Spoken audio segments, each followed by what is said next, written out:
He has a strikingly handsome and muscular physique. It's the ideal physique. Even your attractive friend can't seem to take her eyes off him. I don't believe she'll make it through today. In addition to this guy having a perfect body, he showed the girl something enormous that left her both impressed and eager. A giant dungeon crystal, weighing approximately 2 pounds. I know what you were thinking. You cheeky devil. The girl is in shock, realizing that a crystal of that size and purity can only be found in S-rank dungeons or higher. To this day, only 5 S-rank dungeons have been cleared throughout the entire country. How could someone like him, considered a loser, possess something like that? You might be curious how a protagonist with such a muscular physique can still be considered a loser. Let's return to the beginning of the story. He was merely a crystal scavenger for other hunters in the dungeons. In other words, he was worthless, relying on the leftovers of others. That's because he awakened as a zero-star, powerless layperson. He had no chance of acquiring any skills. At least he has a friend by his side. That's significant, and I mean really big. This friend also scavenges for scraps alongside him. This is why she was so happy with the giant stone earlier.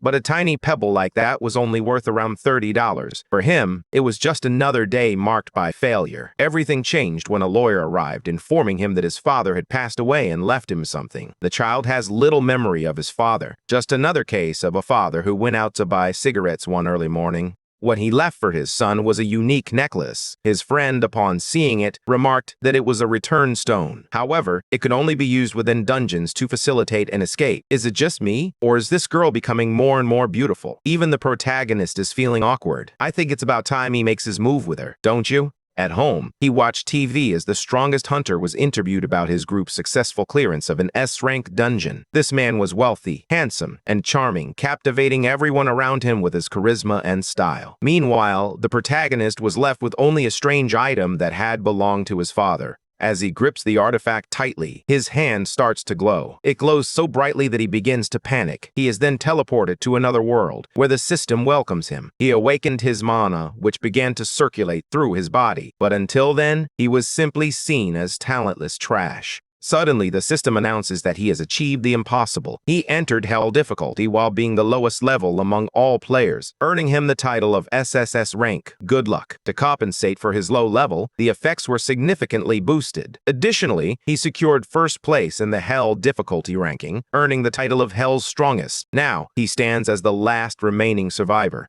Without understanding anything, he began calling out for someone. I believe he's already losing his mind. However, he was quickly distracted by a massive dungeon crystal. However, he was unaware that something was about to catch up with him. He quickly began spitting out ketchup. He was poisoned and left paralyzed. His stamina was being drained gradually. The system identified it as an enemy attack, and so he experienced death for the first time. After 4 minutes in this world, to locate Dust Level 1. Confused, the protagonist wonders if this could be a dream. He is told that the mission has begun, and that he must survive until sunrise. Fearful, he rises. She runs and exclaims that this situation is terrible. Desperate, Humu expresses that he doesn't know who is forcing him to endure this. He vows to take revenge on the person responsible. The screen displays a message stating that he died just 5 minutes after surviving. Kneeling, Kang offers an apology and pleads with God. Once again, they inform him that he died, this time for a duration of 11 minutes. They inform him that the young man's resistance to poison and paralysis has both increased. Plan 2 involved trying to rid himself of the fine dust by inhaling it. Once again, the young man meets his demise. After the 14th death, the young man reflects that the longest he had ever survived was during the moments when he was simply breathing.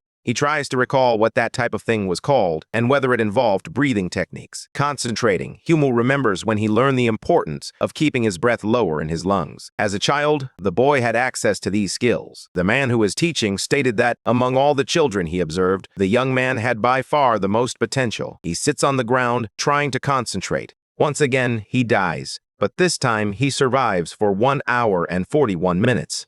After the 28th death, the protagonist feels an odd sensation and remarks that his body feels lighter. He questions whether his level has increased, but the screen indicates that the poison has reached a critical point in his body. It confirms that he has acquired the ability of poisonous blood, meaning he will no longer suffer damage from poison. Startled, the young man asks what just happened. Humu wonders if breathing in fine dust has given him resistance, leading to the presence of poisonous blood. The young man finds it ridiculous. As he surveys the area, he notices that crystal mosses are scattered everywhere. He expresses a wish that all of those things were real. Suddenly, the screen announces that the boy's inventory has been enabled. As he reads the instructions, he realizes that the stones on the path are, in fact, crystal moss. In that moment, he realizes he can do all sorts of things. Still feeling a bit confused, Kang wonders about the sound he has been hearing for some time, which seems somewhat familiar. As the noise intensifies, Humu panics and desperately runs away, pursued by a swarm of mosquitoes. As he struggles to shake off the insects, they reveal that the boy's abilities have grown in contrast to his level. Suddenly, a swarm of mosquitoes enters the boy's mouth as he screams in desperation. The screen then displays that the young man has died, with a survival time of 6 hours and 18 minutes. They inform us that he poisoned and killed more than 100 monsters at once. Seeking answers, Kang wonders if the mosquitoes died after feeding on his blood, which has now become poisonous. They assert that he has entered an abnormal state and will begin to experience a continuous decline in health. Humu panics, exclaiming that he has just returned from death and that this is all nonsense. The screen continuously alerts that bacteria have accumulated in the boy's body, causing his health to drop below 10%. The young man expresses his fatigue, noting that the system appears to be enjoying itself independently. He discovers the ability to dismantle, unsure of when he acquired it. However, he reflects that, despite being a common skill, it has served him exceptionally well. Sitting on the ground, he observes his surroundings and notices a particularly large mosquito. The boy picks up a chair and declares that he should test his new ability. After the command to dismantle is given, the chair is taken apart into several pieces and components. He believes that if he gained the ability to dismantle, it means he can acquire a skill by engaging in activities like that. The screen indicates that he has learned the creation ability. Kang celebrates, expressing that he now understands how things work. The young man believes he has acquired rare abilities and initially intended to act later, but now decides to take action immediately. Humu decides to build a shelter. With newfound determination, the boy realizes he isn't sure how long he can remain trapped in that place. He also remains uncertain about the types of opponents he might face there. If he survives longer, he will need to establish a safe space to stay. Kang believes he should use all the crystal moss he has to construct the shelter. As he looks down, he notices a newspaper on the ground and wonders what it says. Suddenly, the screen displays a message indicating that the boy has acquired language, a common power. The boy delights in the idea that there are all sorts of abilities. He begins reading the newspaper and suddenly comes across the name Jait Li. This discovery prompts the boy to question whether there is a connection between his current location and where he was before. Still holding the newspaper, he observes the area carefully and reflects on how the place he was before has ended up in ruins. Pensive, Humo acknowledges that while he understands the situation, there is nothing he can do to change it at that moment. Without hesitation, he declares that he will do his best and begins dismantling the mosquitoes. Later, Kang expresses his fatigue with dismantling things. He notices that many items have suddenly appeared and wonders what he can accomplish with them.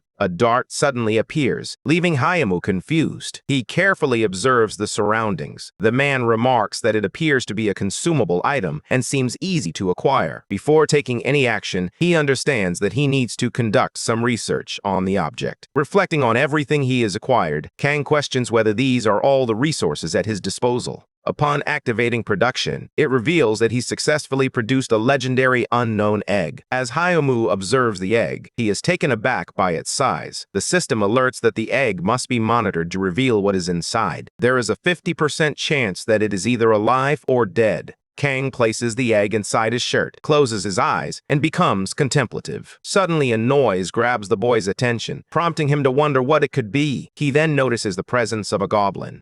Startled, he turned quickly, his heart racing as he scanned the room for the source of the unexpected noise. Kang wonders why that creature is present. Before he could take any action, the young man realizes that the monster has become aware of his presence as he gazes at the staircase. However, the goblin continues to pursue the young man, leaving him feeling anxious. Desperate, she searched for a way out, her heart racing as she weighed her options. Time was running out, and each moment felt heavier than the last. He opens his inventory. He tries to fend off the monster with a piece of wood. The two individuals engage in hand-to-hand combat. Kang realizes that the creature is incredibly fast. The goblin speaks up. The protagonist is startled to realize that the monster is speaking. Once more, he accesses the inventory and retrieves some darts. Without a second thought, he throws them at his opponent. However, it doesn't inflict significant damage on the monster. There are just a few bubbles on its arm. The goblin then grabs an object. The axe strikes and cuts into its own arm. Confused, Kang wonders if the man's arm ended up that way because his blood was on the dart. While reflecting, he realizes that the monster has vanished. Out of nowhere, a sudden change swept through the atmosphere. He notices the opponent's presence coming from the ceiling. Before he could make his escape, he collapses to the ground. The adversary steps onto his back, but he gives up on it. After killing him, she walks away, remarking that there are still some humans left. They report that the resistance has dwindled to below 10% and that the boy will be resurrected, in line with the advantages of the title, The Last. Kang states the goblins are cursed and vows to take revenge on them. Still lying on the ground, they declare that the mission is complete. Tired, Humu reflects on his experiences and emotions. The system announces that he has completed the mission on his first night in hell, and the boy celebrates his success. With that, he receives the silver box as a reward, but is informed that it will be upgraded to a gold box. They also announce that the return stone can be used until the start of the next mission, which will take place in 14 days. Hyemu celebrates, knowing he will finally be able to return to his world. Upon opening his eyes, he is surprised to find the protagonist's location and is left astonished. Laughing, Kang realizes he has truly returned. He shouts in celebration, reveling in his return to his world. Then, he grabs the stone that serves as his necklace. He snaps the string and curses his father for leaving him with such a burden. Before he could toss the object far away, he recalls the abilities he acquired in hell. A person approaches and sees the boy lying on the ground.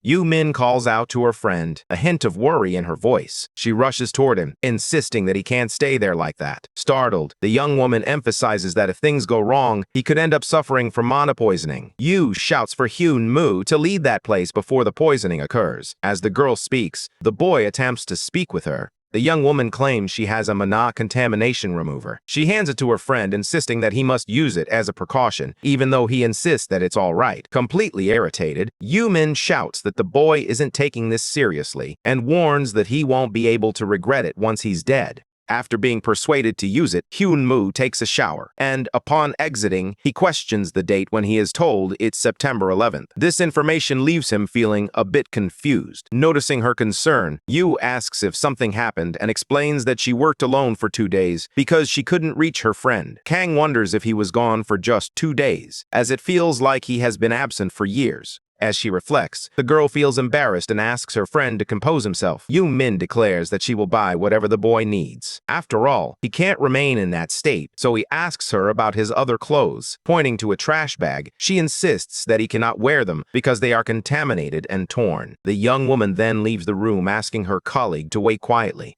As soon as the woman leaves the room, the boy realizes that the system has been activated. Feeling a bit confused, he wonders what it could be. They explain that it is the gold box he received as a reward for the mission. The system indicates that the quality of the rewards will improve thanks to the influence of the title Good Luck Ranksis. Furthermore, the protagonist has acquired the legendary skill of Battle Assistant, which captures the attention of Hugh and Moe. He confidently claims that only 7 people in the world possess such a special skill. This means that, since he acquired the skill, he has become the 8th bearer of the legendary ability. Still feeling a bit confused, the boy asks what a battle assistant is and whether it will benefit him. Soon, Yu-min returns with some clothes, but she appears somewhat startled by what she sees. She asks her friend what he's doing, but he is at a loss for words. Embarrassed, the young woman declares that she will pretend she didn't see what was happening. Later, the woman suggests that the right course of action would be to take the boy to the hospital. However, since he appeared healthy, she decided to take him to her home instead. Yu questions whether the young man possesses any powers and why he has chosen to work as a collector. In response, Kang reveals that he hasn't possessed his power for very long. He asks his friend about the research she mentioned earlier.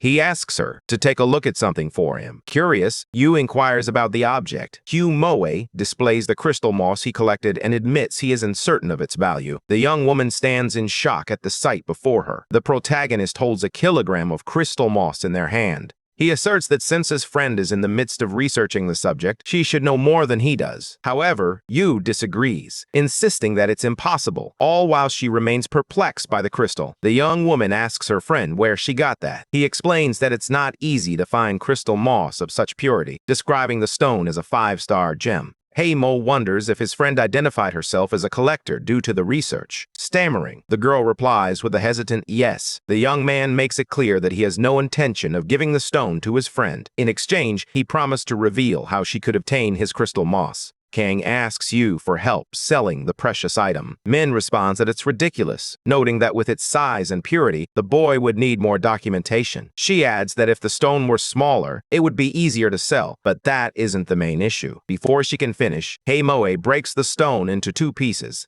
Irritated, the girl begins to hit the boy, but he asks her to calm down, claiming he has another crystal moss, even bigger than the first. Upon hearing this, Yu's eyes fill with tears. With a trembling voice, she asks her friend if he really has more, and he confirms it, once again requesting help to sell the moss. After her confirmation, he states he has 2 conditions: that no one knows where it came from, and that he is the one selling it. She agrees, saying it's better than watching the crystals being broken in half. Yu continues to explain that they possess a purity that can only be obtained in the first dungeon, and she is incredulous as she feels the precious crystals being crushed in her hands.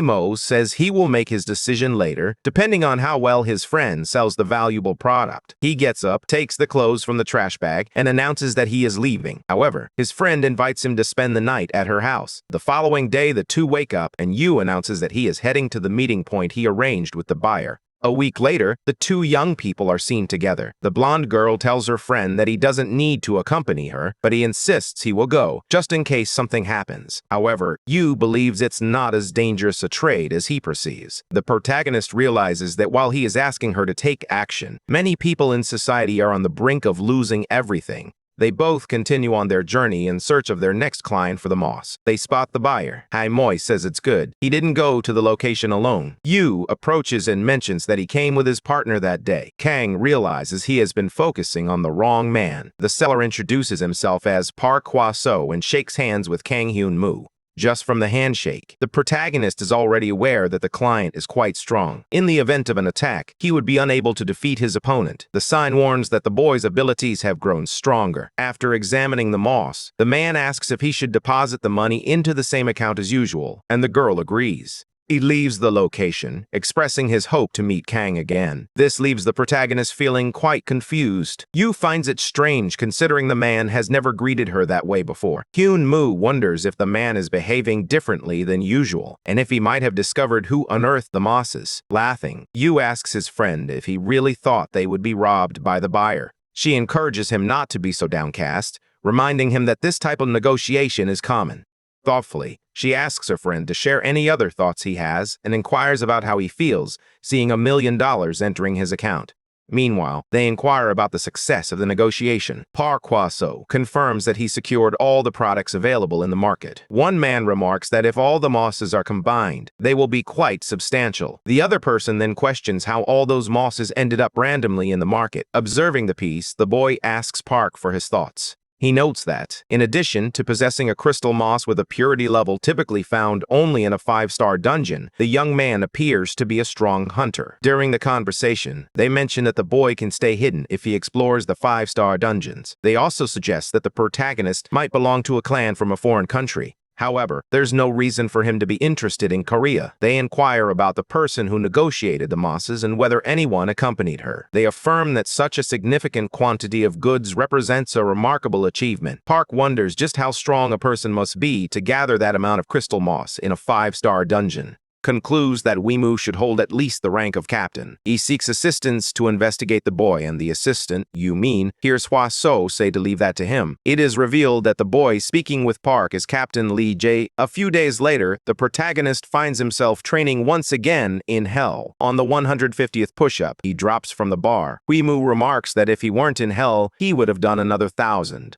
Even that little bit of lifting already makes him tired. Lying on the ground, he wonders how long it has been since he returned to hell. They inform him that the next mission will begin in 18 hours. Weimu gazes at the necklace, reflecting on the back-and-forth decisions he has made. He is gaining a better understanding of how it works. Reflectively, the protagonist believes that the time spent in hell will also pass in the real world, and that the remaining duration of the mission will align with the time in reality. Kang believes that the only issue is that his location shifts each time he returns from hell. He claims to understand everything else, but insists that this is very complicated. Irritated, Weimu questions why his location keeps changing. The boy falls to the ground, murmuring that he doesn't understand. Once again, the system appears and explains that the battle assistant optimizes accuracy by recording and controlling the movements of the skill user. Kang reflects that in a game, the assistant functions like an illegal cheat or hack, and that getting a cheat like this means he cannot survive in hell without something similar. The battle skill is now activated. While training by throwing punches, Weimu observes something unusual in the surroundings. He feels as though he is gradually focusing on a single point.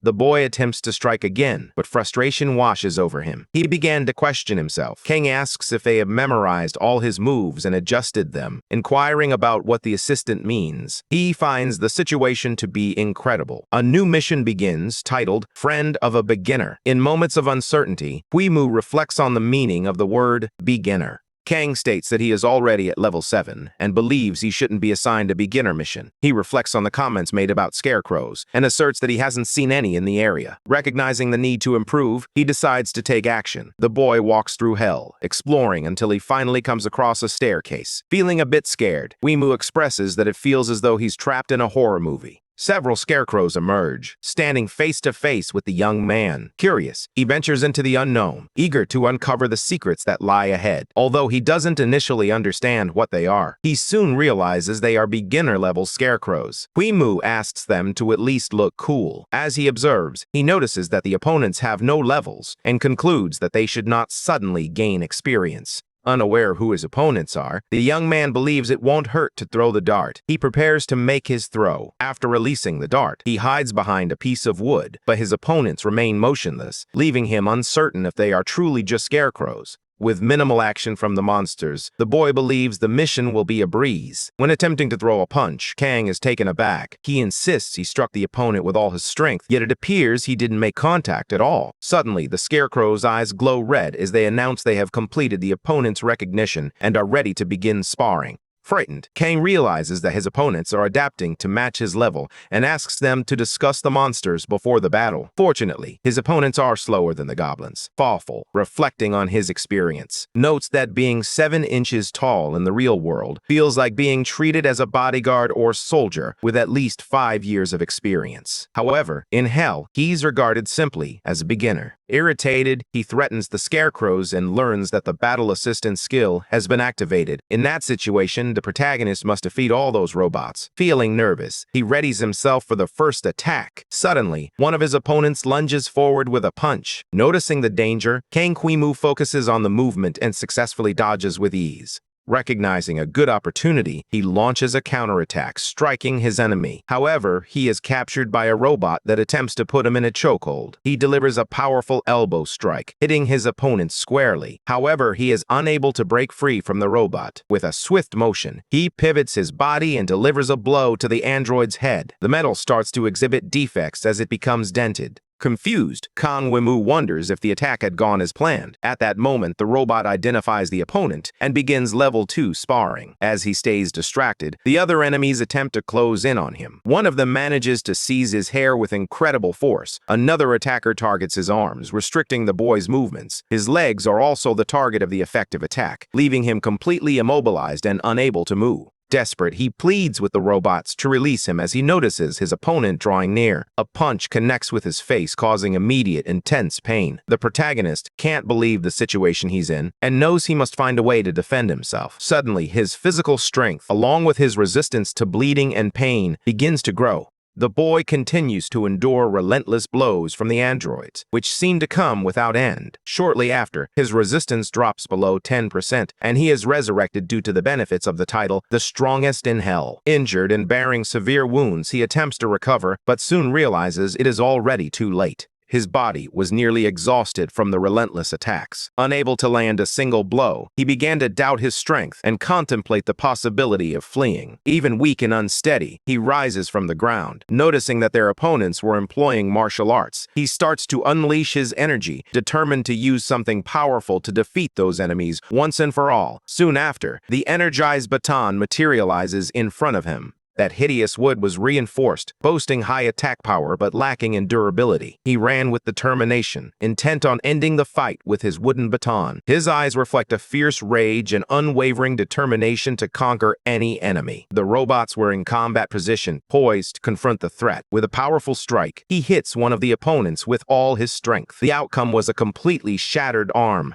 Kang Hu-mu closely observes the extent of the damage. Upon being struck, the robot initiates the opponent's recognition process. In the blink of an eye, an unknown weapon begins to emerge from the robot's body. Nervous, the protagonist found themselves in a tight spot. Soon after, all the opponents wielded powerful weapons. All were directed at a single individual, Kang Hu-mu. After a total survival duration of 5 days, the hero is ultimately defeated. Breathless and determined, he clenched his fists, prepared to fight despite his evident fatigue. The brutal blow from the android struck with fury, leaving the young man barely any time to react. With a fierce shout, he poured all his strength into a devastatingly precise punch. Tying the robots to the wall may seem like a low blow, but there was no other way for him to defend himself. With the battle assistant operational, he could settle this in a one-on-one confrontation. Suddenly, he starts to unleash all the energy within his body. The environment undergoes a complete transformation, bathed in a fully illuminated atmosphere. The next step is to break the enemy's core. As he approached the robot, the opponent's recognition was fully activated. The warning indicated that level 3 sparring had just started. He delivered intense blows to the android. As his opponent became stronger, he did as well. Tired, he appears to have lost track of how many times the mission has failed. In the previous encounter, he was attacked from behind and ultimately met his end at the hands of the robot. Once again, a precise kick struck his head, resulting in his demise. Even a ring-style fighting move brought his life to an end. Countless times in succession, he failed the same mission and ultimately lost his life. The young man was already extremely irritated by the martial arts display that was taking a toll on his body. He believed the robot was proficient in numerous martial arts moves, as it rarely repeated any of them. Suddenly, his opponent plants both feet firmly on the ground, ready for the continuation of the fight. The two exchanged determined glances, considering their next moves. Kang Hu-mu never imagined he would meet his end in a one-on-one fight, which fueled his confidence in securing victory. With a leap, he advances toward the android. His punch is deftly deflected, without any tricks or gimmicks. Confused, he now stands face-to-face with his opponent.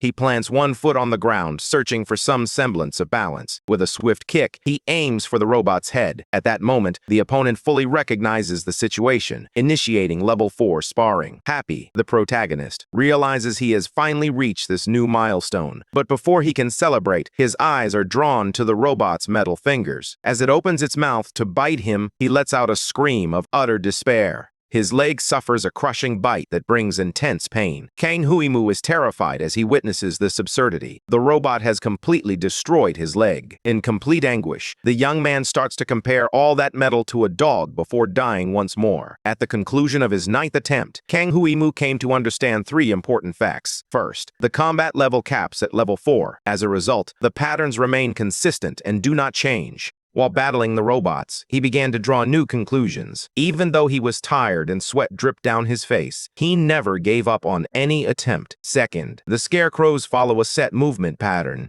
If there is any quirk, it will cease its movement correction. By recognizing these facts, he was able to defeat several of them along the way. His determination to win was immense. Fatigue did not hold him back. Lastly, there was no need to destroy them, as they would cease moving after sustaining a certain amount of damage. In the end, there was no need to destroy them completely. The results Hu-mu achieved after recognizing those 3 facts were tremendous. Soon after, he successfully completed several sparring sessions. With each fight, he gained new skills and enhanced his combat abilities. The hero was resolute in his quest to learn everything he could. Even though there was no need, he ultimately destroyed one of the scarecrows. If he continued to destroy all of them, eventually, the fight came to an end. With all his energy, he delivered powerful blows against his enemies. At that moment, the warning signaled once more that he had completed the sparring session. Shortly after, the beginner's friend mission was finally completed. Kang Huimu's face showed a mix of fatigue and happiness as he reached this moment. All the scarecrows lay defeated on the ground, with no chance of rising again. Witnessing that scene filled him with satisfaction. However, overwhelmed by exhaustion, he collapsed to the ground to catch his breath. The protagonist sought to challenge opponents who matched his own skill level, so he dismissed the mission's name entirely. To him, it had no connection to being a beginner. He felt he was nearly on par with a teacher. It seemed more like they were forcefully instilling fighting techniques into him. Shifting gears, he decided to review the rewards he had received.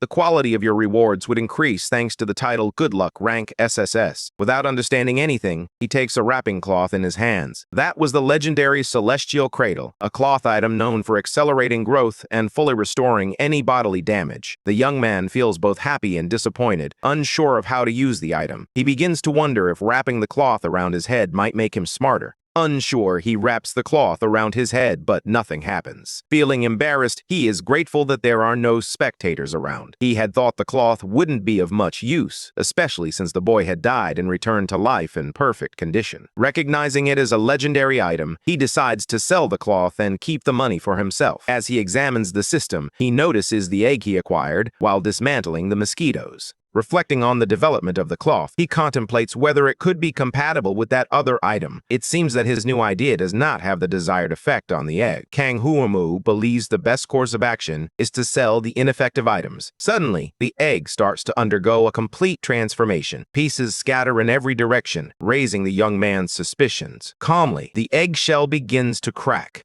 However, Kang Huimwei appears to be concerned about the possibility of encountering a cannibal monster hatchling. As he succumbs to fear, the egg continues to crack more and more. Suddenly, a bright light shines on the protagonist's face. The energy is so powerful that it shatters the egg into 1,000 pieces. From inside the egg emerges a small and peculiar creature. A charming fairy was peacefully sleeping in a deep slumber. Confused, the hero realized that this was not exactly what she had been expecting. Shortly after, her eyes began to open slowly. The little fairy sprang to life the moment the egg hatched. Confused, the protagonist begins to analyze the strange creature before him. With his finger, he traced the outline of the map, following the winding rivers and jagged mountains that marked the landscape. He attempts to poke her while insisting that the fairy was smaller than he had imagined. However, the creature is quicker and bites his finger with her tiny teeth. In that moment, the protagonist realizes they are facing a cannibal monster. To him, that reward held no value. Meanwhile, he hears the fairy's whimpers, which sound hungry. With a sorrowful expression, she laments her hunger.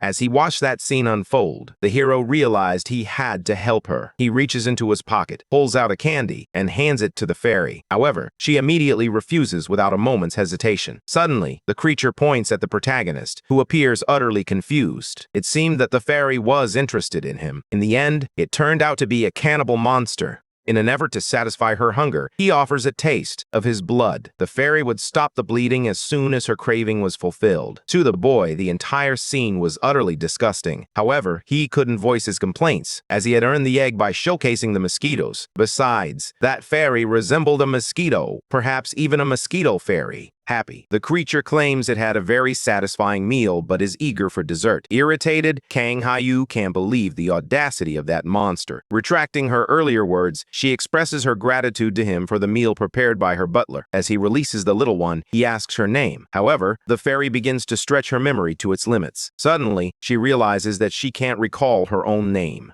Even so, she was aware that she was not any kind of mosquito fairy and firmly denied it. Soon after, she recalls her name. She was the fairy destined to appear at the end of times, with the goal of consuming all living things when the world came to an end. Confused, the protagonist struggles to comprehend her dark intentions toward such a delicate creature. In that moment, his only thought is whether or not to kill the fairy. Embarrassed, the little flying creature admits that she promised to eat all living things when the world came to an end. While observing, the protagonist doubts she consumed everything. Upon reflection, he considers that his blood might be poisonous, so potent it could melt a goblin's hands. Yet, after ingesting his blood, the creature seems perfectly fine. As he touches her, curiosity sparks within him about her abilities and skill level. After some time, he realizes he could eliminate her by domesticating her and using her as a pet. Confused, he attempts to understand the intentions of this creature. From that moment on, he began calling her Renian, a name that pleased her greatly. In the fairy language, it resembled the voice of an agent of the apocalypse. The protagonist is left utterly speechless upon hearing that. In the end, he asks her to make a single promise. He demands that she never eat a human, and since she is on the brink of starvation, she should find someone else to eat instead of him. In return, he would offer a bit more blood. As the fairy enjoys the new meal, he considers how beneficial it might be if her diet were a little more unbalanced. The two observe something beside them, resembling a glorious battlefield of victors. As he reflects, the young man watches the scene attentively.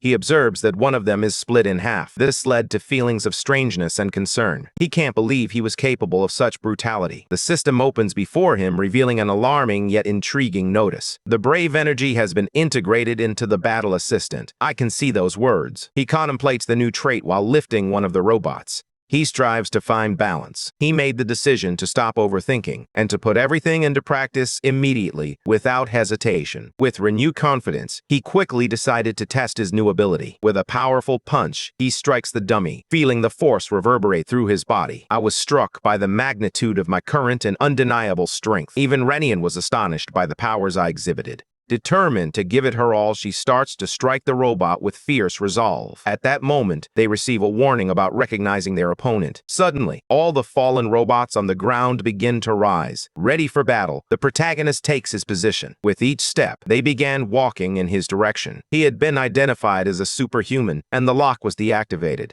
Not understanding what was occurring, he simply observed his surroundings. He didn't grasp the true meaning of being superhuman. Pointing to his left, the robot reveals something. The young man starts to carefully remove the debris, piece by piece. Renian catches a whiff of a fragrant scent that captivates her curiosity. With curiosity in focus, she points toward the source of the enticing aroma. As he removed a table from the front, he discovered a human skeleton. To the fairy, the scent was surprisingly pleasant. Picking up the bones, she begins to gnaw on them. Her boss screams that she can't eat dead people either. Noticing her hand, she sees a letter resting there. As she opens it, she begins to read everything that has been written inside. The narration indicated that 3 years had passed since the nightmare level, and the children born in the toxic air had perished. The users of abilities also succumbed and began to perish. Hope continues to dwindle as humanity approaches the brink of extinction. Right away, the protagonist dismisses those words. According to the letter and the message he encountered upon entering that place, it concerned the future of the world he had witnessed. The letter mentioned the deaths of Father Johann and Professor Park Hyusok. However, it was unsigned, leaving him unaware of the author. Upon discovering a returned stone, the fairy asks if she can eat it. The protagonist starts to contemplate the possibilities that the skeleton presents. He asks Rena to hand over the object. As soon as the stone is touched, a light starts to illuminate the entire space.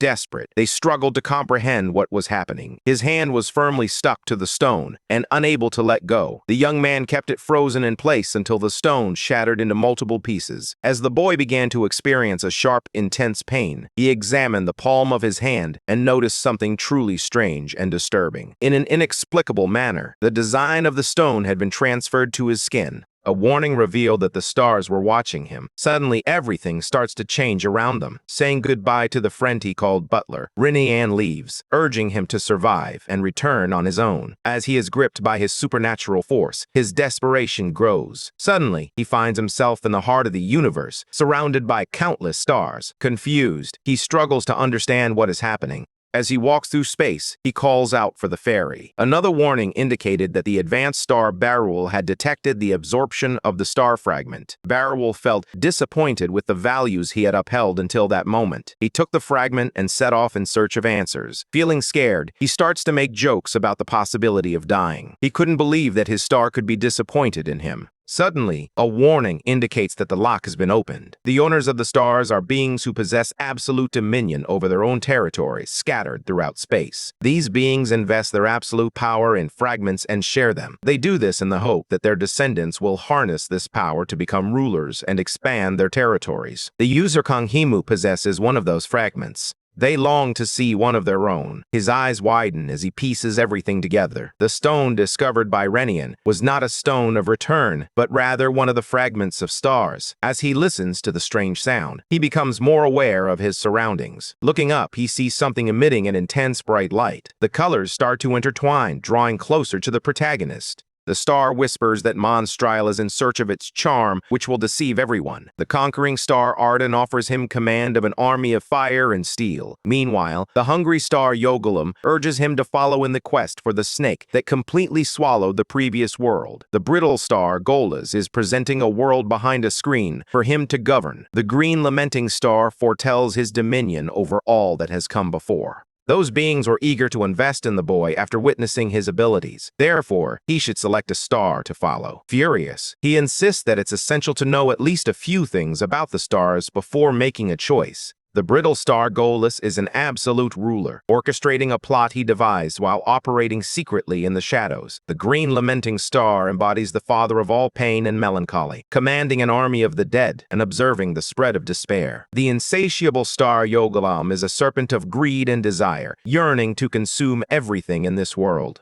The whispering star Monstrile instigates in the light and deceives in the dark, capable of fooling even the most powerful beings. The conquering star Arden is a relentless force, advancing with fire and defeating his enemies with steel, igniting the world with hatred. Noticing a striking resemblance, he inquires whether they all share a personality disorder. According to the system, the stars are drawn to those who share similarities with them. The boy does not believe he could look like those beings. He did not believe he had the nature of a conspirator, nor did he see himself as someone with a personality disorder driven by greed and a desire for attention. Furious, he refuses to accept that he fell from hell for being a bad person, believing he should not be compared to trash. Aware that he was not exactly just, he insists he did not live as a burden. The protagonist may have faltered due to a lack of knowledge in certain areas. Despite this, he believed he was superior to those around him. Curiously, he wonders how his life would change if he chose one of the stars. Understanding his request, a brittle star opens nearby, revealing a glimpse of the protagonist's future. Astonished by the power of the stars, his expression shifts dramatically. Now, he must choose a star to follow. Having endured so much suffering, he was distrustful and uncertain if he would ever receive anything good. He wonders if he will have to pay a price. The answer to his question lies in serving and following that being. The stars support their kin, and in turn, their kin act as representatives for the stars. Choosing a star is a rare opportunity. As he gained their recognition and continued to succeed, the young man's growth accelerated. Taking his time to make a decision, he senses the star's displeasure at his arrogance. As he thinks alone, he reflects on whether he should have been more careful with his words. He understands that power without a price is advantageous, yet he still has his reservations. For some reason, those stars seem to gravitate toward him. He saw them for the first time that day, and they already wanted him to make a choice that would determine his entire life, all without anyone he could trust. After those words, the conquering star Arden lost interest in him. Unfazed by this, the protagonist declared that he could leave. In the end, the stars promised to give him time to think. Feeling grateful, he thanks them for their concern. Suddenly, the young man returns to the spot where he was before, looking dazed. However, a star shines brightly beside him. Intrigued yet uneasy, he feels a growing worry in his heart as he struggles to understand its intentions. Monstral begins to send jolts of energy to the boy, who winces in pain. In the end, she departs alongside the others. The system indicates that the Whispering Star Monstral has awakened a portion of the abilities. The legendary ability of domination has been acquired. Upon reading that, the boy realizes it is a significant bribe. He finds everything quite strange, as these beings possess the power to bestow legendary abilities. However, they were unable to overcome the overwhelming difficulty. In other words, more people should have been alerted to the situation. Kang Yun Mu contemplates the existence of a scale that ability users are unable to block. As he gazes at his hand, he reflects that those stars could have birthed hell. With determination, he resolves to learn more about those beings. When he returned to reality, 3 days had gone by. In hell, strength is all that matters. In reality, however, there are many challenges that go beyond mere power.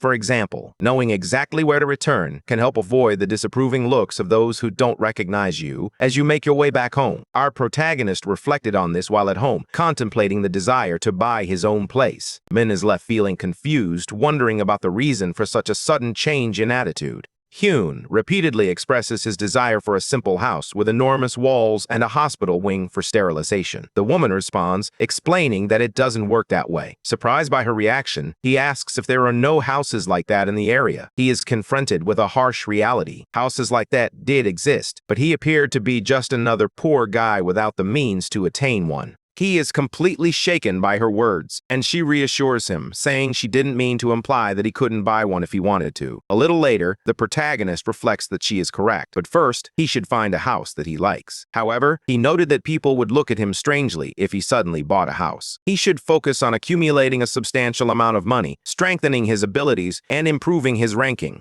He is contemplating the stars and wondering why he should only choose one. They all appear to be quite strong. The reason for the obligation to choose just one was to ensure clarity and focus in decision-making. He desires everything they are offering him. It doesn't matter if the world comes to an end. After all, if he remains strong in the end, he will stand with the world beneath his feet. Our boy was lost in his thoughts until Min shouted at him, snapping him back to reality and urging him to eat the food immediately. They begin watching television and see a news report about the Baekdu dungeon. The news report suggests that the Baekdu barrier could pave the way for long-term peace on the Korean peninsula. Observers begin to discuss the previous collapse and express concern over the lack of attention such issues are receiving today. Our hero inquires about the event, referring to it as a flood.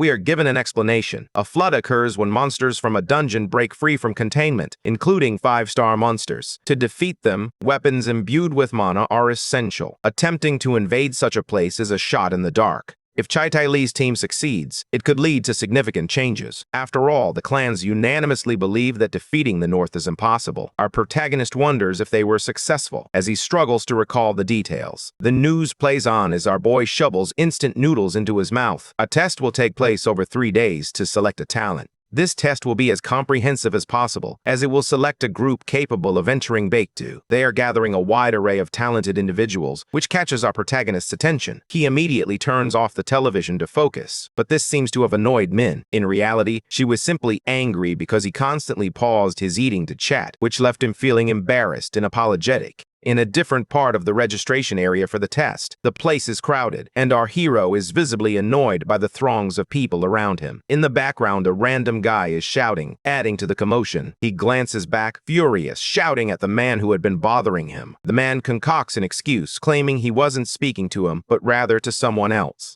The random guy keeps asking if this will be the protagonist's first time. The boy responds with silence, lost in thought. Our hero begins to recall his childhood. He was uniquely classified at the orphanage, standing out as the only one to undergo that process. Our boy responds to the man, admitting that it was indeed his first time. The man replies that this is obvious, noting from a distance that he clearly looks like a newbie. He also notes that since the evaluators do not distinguish between newcomers and veterans, the situation is pure chaos. Hyun inquires whether the hunters are all mixed together. The random guy confirms that, since the clan is recruiting, it would indeed be something like that. The boy asks him if he is there for the same purpose. The man replies no, he is just there to renew his registration. They now only recognize his level, so if his work is reviewed and approved, he will be able to charge higher prices. Our protagonist reflects on how everyone is classified by their level. It's important to note that not even weapons can withstand the power of skilled users, and it's common for individuals to become obsessed with that idea. Controlling people with this method is quite straightforward. If he deviates from the norm, he will be caught. Given this, he will complete the competition so swiftly that no one will notice. In the first stage, we receive an explanation of how everything operates. There are 3 different types of tests: identity, status, and skill. The registrar examines the protagonist's identity, feeling a sense of confusion. This process involves a significant bureaucracy. For instance, if you fail the first stage, it can lead to major complications. The status test is conducted using a blood sample, which will be analyzed in a laboratory. The most important next step after the status test is the skills test. This test is a straightforward assessment of combat competency. We are introduced to this system. We see Random celebrating his impressive score of 140. The normal level for a man typically hovers around 100, with some individuals falling above or below that range. However, despite all this, achieving a high score doesn't hold much significance. Most people are indifferent to the numbers. As his turn approaches, our boy reflects on this. To begin, he should place his hand on a device and hold a sphere within it. He searches for the sphere until he finally finds one deep inside. He squeezes it, and a loud cracking noise echoes around him. The scientists are taken aback, while the boy is filled with fear. As everyone exchanges glances, feeling confused and a bit awkward, he quickly pulls his arm out of the device, startled by the sudden sound. While the scientist is astonished by the numbers displayed, the evaluators struggle to understand how the device could have malfunctioned, given that it was merely a machine designed to measure skill levels. They consider what someone's skill level would need to be to accomplish this, ultimately concluding that the device must have been defective. The boy is anxious about having broken the machine, but the evaluator reassures him that this is a normal part of the process. He simply needs to try again. As they begin to repair the machine, the protagonist reflects on whether he should hold back his own strength. This time he intends to hold back less. Perhaps this approach will help him prevent the machine from breaking again with his strength. In the background, we hear a beat during conversations with the evaluators, who are puzzled about why the machine didn't work and eager to test it again. In the end, our hero passes the test, leaving the evaluation marked as pending. After that, the divisions are made. Those with higher defense are placed on one side, while those with higher attack are positioned on the other. If you're uncertain or have a buff, you should head to the far left side. Heian hears these instructions and feels confused, uncertain whether he needs confirmation, as his evaluation is still pending. He recalls how he ended up there. The staff granted him access, believing his companions were simply being lazy. She then asks if his skills were difficult to measure. Our boy responds that he's not entirely sure, but he believes that was indeed the case. Meanwhile, we notice that he has somehow modified the machine during the test. The interviewer informs him that she can pass him, but she will provide him with a pamphlet to follow. She adds that this current test will be different from the previous one, as it will now be guided by Clan Taishian. Consequently, she doesn't want to come across as bothersome. However, there is a significant risk of the boy getting hurt or, even worse, facing a more serious outcome. If he is concerned about money, even though the company offers a good salary, it may be wise to consider looking for another job. Heian states that he isn't doing this for money, prompting the interviewer to ask what his motivation could be instead. She inquires about power, status, or a warped sense of justice. The protagonist remarks that while no one can be certain, one thing is clear. Dungeons are far more difficult to manage than the human world. The woman replies that this is indeed a possibility. He then releases him, revealing that the envelope contains an emergency number and commenting on what the test will entail. She mentions that the envelope can assist him if he reads it, and adds that the upcoming test will take place in a dungeon. Our boy chuckles, expressing his curiosity about what the inside of a dungeon is like. Outside, several corporate cars are visible, along with two tall, strong men in formal attire. A distinguished and polished case arrives at the location, making its presence known. Someone opens the door of the car. Certainly, someone very important will make an appearance. Sure enough, stepping out is GD Lee, a super elegant and handsome man who is immediately surrounded by several fans as soon as he exits the car. He asks his employee if everything is ready, and the employee confirms that it is. The formal man notes that the red butterfly is present and explains the presence of other clans, assuring that there is no cause for concern. Jade states that his goal is not Clan Taesung, but rather the expedition to the north. He highlights that those most interested possess talent, insight, and high skills, having previously refused to join any clan until now. However, they agreed to participate in the northern expedition and quickly accepted the offer to have the butterfly. Lee comments while laughing. In the end, he inquires about the new participants, and his employee remarks that they are all low level, with no one near the butterfly. However, there is someone quite intriguing. The employee was discussing the protagonist while gesturing toward his photo, wearing a goofy expression. He remarks on the boy's poisoned blood, which grabs the attention of the blonde. He presents the boy's test results, which indicate that his poison levels are significantly above normal. Lee comments that this is interesting. However, this ability could pose a problem in group fights, as the blood could potentially harm his allies. Finally, he states that it's important for them to keep an eye on the boy regardless. Next, we are taken to a room known as Gate B. Inside, several participants are present, including a tall individual, a blonde with slick-back hair, a redhead, and someone wearing glasses. And of course, our protagonist. As Huan enters the room, an employee catches his attention. Shortly after, the employee hands him something, but Huan doesn't quite understand what's happening. The employee simply turns his back and walks away, filled with outrage. The boy asks, "What was that?" He attempts to ask the employee again about the object, but the employee flees to avoid the questions. The protagonist appears dumbfounded, struggling to comprehend what is happening while those around them feign ignorance. A voice in the background calls for all candidates to enter the room, and they comply. This is the third dungeon of the Yongsen Department's User Skills Gym. As we are guided to an evaluation room, the voice continues to discuss the new participants. This dungeon is a simulation of a 2-star dungeon, designed as a replica of an actual dungeon located in Eastern Europe.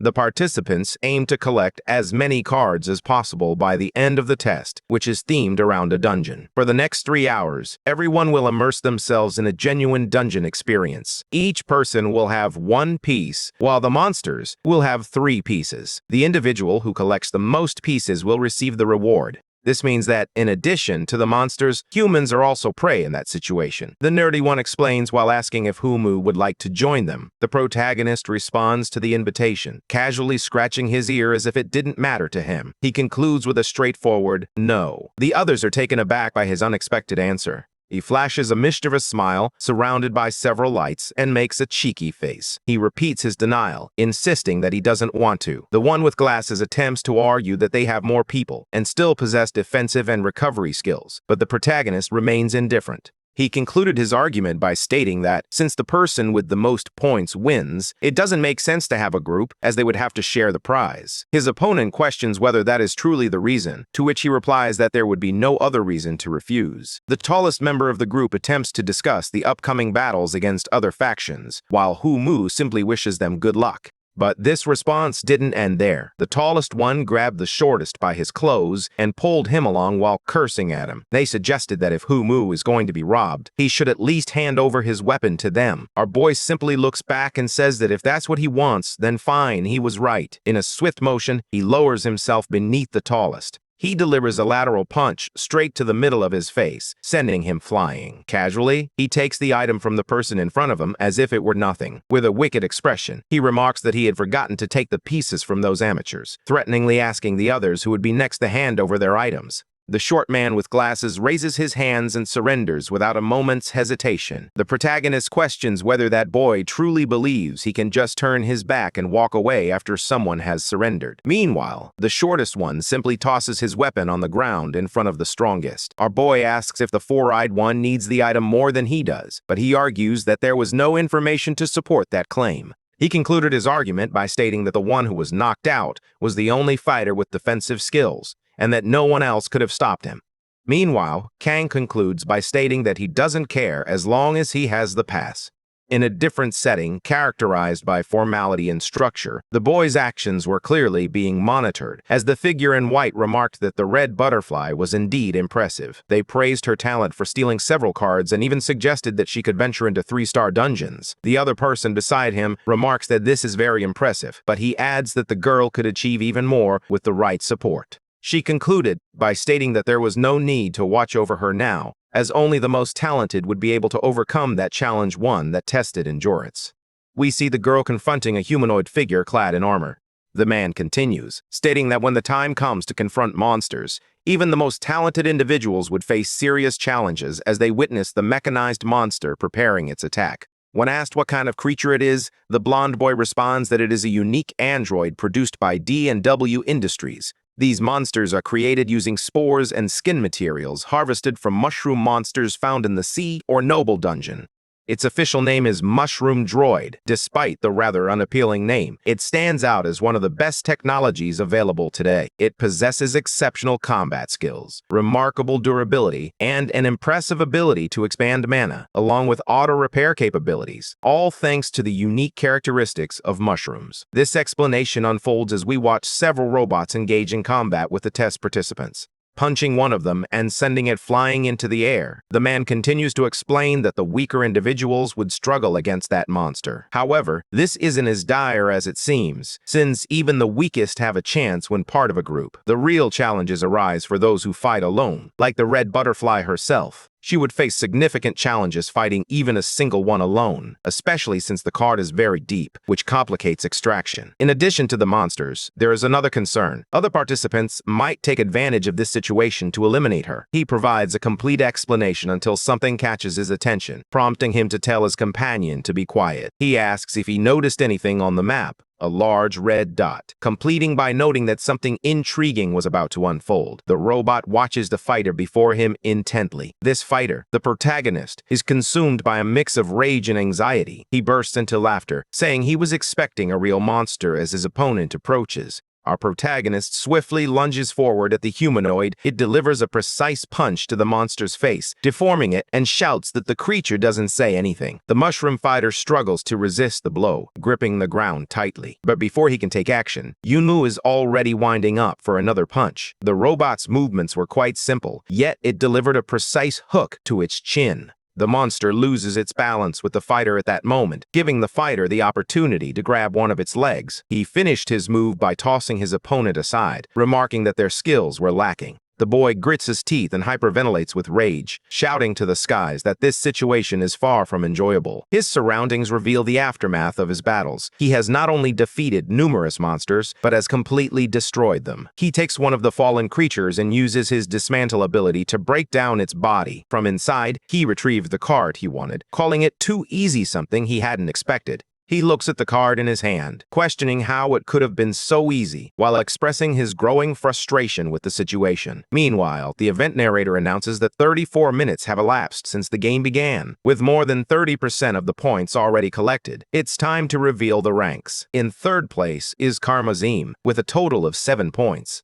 In second place, we have Red Butterfly with 9 points, and in first place, it's Hyunmoo Kang with 16 points. Our boy begins to boast, claiming he would rather face goblins than these weak puppets. He will check the items now, surprised to find that they are simply normal spores in meat form. He finds it intriguing that this material is treated with care, despite being classified as a monster item, indicating that if this is made from the same material as the scarecrows, perhaps that's why they are so resistant. The leather begins to shine and moves the protagonist's arm as he contemplates the possibility of doing something with it. He activates his crafting ability, and a bright glow radiates from the area. With this, he successfully creates arm and leg protectors from the leather. Excited about his new acquisition, he prepares to move forward and, without wasting any time, begins his walk to tackle the remaining tasks. The butterfly girl glances at the score and reflects on her thoughts, questioning why she feels inferior to that boy. In the background, several other competitors rush toward her, attempting to ambush her.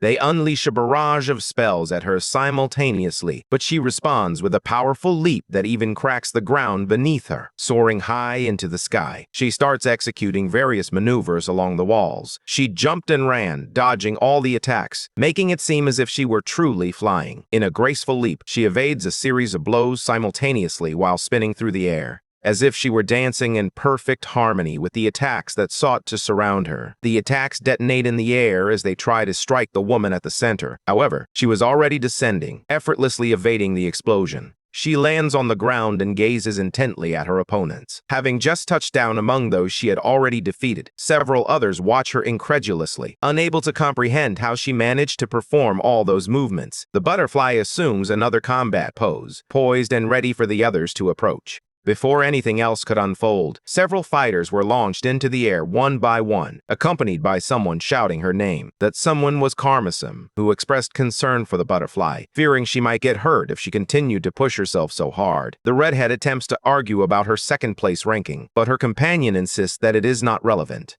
Their goal was simply to embark on the expedition to the north, and they already had enough points. When they asked the remnant if she was correct, she confirmed that they had a total of 88 pieces combined. However, the butterfly felt that it still wasn't enough, as she distanced herself from her companions. Karmazim asks her where she is headed. As a farewell, the butterfly expresses that they move at their own pace. She jumps away as her colleague tries to call her back, but there's nothing they can do to stop her. They can only watch their ally leave, observing from the background. In the evaluation booth, the evaluators wonder who Hyunmoo Kang might be. The recruiter notes that all of the boy's skills are pending review. The one in white then asks if that was the boy with the poisoned blood, and this is confirmed. Continuing their questioning, they ask if that was the man who had been in the dungeon before, and this is confirmed. He asks if that wasn't one of the skilled men who enters dungeons even without permission. His companion asks if he was referring to the rogues, but notes that the boy has no criminal record. The blonde remarks that the laws are more flexible across the sea, making this a definite possibility. He concluded his argument with a broad smile. Returning to the test, we see our protagonist shaking one of the monster items, expressing his excitement as he anticipates watching the others fight. Meanwhile, the red butterfly frantically searches for something. Our protagonist begins to consume the monster meat, and the system evaluates it as something normal. However, he soon spits everything out, claiming it tastes horrible. Despite his hunger, he finds it hard to eat. The light-hearted atmosphere shifts as he begins to sense a troubling premonition. Something was approaching him at extreme speed. When he looked back, he initially thought it was someone exceptionally skilled, until he noticed the butterfly behind him. The butterfly springs into action, launching itself toward him in a burst of energy, but he dodges effortlessly in midair. She was extremely serious and angry as she faced the protagonist, preparing for battle. She finished her statement by asking if he was alone. Sarcastically, our hero replied that he had 150 other men surrounding the area, questioning why she was even asking. The girl watches him in silence for a while. He then states that he is alone in this. With a war cry, she summons him to battle, challenging him to reveal what he has to offer. It's clear that the protagonist is only at half the level of the girl, but that's all he can think before she lunges at him with a direct punch. He can't comprehend how she can be so strong while he blocks her punch with his arms. Before the protagonist can take any action, the butterfly is already preparing to deliver a front kick against him.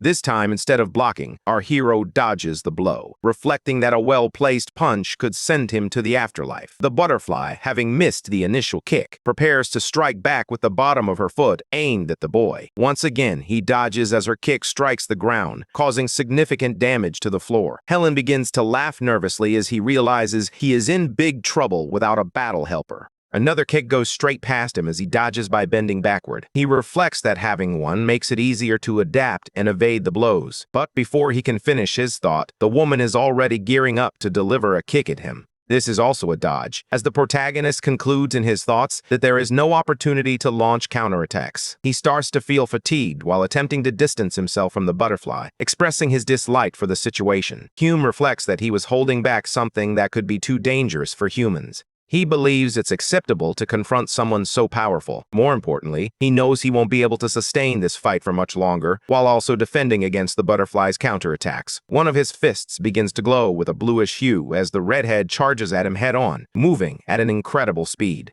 Both were on a collision course. Enormous blue and red energies engulf the entire arena as the battle between the red butterfly and Kang Humor rages on with intensity. Their gazes reflect the fury coursing through their bodies. When the opposing energies collide, light radiates throughout the environment. Determined, they aim to end the battle swiftly. As she throws a punch, the red butterfly observes something unusual. Suddenly, she is struck in the arm and leg at the same time, causing her to fall to the ground from her injuries. Exhausted, Kang Humoo struggles to catch his breath. He demands that the woman hand over her belongings. Refusing to accept that she had lost the battle, she throws the bag to the ground. Curious, she wants to understand what kind of ability he was using. Before she could explain anything, she heard a strange noise approaching. As she turns her body, she feels a wave of nervousness upon realizing how close that person is. Shortly after, he is struck with full force. His body spins on the ground, performing multiple somersaults. With no time to comprehend what happened, he becomes increasingly anxious about the situation.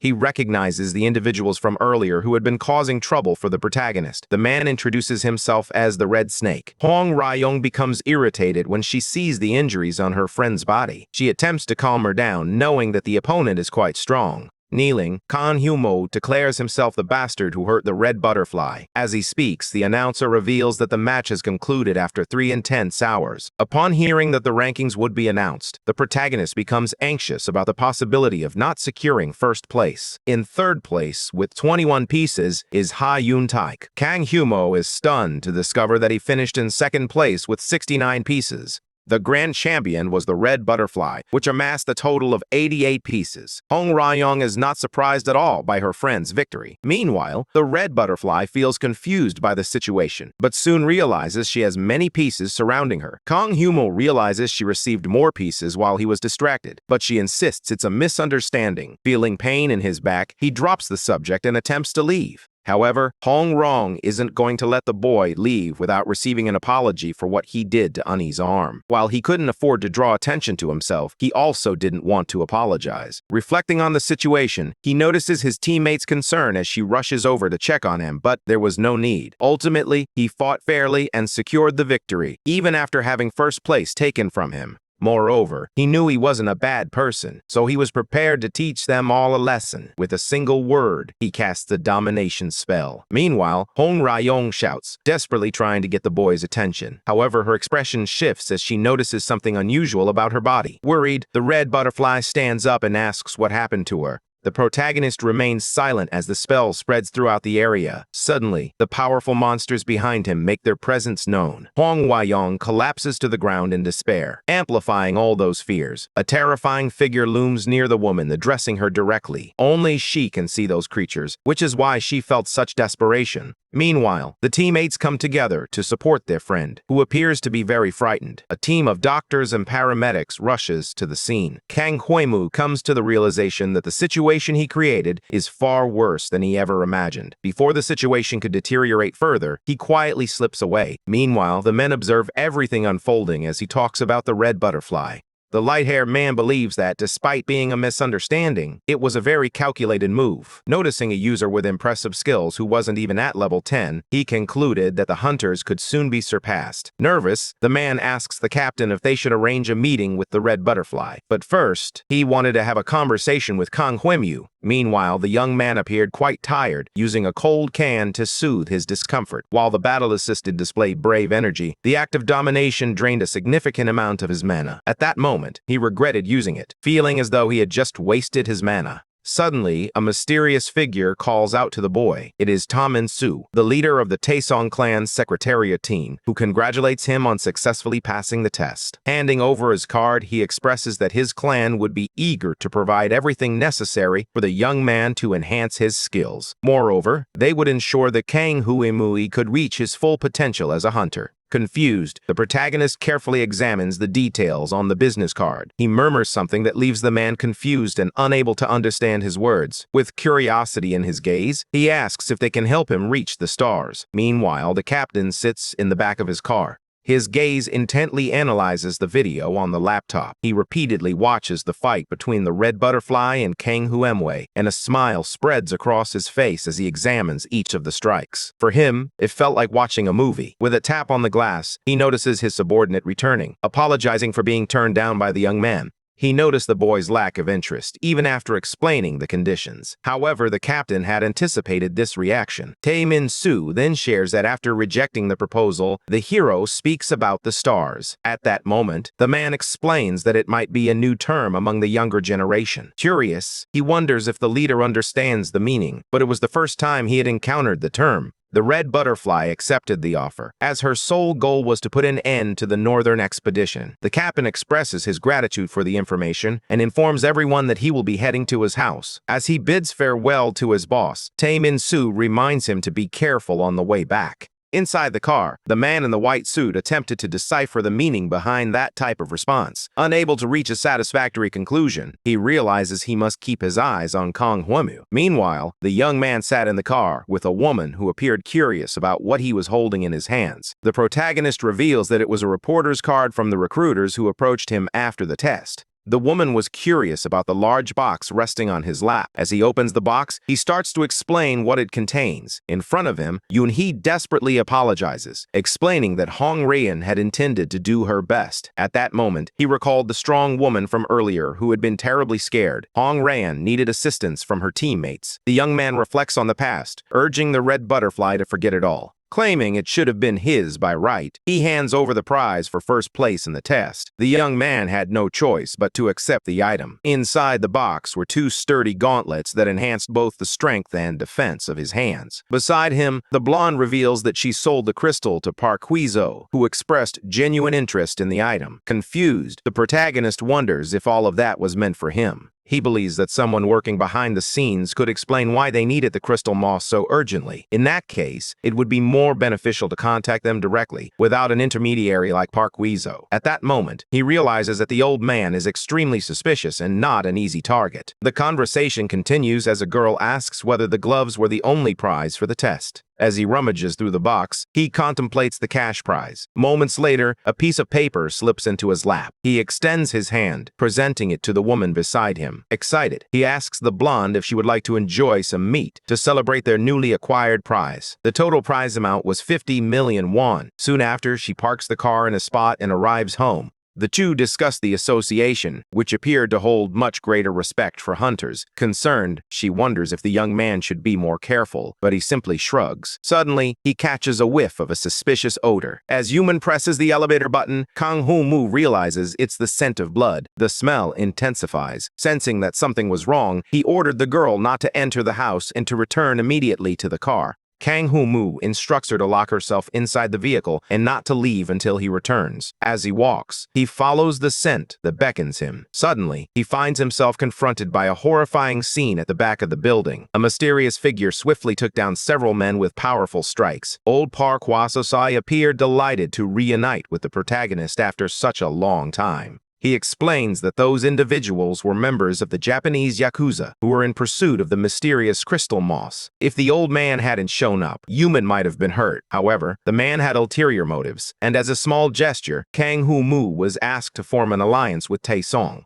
However, the hero reveals that he has just rejected an offer from the clan. After this, while researching Kang Hoo-moo, the old man found very little information. It was as if someone had erased all traces of his existence. Moreover, he noticed that the boy exhibited movements only experienced individuals in dungeons could perform. Recognizing his intentions, the young man thanked Park Hwa-so for his assistance. He insisted that the man was misunderstanding the situation because he didn't want to join any organizations. In that moment, his expression changed completely. He realized he had chosen the wrong approach to the problem. Nervous, the protagonist feels the shift in the situation. Before being struck by a powerful blow, he shouts for the old man to listen a little longer. Despite the plea, Park Hwa-so attempts to strike the young man. Disregarding the warnings, Kang Hoo-moo manages to evade the attack with considerable effort. He reached into his pocket. He tries to make the old man stop, wanting him to hear what he has to say. With his gloves on, he strikes the man's face, catching him off guard with the unexpected force of the attack. Suddenly, a precise blow sends the old man staggering back. Park Hwa-so recognizes the item as the first-place prize awarded to the red butterfly. With determination in his gaze, the warrior asserted that it was simply self-defense. Face to face, the two converse, their bodies fallen beside them. Kang Hoo-moo is confronted by the old man, who believes the boy enjoys making the toughest decisions. Anger etched on his face, the old man removes his overcoat. In that moment, he realized the boy wouldn't heed his words. His only choice was to be rude and confront the young man's actions with an intense fight. He quickly throws his suit to shield the protagonist's vision. The boy is highly skilled and has been closely observing all the movements.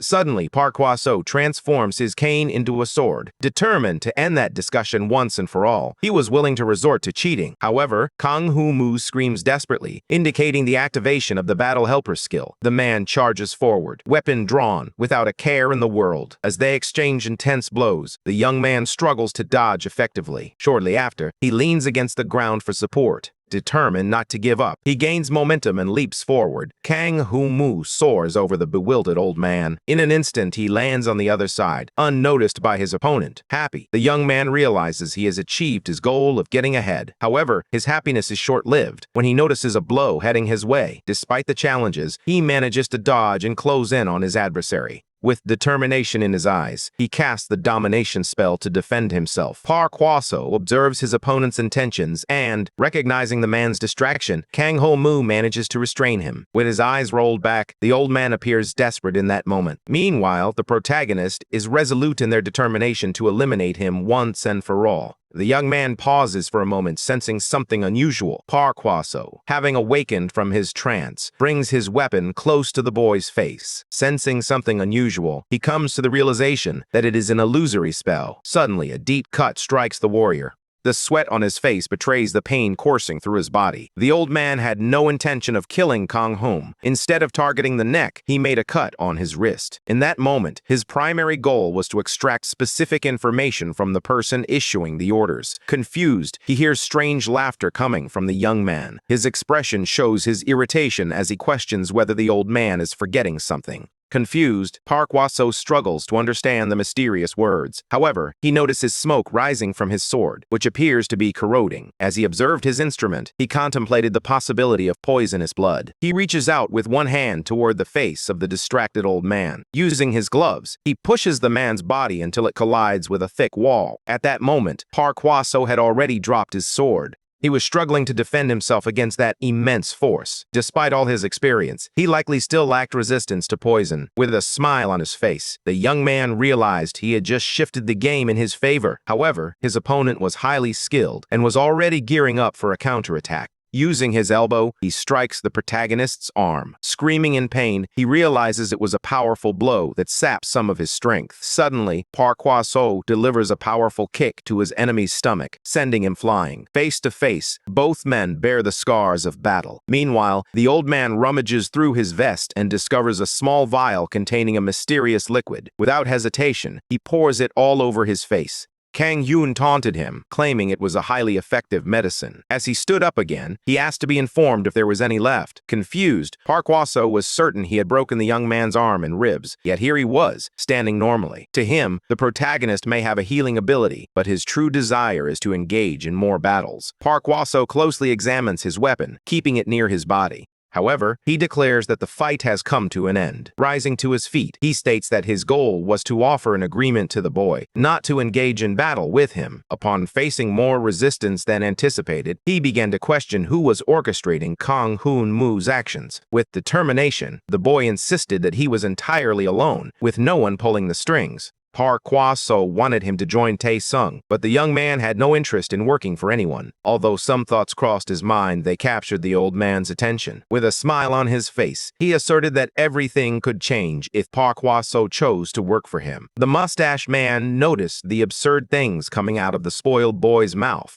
If he persisted with those delusions, he would leave immediately. Kang Yoon-moo wanted the man by his side not only for his connections, but also for his skills in handling information. Determined, the protagonist understood he couldn't let this opportunity slip away. As the old man turned his back, he began to speak about the Tae-sung clan, which was regarded as smaller than the Lotus clan and others. He was determined to make Park Hwa-seo forget about Tae-sung and Lee Jae-dae, urging her to invest in someone younger like himself. Before leaving, Park Hwa-seo started to respond to the boy's arrogant remarks. To him, only a fool who was blind to the truth, an ambitious loser, would utter such nonsensical things. Kang Yin-moo laughed, showing no concern for what he had just heard. When provoked once more, the old man readied his weapon for a potential confrontation. However, he would be unable to use that damaged weapon. In contrast to the boy, Park Hwa-seo charged toward him, brandishing his sword. At that moment, the boy's eyes widened as he noticed the intense movement. Cutting a bit of his hair, Park Hwa-seo knew that if he intended to kill the young man, he needed to be careful and deliberate in his actions. Nothing could be done. His powerful sword struck the wall behind him, causing significant damage. The man explained that many members of the Tae-sung clan were stronger than he was, with Lee Jae-dae being the strongest of them all. To him, it wasn't even amusing for someone who had barely reached level 10 to speak like that. However, the protagonist couldn't grasp what was so impressive about Lee Jae-dae. The old man was shocked upon hearing that. With determination in his gaze, Kang Hyun-moo was ready to reveal everything to his opponent. As energy surged through his body, he declared his intention to prove he was superior to Lee Jae-dae. Intrigued, he wondered just how much stronger he needed to be to surpass the formidable man. At that moment, Park Hwa-seo realized he was affirming the stubborn boy. He explained that Lee Jae-dae reached level 20 just 6 months after becoming a hunter. That's why someone like him had the support of a clan like Tae-sung, while an ordinary person would take over a year to achieve the same. If the boy wanted to prove he was different, this was the least he could do. As the old man gathered his belongings to leave, Kang Yoon-moo declared that he would accomplish everything in just 2 weeks. He wanted to show the man that he was superior to Lee Jae-dae, hoping to change his mind about working for him. However, Park Hwa-so believed that was a completely nonsensical and absurd proposition. Turning his back, he warned that the place where the young man was training needed to be better than Lee Jae-dae's. With silent steps, he gradually distanced himself, leaving the boy completely alone. Smiling, Kang Han-moo had only one place on his mind. The landscape revealed buildings that were completely destroyed and corroded over time. Suddenly, the protagonist approached with a clenched fist, ready to throw a punch. On the other side, the monster unleashes a furious scream. The boy's speed is truly impressive and difficult to match. With his enemy collapsing to the ground, he continues launching a series of attacks. However, his enemy sees an opportunity and starts to move its mouth, filled with sharp teeth, closer. Suddenly, it clamps down hard on his hand. The young man is caught off guard by the sudden movement and feels pain coursing through his body. Even so, he was confident he could defeat the creature and plunged his hand deeper into the monster's throat. Now he was pleased to realize everything. Kang Hyun-moo joked about not spitting out what had been put in its mouth. Soon after, the trail of blood spreads across the area. The monster's head was completely destroyed, its jaw shattered, which allowed the protagonist to reach level 15. At that moment, the Star of Conquest appeared, watched with curiosity. He gazed at the sky, hoping to see something different. Kang Hyun-moo's hand was severely injured and covered in blood from the monster's bite. Shortly thereafter, he reflected on the recent fight. After bandaging the injury, he realized he shouldn't have pushed his body so hard. The fairy beside him scolded him for allowing his butler to fight so boldly. Noticing Rennie's appearance, a warrior inquired about where she had been for so long. However, the fairy appeared far more concerned about her friend's hand. Using a straw, she attempted to draw his blood. He didn't care about the situation, knowing he could be revived in hell after dying in battle. In fact, things seemed to be looking up for him. Compared to the effort of hiring unknowns to track down a horde of monsters to fight, this was a significant improvement. The only red-hooded goblin he encountered was the same creature from their first meeting. Of all the goblins he had fought, this one remained the most elusive. The red-hooded goblin might just be the strongest of them all. While Kang Hyun-moo was distracted, he failed to notice the creature's stealthy approach. With a hook in place of its arm, it moved calmly through its surroundings. Upon spotting its opponent, it leaped away.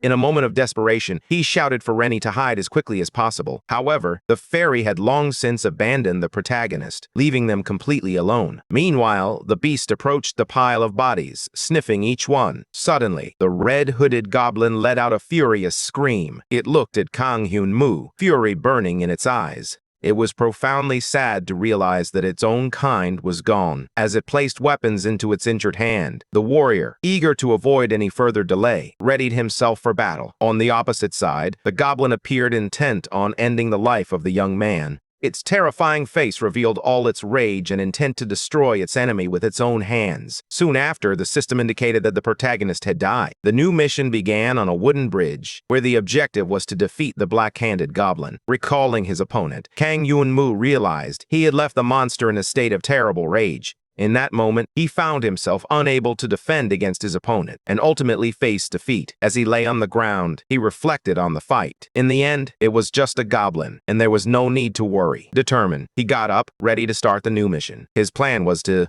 counting all the necessary items to put his idea into practice, the creature approached quickly. Hearing the sound of footsteps, Kang Hyun-moo turned his body for a better view. However, he ended up dead once more, with a total survival duration of just 1 minute. On the 6th attempt of the mission, enemies stood on a wooden bridge as the protagonist ran in despair. The goblin pursued him relentlessly, offering no moment of respite. Filled with rage, the monster was determined to defeat the warrior once again. With determination in his eyes, the young man was resolute in his refusal to be defeated again. He used his gloves to launch a counterattack against the goblin. At that moment, he appeared quite pleased to have uncovered a potential weakness. However, his happiness was short-lived. As the creature struck him with a powerful sword, the protagonist realized he was no match for the goblin and contemplated hiding as soon as he was resurrected. An old saying suggests that revenge only leads to more revenge, while forgiveness is the only path to true victory. However, Kang Hyun-moo would rather die than forget that goblin, dedicating his time to leveling up. As a result, he refuses to let anyone escape unpunished or regret their actions. If someone attempted to stab him in the back, he would ensure they paid the price in return.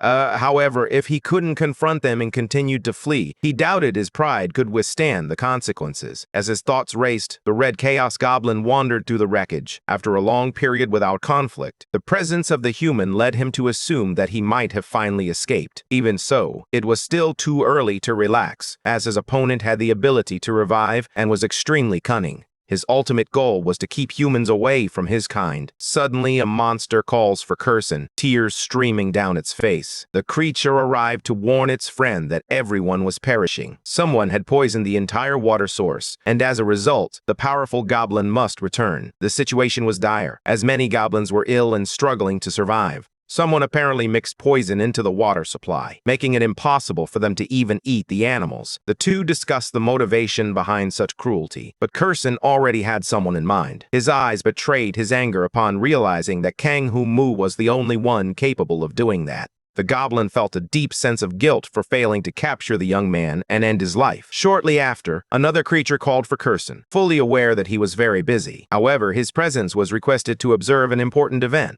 The child in his arms cried increasingly, searching for Curson. Tears filled his eyes as he watched his son. Determined, the red-hooded goblin ran away. His friend tried to hold him back, urging him not to do something reckless. Despite his ambition, it would be impossible to confront an enemy with the power to revive. The goblin suggested they abandon their quest for revenge, believing it would prevent the human from bothering them again. He urged them to flee and find a new home before the situation worsened. However, Curson disagreed with this approach and was determined to pursue revenge. Upon realizing they were whispering to Curson, they realized they had no choice. At that moment, one of the monsters noticed something unusual that warranted attention. Lying on the ground was one of the scouts who had just emerged. Detecting the scent of poison, they were certain it had been laid by a human. The best course of action was to return to the hideout as quickly as possible. The clues they were leaving suggested that the human was attempting to lure them away from the others. Curson decided to stay outside to confront the enemy, who was still no match for him. The goblin boasted that it would be an easy fight, claiming he could defeat his opponent with his eyes closed. Despite his bravado, his companions were genuinely concerned for his safety. Curson assured them he would return alive from the battle, even without any resurrection powers. With determination, he walked through the ravaged landscape of the apocalyptic setting. His ears picked up a noise coming from his direction. However, the goblin was quicker and managed to strike his weapon with a hook. With fury in his gaze, Curson was resolute in his determination to deliver a painful death to that human. Kang He-mu had already taken his position behind his enemy, poised and ready for the fight to begin.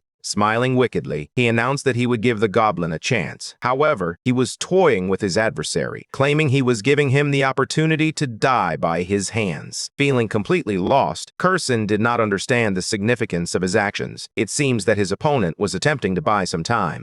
The human explained that if he used the poison to kill everyone, there would be no one left alive. While some of his people had died this time, he was uncertain about what might happen next. Knowing he could be resurrected, he was curious to see if the goblin could prevent his own death. Curson's goal was to bring the boy back alive, intending to cut off his limbs and make him regret it. With his magical gloves, he grasped the goblin's sword, asserting that he could kill himself and return to life. The protagonist could threaten the opponent's family, but he felt powerless to intervene. All Kang He-mu desired was to exact his revenge without endangering his innocent family. However, if the enemy continued to advance, his plans could change completely. In that moment, Curson felt his hands were tied, as he would do anything to protect his people. Suddenly, he threw his sword in front of the protagonist. His goal was to sacrifice his life for the safety of his family. Without wasting any time, the young man declared that this was his greatest objective. That's why Curson demanded that he leave that place for good as soon as he killed him. Furthermore, Kang He-mu was to agree and refrain from harming anyone from his people. Recognizing the advantageous situation, he bent down to pick up the sword, believing everything was fine. However, the goblin struck him just as he realized he had fallen into the trap. With a single blow, his body was sent flying.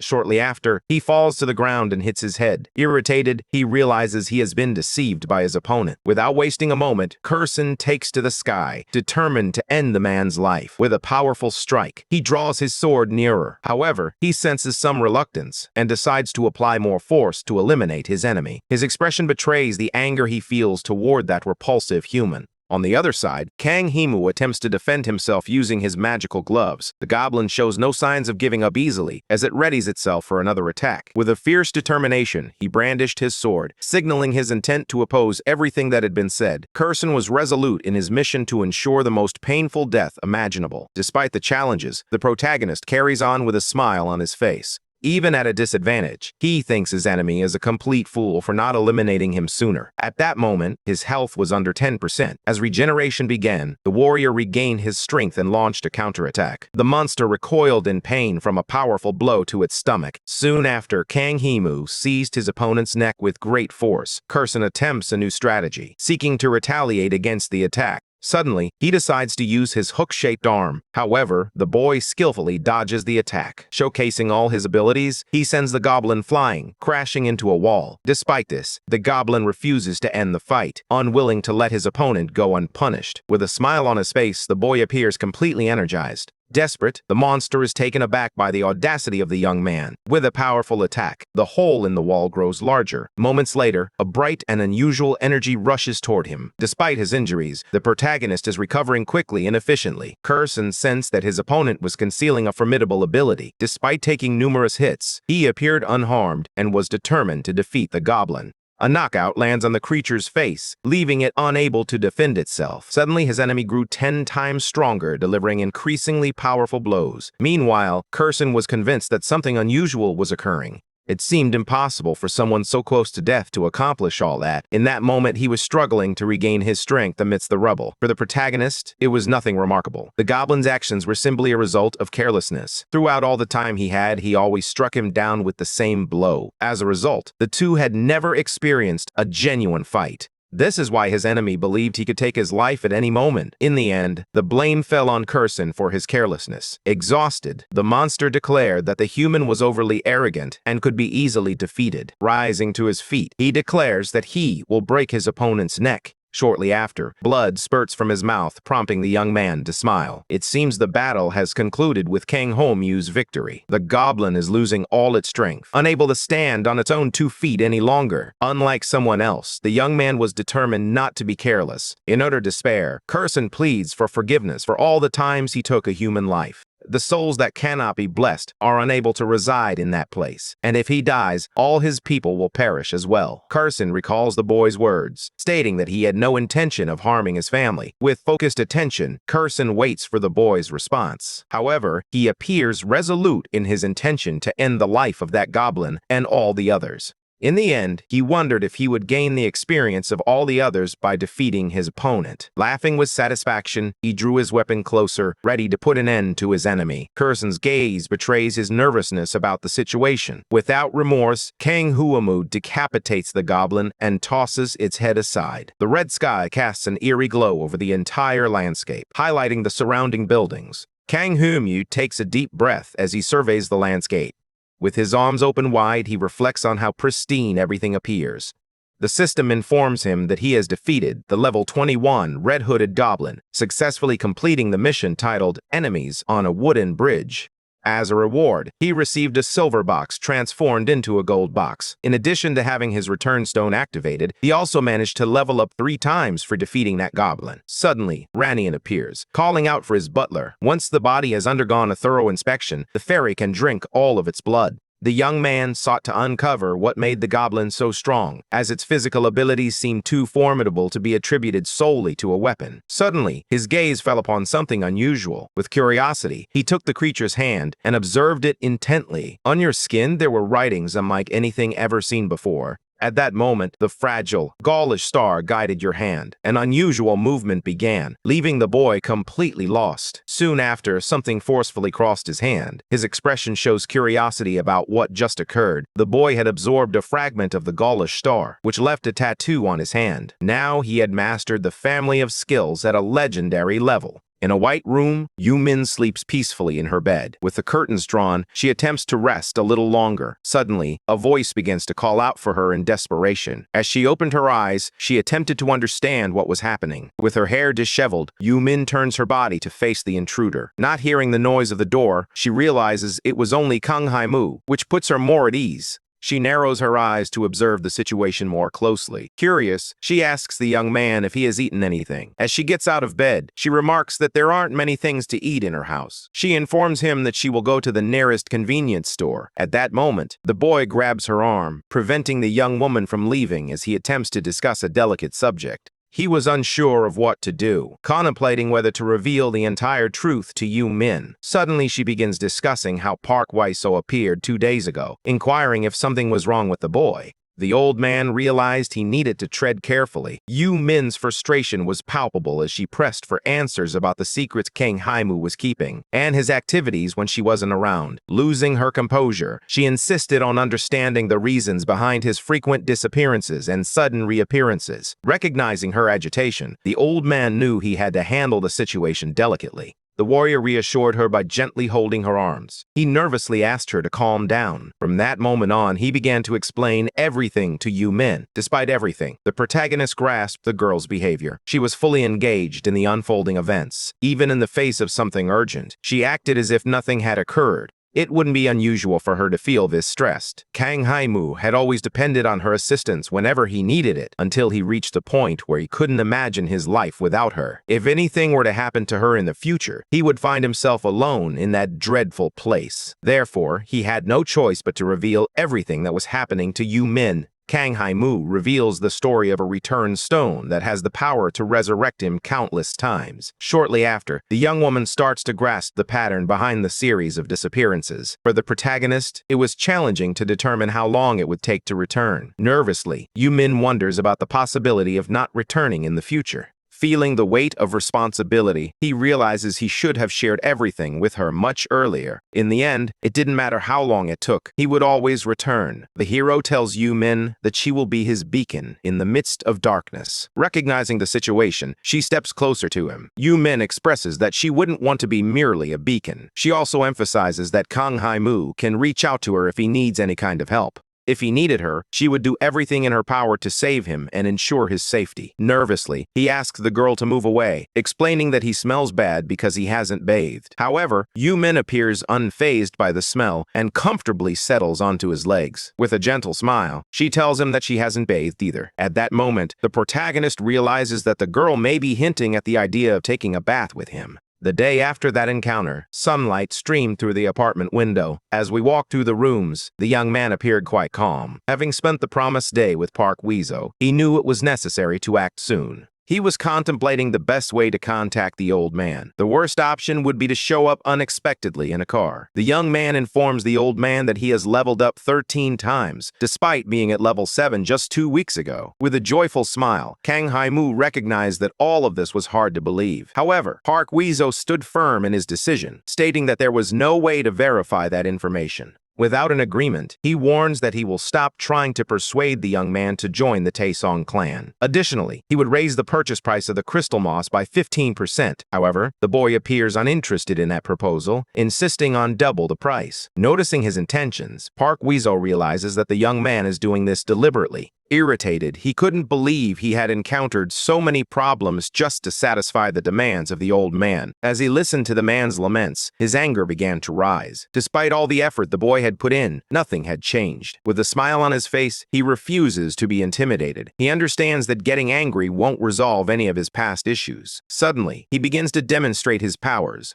The intense light is visible even from outside the car. Park Waiso can hardly believe what he's witnessing, and his anger continues to escalate. Shortly after, Kang Haimu holds the crystal moss in his hand, declaring it a monopoly. No one but him could obtain that crystal moss. He held the entire monopoly in his hands. The old man explains that he is already matching the price of the crystal moss and is also offering an additional 5% over that price. However, the protagonist appeared completely disinterested in the negotiations. Instead, he had different plans in mind. Suddenly, he positions his fingers, anticipating something to occur. His goal was to present something truly intriguing to the old man. As he observes the situation, suspicion is clearly evident in his eyes. The young man asks Park Waiso to open his hands and see for himself. Believing the boy, he watches his closed fist. At that moment, his gaze drifts, filled with confusion and uncertainty. For Kang Haimu, that would be considered a type of of deposit. In his hand was the Trust of her Hast, an artifact capable of temporarily doubling the owner's senses when activated. Upon recognizing the item, he realizes it is a genuine legendary artifact. The protagonist explains that the object temporarily doubles the user's senses, believing that not even Li Jite could bestow such a gift. He certainly saw himself as far more useful than Li Jite. The gift would stay in the old man's hands until the day he acknowledged that Kong Haimu was superior. Pensive, he reflects on the legendary class item that likely existed. Despite this, he remains somewhat suspicious of the situation. Noticing the shape, he observed that there appeared to be another matching ring, prompting him to question the boy. However, he expressed uncertainty about everything, stating that it was the only item found. Storing the ring in his jacket, Park Weezo hoped to eventually find its matching pair. The young man had successfully obtained double the value he usually received.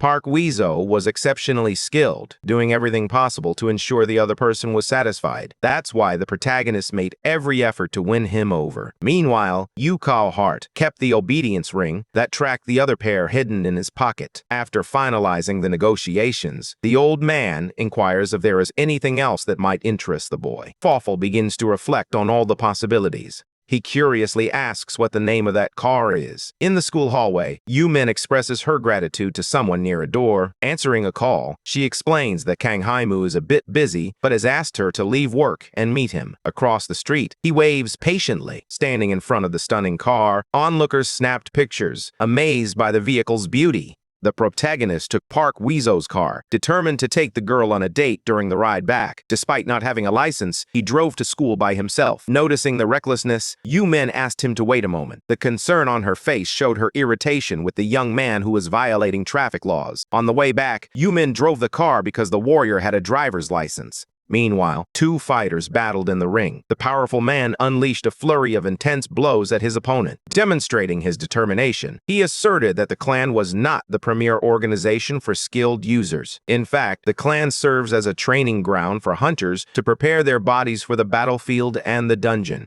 Advertising, tax services, housing, and clothing are all essential sectors that contribute significantly to the economy. During training, everything a hunter can research is at their disposal. During his confrontation with Kang Haimu, he remarked that every hunter operates like a small business. Among them, Tae-sung enjoys the best benefits in the entire world. For glory or for money, it would be a missed opportunity not to join him. At every moment, the old man attempted to persuade the boy to join the clan, but the boy remained resolute in rejecting any tempting offers. In a sudden move, he lunges to strike the old man's face, only to be taken aback by how swiftly the old man dodges. Suddenly, his body is thrown aside. Even with quick reflexes, Kang Haimu collapses to the ground, overwhelmed by intense pain. As he attempts to get up, he warns that he might have a fractured rib. The old man hears the question about whether he had managed to last a long time without skills. Determined not to relent, Park Weezo stated that he would analyze the situation more carefully to reach his own conclusions. With his muscular build, he was prepared to confront the boy once more.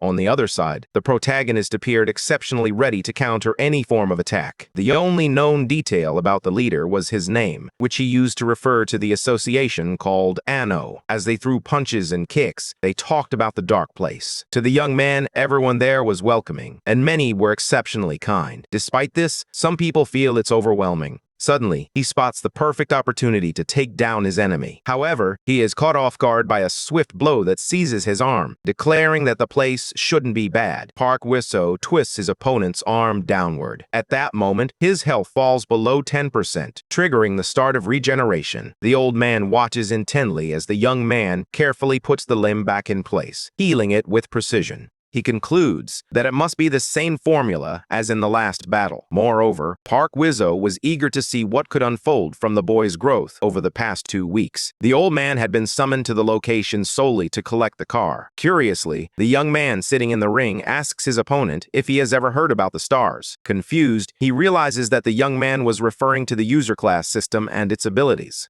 He wanted to learn about things like the Brittle Star and the Star of Lamentations, which are parts of the stars. That information had circulated among the top rankers, including Li Jite, as something known only to a select few. The old man reminisces about the top Xiaoji from China. A discussion arose regarding a group known as the 5-Star Association, Without offering further details, Park Wiseau warns that the boy might discover the truth on his own and questions whether he wants to clear a dungeon. Confused, the hero appears to struggle with understanding this unexpected invitation. The boy had no intention of working for anyone else. Instead, he remained determined to reach the top, just like Lee Jite. In Park Wiseau's view, attracting people could aid him on his journey, as he ultimately needed to socialize with others. The young man remains undecided and doesn't place much trust in that idea. Moreover, there was no official record of him entering or leaving a dungeon. This absence of documentation made it difficult to obtain information, as he was viewed merely as an inexperienced hunter. As Kang Huemo reflects on his options, he remains uncertain. Out of curiosity, he asks the old man what he should do. His sole responsibility would be to enter a dungeon. Even a genius must start by learning the basics. Park Wiseau would take charge of preparing everything, selecting both the location and the date. For now, he should wait for the call from the old man.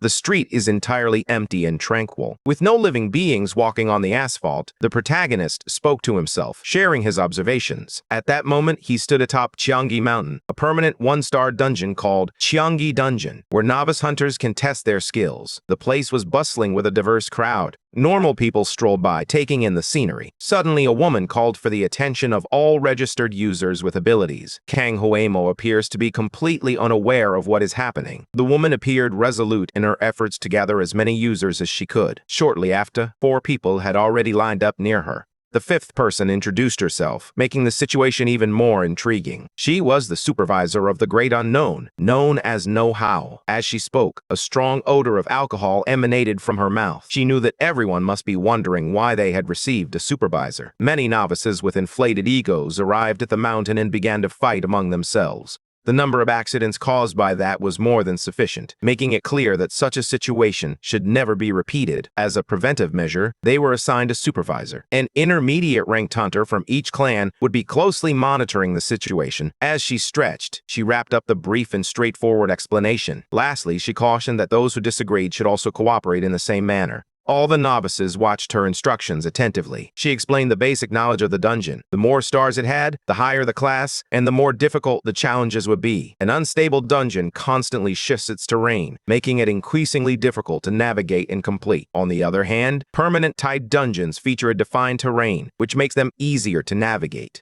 A permanent one-star dungeon like Kyangoshan was very easy to navigate, especially with their assistance. Suddenly, she begins to feel unwell, as if she might vomit. All the novices recognize that the supervisor was not having her best days. After feeling unwell, she apologizes and explains that she had gone out the night before. The protagonist appeared both confused and disgusted by the entire situation. Starting on the left, she requests to initiate the introductions. The first boy was Park Sumun, who had 2 stars. Then there were Han Nagyan and Kim Soyoung, each with 1 star. The boy with glasses was Kim Suwon, who was also a star. Reflecting alone, the warrior realizes the group consisted of 5 people, 2 girls and 3 guys. When it was his turn to introduce himself, he stated his name with a flourish. The supervisor appears to be intrigued by the young man. She approaches him, taking cautious steps. Nervously, he realizes that the woman is approaching him. Standing in front of him, she observes attentively. The two remain still as she repeats his name, analyzing him from head to toe. Her eyes appear glazed as she focused on the figure of the protagonist. Meanwhile, he could do nothing but allow her to observe him. She holds it in her hands, trying to get closer. She began asking various questions about the boy's school, but he wasn't enrolled anywhere. Due to her hangover, she couldn't recall where that young man had come from. However, she realizes that it wasn't important whether the boy had equipment. At that moment, he releases his energy, and shortly after, a staff begins to take shape in his hands. Curious, the supervisor watches the boy's instrument closely. To her, that was a fascinating skill to utilize. Despite its appearance, that goblin staff causes monsters to drop any item upon defeat. At that moment, Park Samoon stands before the two, visibly furious. After noticing the staff in his hands, he complains that the young man has been acting gracefully for quite some time. To him, that wasn't a weapon capable of defeating monsters. He shows his backpack and warns that Kang Hu-mu should have brought at least that much. Meanwhile, the supervisor stays silent, watching the scene unfold. Wielding his weapon, Park Samoon appears extremely irritated with the situation. Stealthily, a howl approaches the boy and grabs his leg. With a swift strike, she spins through the air, forcing him to drop his sword. She grips the weapon's hilt and pulls the boy away from the conversation. Meanwhile, Park Sa-moon collapses to the ground, not having enough time to react to the attack. In a moment of desperation, he notices the supervisor approaching with the sword. She only intended to scare the boy by placing the weapon beside his face. Respectfully, she questions whether Mr. Park Sa-moon has gone mad. Displaying weapons outside of dungeons was strictly prohibited, as it could lead to disputes and create anxiety among ordinary citizens. Frightened, the boy expresses his apologies for the situation he has caused. As he composed himself, the supervisor extended her hand to assist him. Now everyone was prepared to begin the expedition. Although the woman wasn't as strong as Park Wiso, she was still a mid-rank hunter from a prominent clan. At that moment, the protagonist starts to devise an ambitious plan. His goal was to test No Howl's abilities. With a smile on his face, he approached the gathering, radiating warmth and positivity. He begins to move toward the dungeon. However, something slimy is visible from within the forest. Suddenly, the mud begins to form a strange and unexpected shape. From beneath the sludge, the figure of an enraged goblin emerges. A sign marks the entrance to the Star Dungeon. The area resembles a minefield, teeming with armed officials. Under the supervisor's command, the gates are opened for the newcomers. The officials stand by as the last boy passes through the entrance. Shortly after, the gate is locked once more. The newcomers appear suspicious and seem nervous about the situation they are facing. However, No Howl begins to draw attention to him. The woman stretches once more and encourages the young people to follow her. At that moment, they were examining the interior of the dungeon. Although it may not seem dangerous now, the deeper they go, the more threats emerge. Curious, the supervisor asks if anyone in the group knows how to clear the dungeon. Quickly, Park Sa-moon accurately responds that obtaining the return crystal is necessary. As a first condition, they would track the goblins, locate a cave, and inside, they would find the crystal. The return crystal enables the protagonist to exit the dungeon after completing specific objectives, which feels like a hellish ordeal. Meeting an additional condition will yield an even greater reward. As newcomers, they would fulfill the first condition without Howl's assistance. Suddenly, Park Sa-moon takes control of the situation and instructs his companions to gather around to distribute roles. Knowing that goblins have a keen sense of smell, he decides to use some grass to mask the scent of their bodies. He also advised everyone to be prepared for any stealth attack and to stay alert. As Kang Ho-woo listened to the explanation of the tasks, he struggled to grasp the reasoning behind the orders. These instructions were derived from Park Sa-moon's lessons with the renowned streamer Wild Breath Hunter on his channel. Once again, the fight between the two erupts, requiring intervention from the supervisor to restore control. She asks the boy to stop arguing and cooperate with the others, expressing what she finds strange. The young man did not understand the purpose of the grass. With his sensitive sense of smell, he could easily distinguish fresh grass from old. Furthermore, he did not need to worry about threats from above. His concern lay instead with protecting his ankles. Irritated, Park Sa-moon could no longer tolerate the abuse from the young man who thought himself so clever. However, he is quickly interrupted by her claim that Park Sa-moon's suggestion was true. However, she noted that the information was from 10 years ago. The streamer Wild Breath no longer cleared one-star dungeons, and all the tips had evolved over time. Conversely, she affirmed that the information provided by Kang Kumu was accurate. That information was highly specific, knowledge that could only be gained through experience. At that moment, no one suspected that the boy had hunted goblins in the past. In response to the suspicions, he confidently declared that he had completed all his homework. Despite this, the supervisor appeared quite suspicious of the strange unknown. Moreover, he claimed it was his first time in a dungeon. Observing closely, Park Sa-moon noticed that his companion had also researched information online. Suddenly, they heard an unusual noise emanating from a shadowy area of the forest. A creature rushed forward, obliterating everything in its way. With a leap, the monster drew nearer, poised to strike. The supervisor sensed the threat looming behind her group and was already prepared to defend herself. However, Kang Ho-woo was much quicker than she was and swiftly hurled the goblin away.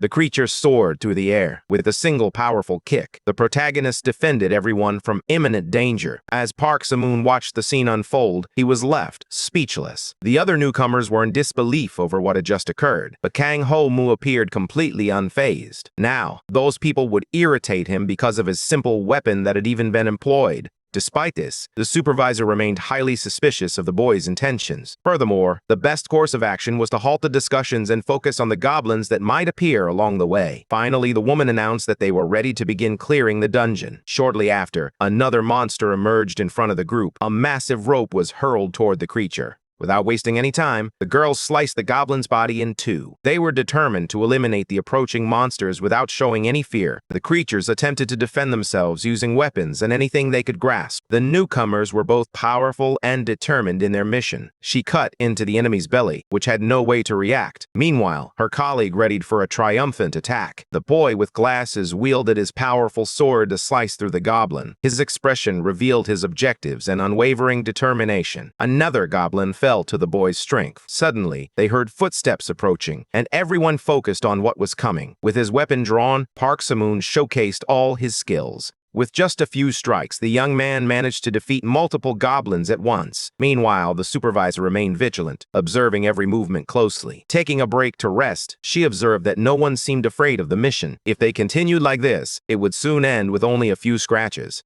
Despite this, she sensed that something was amiss. Even before the fighting began, the goblin seemed frightened. Realizing there was more to the situation, she understood they couldn't possibly be terrified of a group of novice hunters. Once they completed the mission, they would return, and she would personally examine the dungeon. Noticing a peculiar situation, she began to run uncontrollably. Desperate, she questioned what had transpired during her absence. With fear etched on her face, the girl called out for the supervisor. In front of her, monsters were bound with pieces of wood. The scene was undeniably dark and desperate, with dozens of dead creatures scattered all around. That was in the exact opposite direction from where they had come. In that moment, Now Howl attempted to make sense of what was unfolding before him. In a state of despair, she stated that this was an emergency and that they should return as soon as they found the stone that had been returned. Something mysterious had taken control of the goblins and manipulated their bodies, a phenomenon rarely seen in a one-star dungeon. Uncertain of the cause, she felt certain it was something dangerous. They had to leave as quickly as possible before someone got seriously hurt. At that moment, they realized that a colleague was absent from the group. Desperate, she asked everyone where Kang Humu was. The supervisor called out the boy's name, but there was no response. Meanwhile, the red-hooded goblin observed the scene intently. Upon hearing that dreadful name, his eyes filled with pure hatred. 1 hour before everything unfolded, the newcomers remained engaged in an intense battle. From a distance, the supervisor observed the fight intently. Behind her, Kang Humu watched the scene with curiosity on his face. After effortlessly defeating several goblins, he recognized that this challenge was far from the difficulty of hell. In that moment, he realized why the supervisor remained so calm. Observing from afar, he started to entertain an unusual idea. Without a moment's hesitation, he vanished from everyone's view. Shortly after, Now grew impatient with the prolonged wait for the battle to conclude. Meanwhile, the protagonist had already entered the forest. He trained his skills alone, driven by determination. Using the tattoo on his hand, he started to radiate energy all around him. Suddenly, the training began to take effect, and he channeled the familiar skill throughout the space. One arm served as support to lift a body. Curson, the red-hooded goblin, he exerted all his strength to pull himself out of the mud. Meanwhile, the protagonist appeared highly focused on assigning the monster its first task. The familiar skill was an ability he acquired after defeating Curson in Hell, enabling him to bring someone back from the dead. However, what made this skill truly impressive was not solely the act of resurrection. With determination, he commanded Curson to eliminate all the monsters that inhabited the forest. Moreover, with his skill, Kang Humu was able to revive them outside of Hell. However, Curson did not believe the boy was asking him to kill his own people. With a hidden card, he threatened to kill Curson's tribe if he refused to comply with the order. With no way to escape, the goblin became increasingly irritated by the situation. Suddenly, sounds revealed that the monsters were very near. One of them emerged from behind the bushes, revealing its face. To protect his people, Curson would need to exterminate the goblin. Despite his determination, he recognized that he had no choice. He obeyed and approached his target. At that moment, Kang Humu felt an inexplicable sense of unease, unable to grasp the reason behind it. The bond with Curson, stemming from the familiar skill, likely allowed them to share certain emotions. The feeling he experienced was both uncomfortable and repugnant, as if the goblin were trying to deny something deep within himself. Meanwhile, the creature drew closer and closer.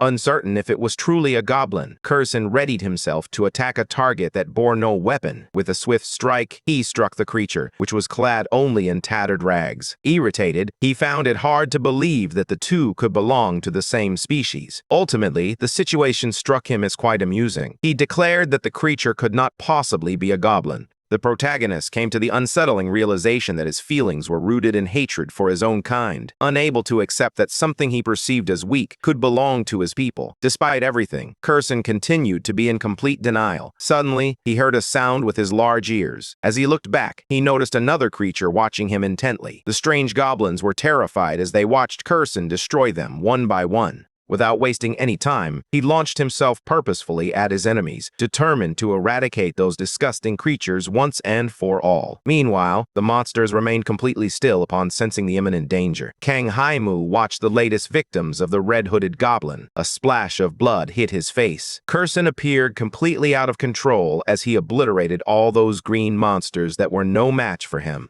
Noticing that his orders were being carried out, he chose to return to the group. On the other side of the forest, they searched desperately for Kang Humu. The supervisor believed the boy was already dead at that moment, completely losing hope. Suddenly, a head appeared from the bushes. Irritated, she began to scold the boy, telling him he wasn't allowed to act alone. Confused, he struggled to understand the situation. The supervisor was relieved to discover that he had not sustained any serious injuries. For now, she instructed him to stay close, as they were going after the return stone. Amidst the bodies, an image caught Park Samoon's attention. That was the return stone that would guide them back to safety. Without wasting any time, the two-star rookie sprinted toward the stone, even knowing the dangers that lay ahead. His goal was simply to escape the dungeon once and for all. From the supervisor's reaction and the sight of the corpses, it was clear he didn't want to spend another second in that cursed place. However, a well-crafted trap lay in wait for him. Hidden among the leaves, Curson seized the young man's leg with his hook. Moments later, the boy collapsed onto the ground. His head struck the stones with a heavy impact. Suddenly, the goblin emerged, prepared to eliminate any potential threat. At that moment, Park Samoon realized he had been completely deceived. Meanwhile, the goblin prepared to destroy the boy, but the supervisor refused to allow that to happen in her presence. The hook was already dangerously close to the boy's face. The woman swiftly grabs one of her powerful weapons. With a precise strike, she delivers a powerful blow to Curson's stomach, showcasing her formidable skills. Everyone around is in complete shock over the situation. Fear was clearly visible on their faces. However, the hero appeared remarkably calm, comprehending all that was unfolding. The supervisor remains resolute, determined to overcome her opponent. However, Curzon was not weak. He was determined to fight until the very last second. With a sword in his hands, he attempts to strike without a sound. She manages to dodge, but a cut grazes her arm. From a distance, Kang Hee-moo pondered what a mid-level hunter could possibly achieve against a hell goblin. The fight was so captivating that he couldn't look away. In the end, the hunter from the clan known as the Great Unknown understood that she would have to confront a challenging battle ahead. With unwavering determination, her goal was to protect the newcomers at all costs. Curzon watched her as if she were his next victim, his gaze reflecting the anger he harbored towards the wretched humans. Suddenly, he begins running toward the supervisor. However, she doesn't remain still for long and advances with her knives. The clash between the two casts a light that illuminates the entire environment. This well-known skill enabled the user to issue commands to those who are bound. The only disadvantage is that if the bound target is of a higher level, the user will have limited control. However, this was not an issue. If the protagonist died, Curzon would also perish, resulting in the destruction of his entire tribe. The goblin may have been frustrated by the situation. Despite this, he was creating a significant mess as a means of expressing his pain. Meanwhile, the newcomer stood frozen, taking no action at all. The most important figure at that moment was the supervisor. Nell Hao, a mid-level member of the clan known as the Great Unknown, possessed extensive skills on her resume. However, Kang Ha-young questioned whether she could defeat Curzon, level 21, and emerge victorious. The fight raged on without any pauses or moments of rest. The combatants were incredibly powerful, and neither side was willing to back down easily. Suddenly, the monster spots an opening and lunges toward the group of newcomers. Desperate, the hunter begins to curse the creature in every possible way as it advances, sword in hand. No Howl steps in front of its path and ends up getting injured. She couldn't comprehend how something so powerful could exist in a one-star dungeon. That monster was better equipped than many hunters and was also meticulous and cunning in its movements. At that moment, she became pensive after being struck by a mere goblin. Irritation spread across her bloodied face. Determined, she chose to activate a new skill to combat her enemy. The skill Accelerate unfolds before the eyes of all the spectators. Curson feels threatened and confused by the situation. From a distance, Kang Ha-young observes that the supervisor has already managed to disappear quickly. The protagonist urged the goblin to hurry and escape before something even worse occurred. Without wasting any time, the monster begins to move with the intention of escaping. However, the supervisor is already trailing her enemy like a mysterious shadow. Looking back, he recognizes the emergence of the great threat. With her weapons in hand, she was prepared to defeat the goblin once and for all. A blow heads toward his body. Kang Hyun-moo is concerned about the situation involving his subordinate. The cut on her belly is large and deep, spreading blood across the stones. No Howl vanishes once more, leaving no trace behind. For a brief duration, the skill Accelerate doubles the user's movement speed. If she didn't hurry, others could get seriously hurt, so she was determined to finish as quickly as possible. Like a shadow, she reappears above the head of the distracted goblin. This was the perfect moment to eliminate the imminent threat that had tormented everyone. Irritated, the monster was at a loss for how to react, unable to see the swift supervisor. Suddenly, a tremendous explosion echoed through the dungeon, and smoke spread throughout the area, causing great concern among the newcomers. From the chaos, the hunter emerged and landed gently on the ground. Upon realizing that her enemy possessed smoke bombs, she began to suspect the origin of that species.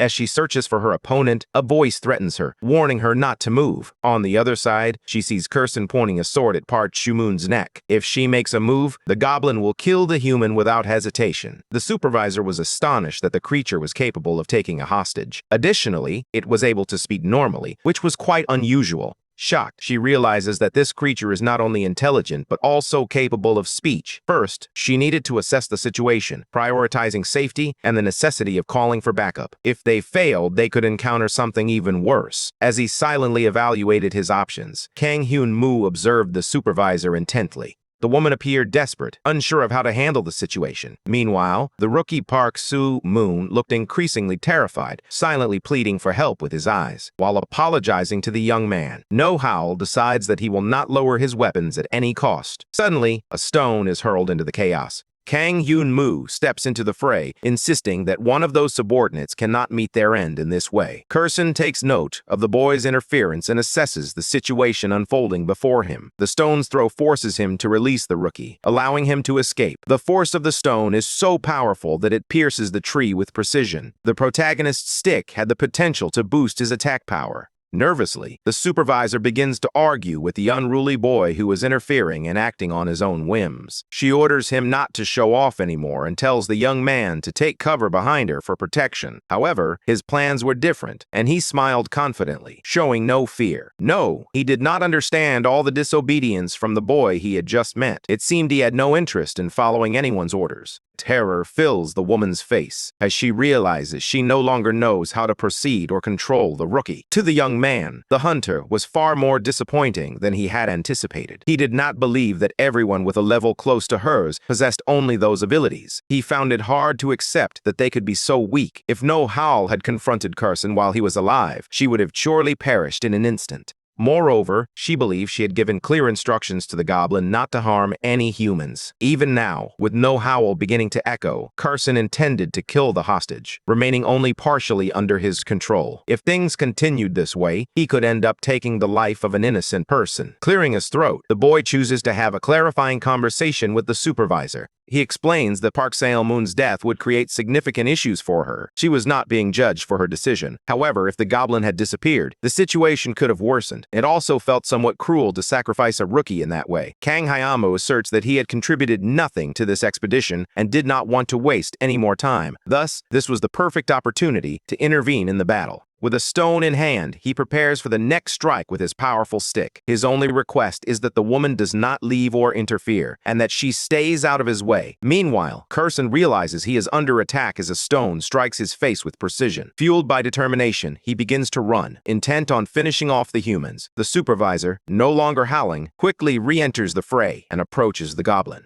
With her weapons drawn, she attempts to defeat the creature to atone for her mistake that nearly cost a new hunter their life. She wanted to confront that threat on her own. However, Kang Hyun-moo would not allow her to participate in that fight. With the stick in his hands, he eagerly approaches the fight. Curson simply observes everything unfolding before him. Without moving, he senses the imminent attack heading his way. Suddenly, the two weapons clash, creating a powerful impact. The goblin's gaze reflects all its fury, but the protagonist, highly skilled, is aware of the creature's weak points. Shortly after, his body is discarded with a precise strike. Meanwhile, the creature struggles to catch its breath. As it analyzes its surroundings, it prepares for a new attack. Suddenly, its eyes catch sight of an imminent danger approaching from behind, accompanied by the boy's warning. A howl approaches with both lightness and determination. Once again, she manages to inflict damage on Kurson's body. The goblin is taken by surprise by the sudden attack, feeling the impact of the unexpected assault. As he falls to the ground, he braces himself with one hand to support his body. He swiftly uses his bare feet to kick the supervisor in the face. On the other side, someone seizes the opportunity to move in even closer. Kang Ha-Yun-Mu employs precise movements to spin the monster's body through the air. At that moment, Kurson loses his balance and falls to the ground. Irritated, he realizes the fight is unfair, with two opponents against him.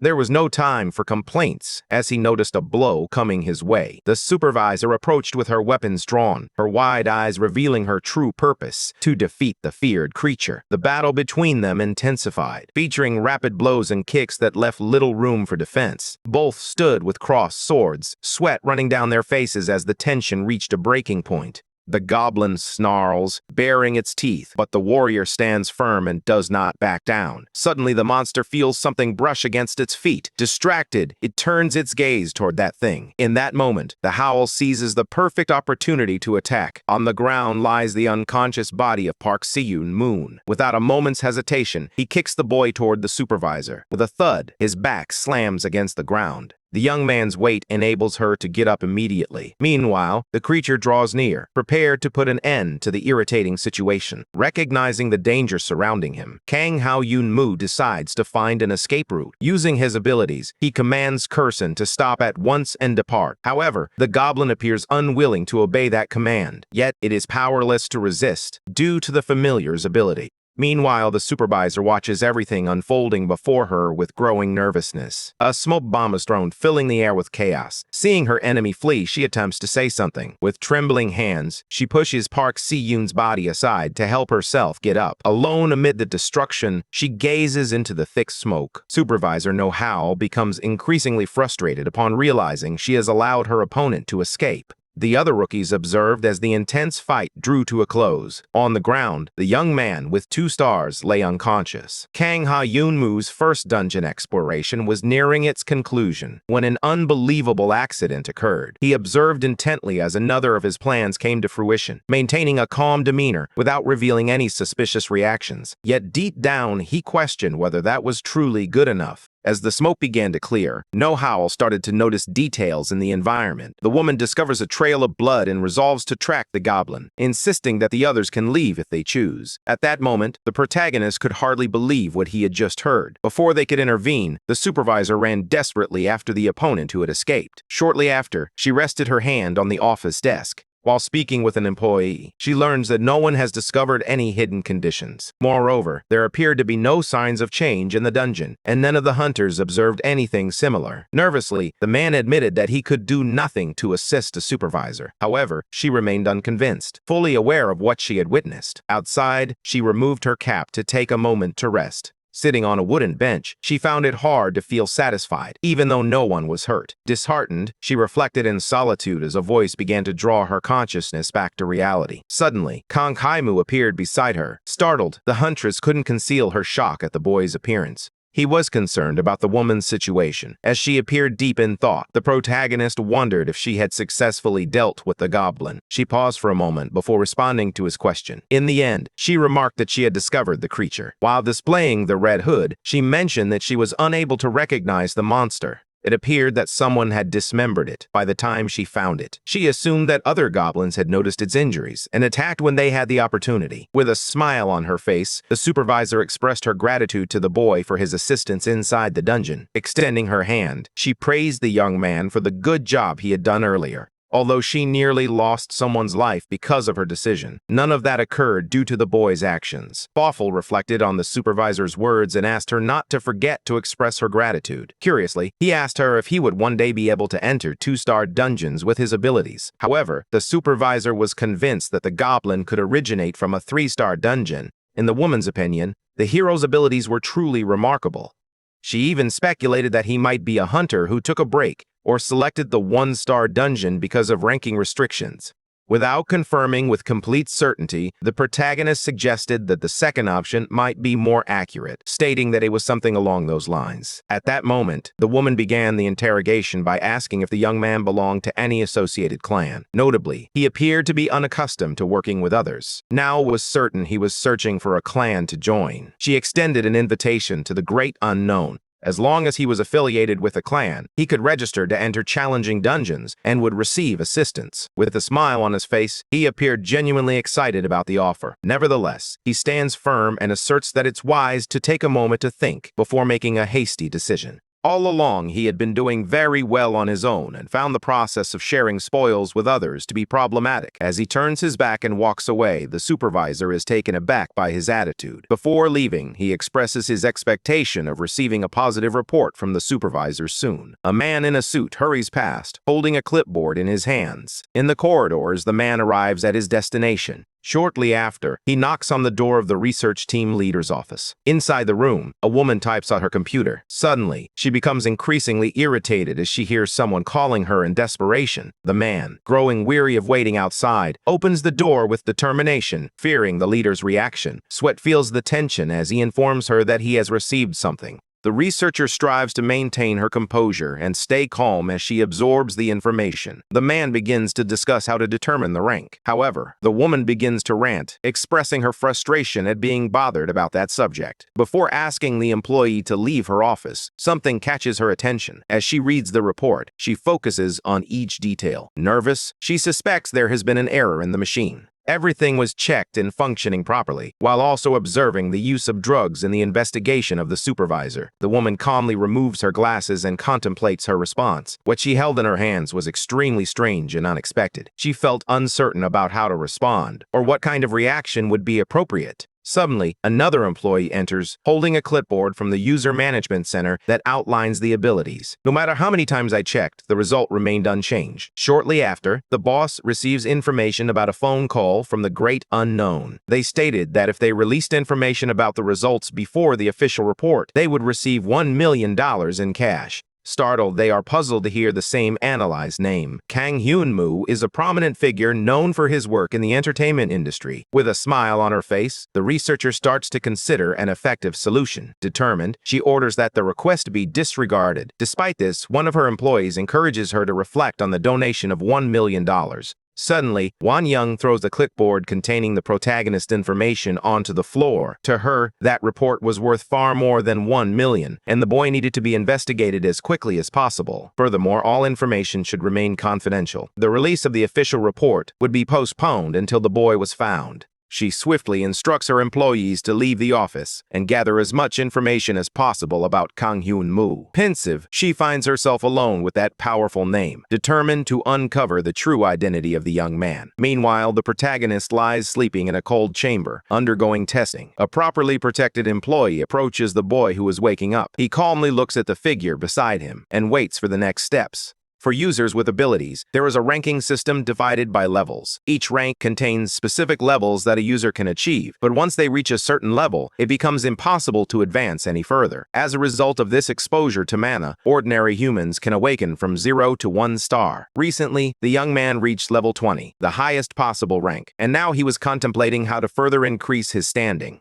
Shortly after, he received unexpected news from Yu Min, who began conducting tests on his body. The girl carefully drew his blood for analysis, but he remained skeptical about the accuracy of the results based solely on a blood test. The Department for Users with Abilities could only administer a temporary test to determine their potential. In their laboratory, they were able to explore aspects that had not been examined before. Yu Min is a graduate student who has yet to publish a thesis, but is currently working in a laboratory that studies mana. They are analyzing the potential for increasing the ranks of users with abilities. His blood would be collected. The girl completed the collection, while the protagonist was left with millions of questions. Later, they learned about the condition of his blood. All instruments used in the collection were disposed of as toxic waste. After her shower, she hands over the documents concerning the rank increase. The exposure to high-density mana could lead to rank increases, prompting the young man to reflect. There were 9 days, 4 hours, 55 minutes, and 21 seconds remaining until the next mission. Kang Hyun-moo was stepping into the heart of the apocalypse. His goal was to uncover the truth behind that hell. At the top of the building, he gazed out at the landscape illuminated by flashes of lightning. His next mission was approaching, but he still had some time to spare. The protagonist understood that the time spent inside hell was equivalent to the time outside of it. In that case, it would be better to spend as much time in hell as possible. Suddenly, red beams of light illuminated the entire room.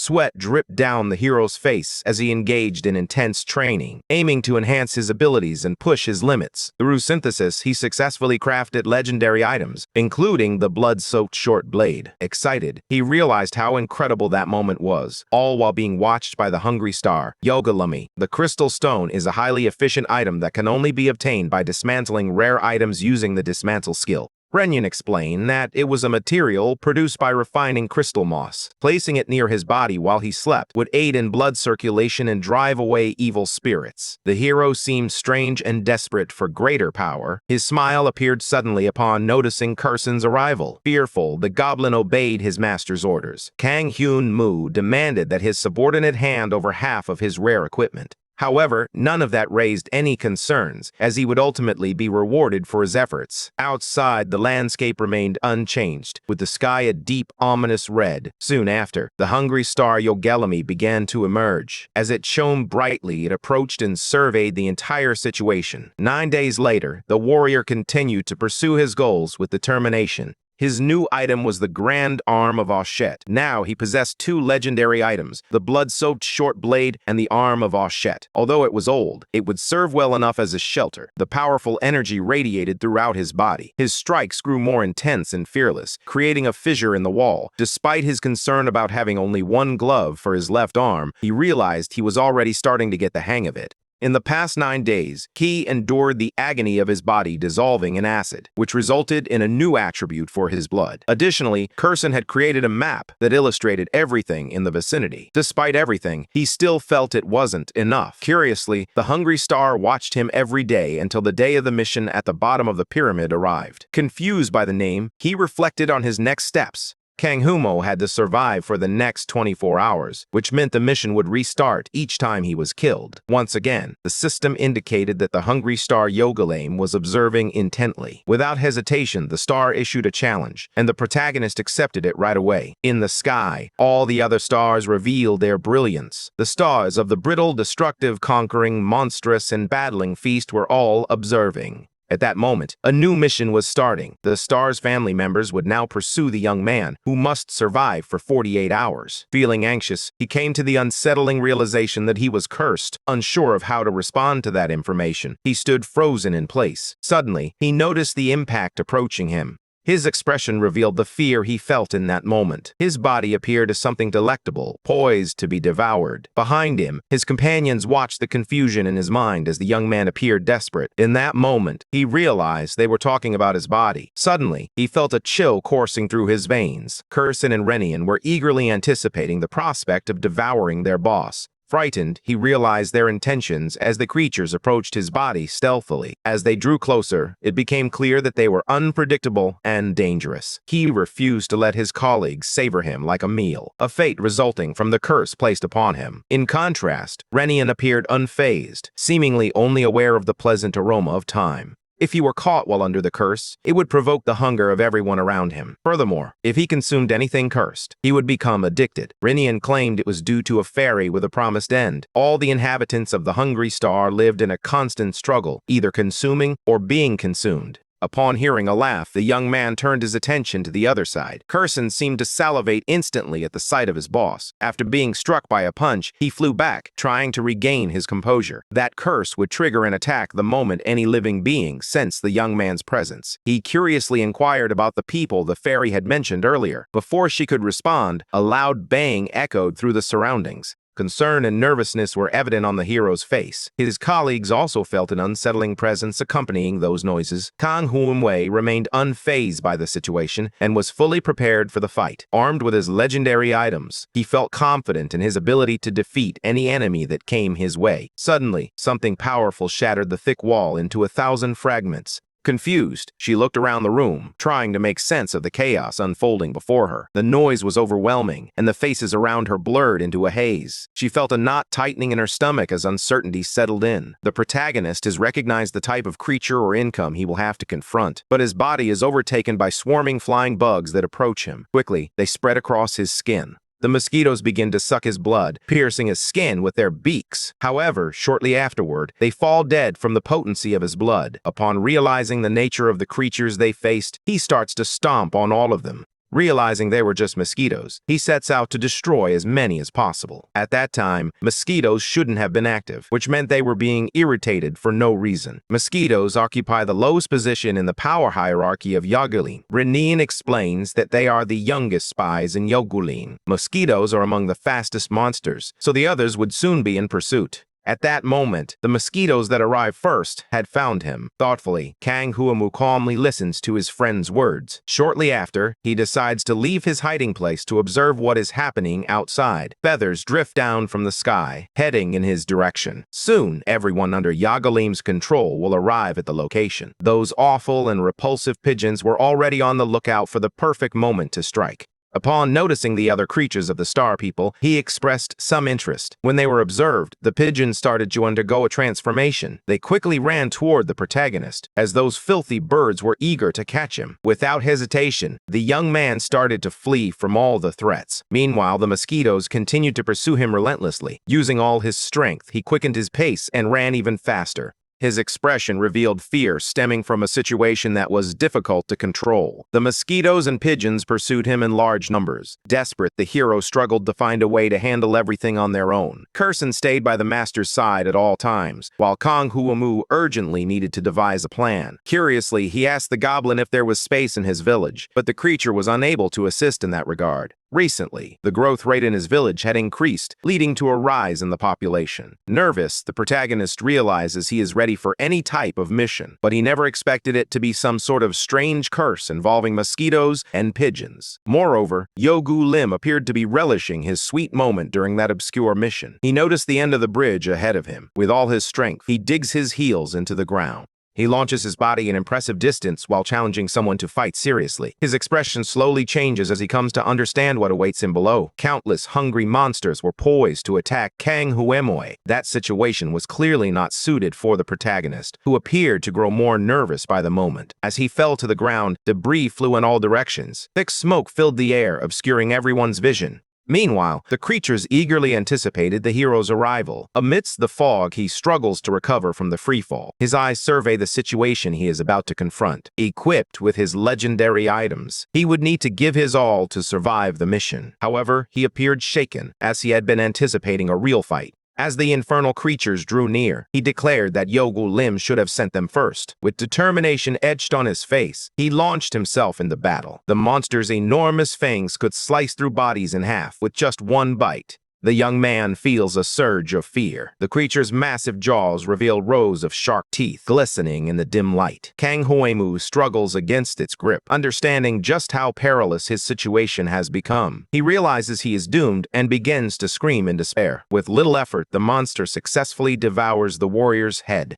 Lifeless, he kneels on the ground, supported only by his knees, and he falls. In that instant, the system indicates that he has died after a survival time of about 2 days. A warning appears, revealing that the hungry star, Yogu Lim, is watching. The character screams in desperation as the scene around him descends into chaos and terror. The creatures advance with swift strides. One of them expresses that no matter how many times he returns to life, the fight remains intense. The monsters loom over the warrior, leaving no room to breathe, a familiar situation that always unfolds. It is clear that decisive action is necessary. The warning remains on the screen as the character tells the other to stop staring at him. At that moment, he believes it would be wiser to run. His survival time stands at 47 hours, 39 minutes, and 50 seconds. As he runs, he realizes he has no choice but to play hide-and-seek with the monsters. The holidays relentlessly pursue him with their enormous fangs. Kirsten was not there with him in that situation. However, even if he were, it would still be just as bothersome. As a result, he feels uncertain about what he should do on his own.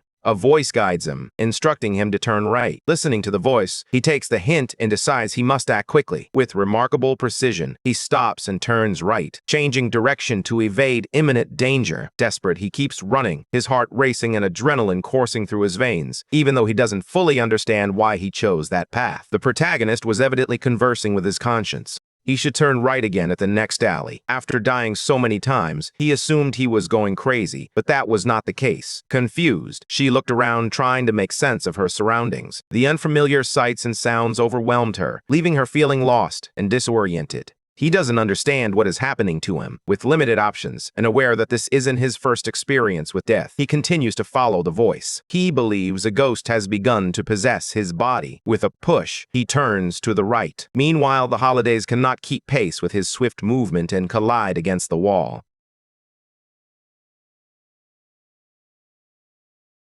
Feeling happy, he recognizes that the situation is in his favor. Without wasting a moment, he continues running without pause. Upon arriving at a site littered with debris, he notices several red lights. Confused and nervous, he soon realizes that a giant monster stands in front of him. A voice continues offering advice on how he can protect himself. After dodging a blow, he retaliates by hurling feces at the monster. Lying on the ground, the boy simply observes. It resembles spiderwebs, wrapping around the shadows that envelop him and creating an oppressive atmosphere. Looking up, he realizes the size of the enemy, the menacing presence looming over him. It is a level 87 Black Widow, a creature renowned for its cunning and deadly nature. Fearing for his safety, he feels utterly powerless. Doubt and fear began to consume his mind. Meanwhile, a voice continued to whisper in his head, but the boy had no idea who it belonged to. In that place, the stars were silent and unable to shine unless they were bound by the rules of this world. The voice belonged to someone who could reach him with her whispers. After her explanation, he realized who she was referring to. The star known as Monstrol, the one he had been observing all along.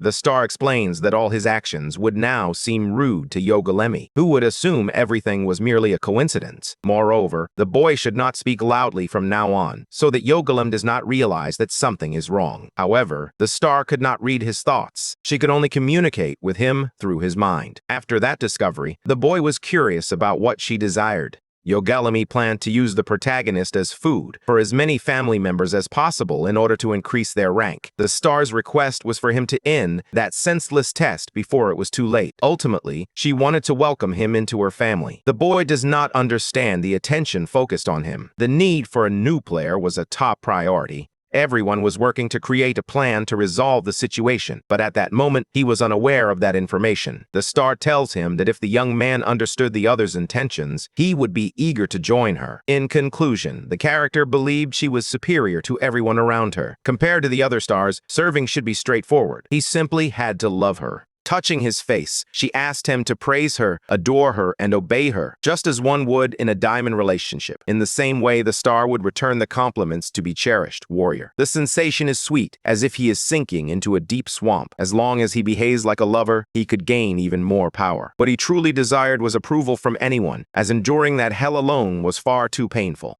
The young man is left speechless as the creature of light seizes him. A warning indicated that the fragile, ghoulish star was watching him intently. At that moment, he returns to his reality. Above him, Monstril continues to radiate her intense glow. While waiting for a response, he mentions that he already has a girlfriend. Upon realizing that the star had fallen completely silent, the protagonist reflects on how his words may have upset her. Radiant, Monstril reveals her angelic face, lamenting that a hero like him can only have one woman. He is taken aback by the star's attitude. Meanwhile, the giant spider draws closer to him. She had believed he would gain some sense after being placed inside Yogolemi's mouth a few times. Despite this, she should have at least offered a way to escape. Since he had rejected the simplest option, the tension mounted with each passing moment. With every word spoken by the star, the spider crept closer. Her presence grew increasingly threatening. From that moment on, he realized he needed to start making an effort, aware that his survival depended on the choices he made. Countless small red spiders start to crawl up his body. He attempts to get rid of them, but there are simply too many. In a cunning and strategic manner, the character would finish the unfinished toy for him. Taking a deep breath, she commands the spider to obey her. She envelops the character in her vast webs. The moon in the sky glows with a soft pink hue.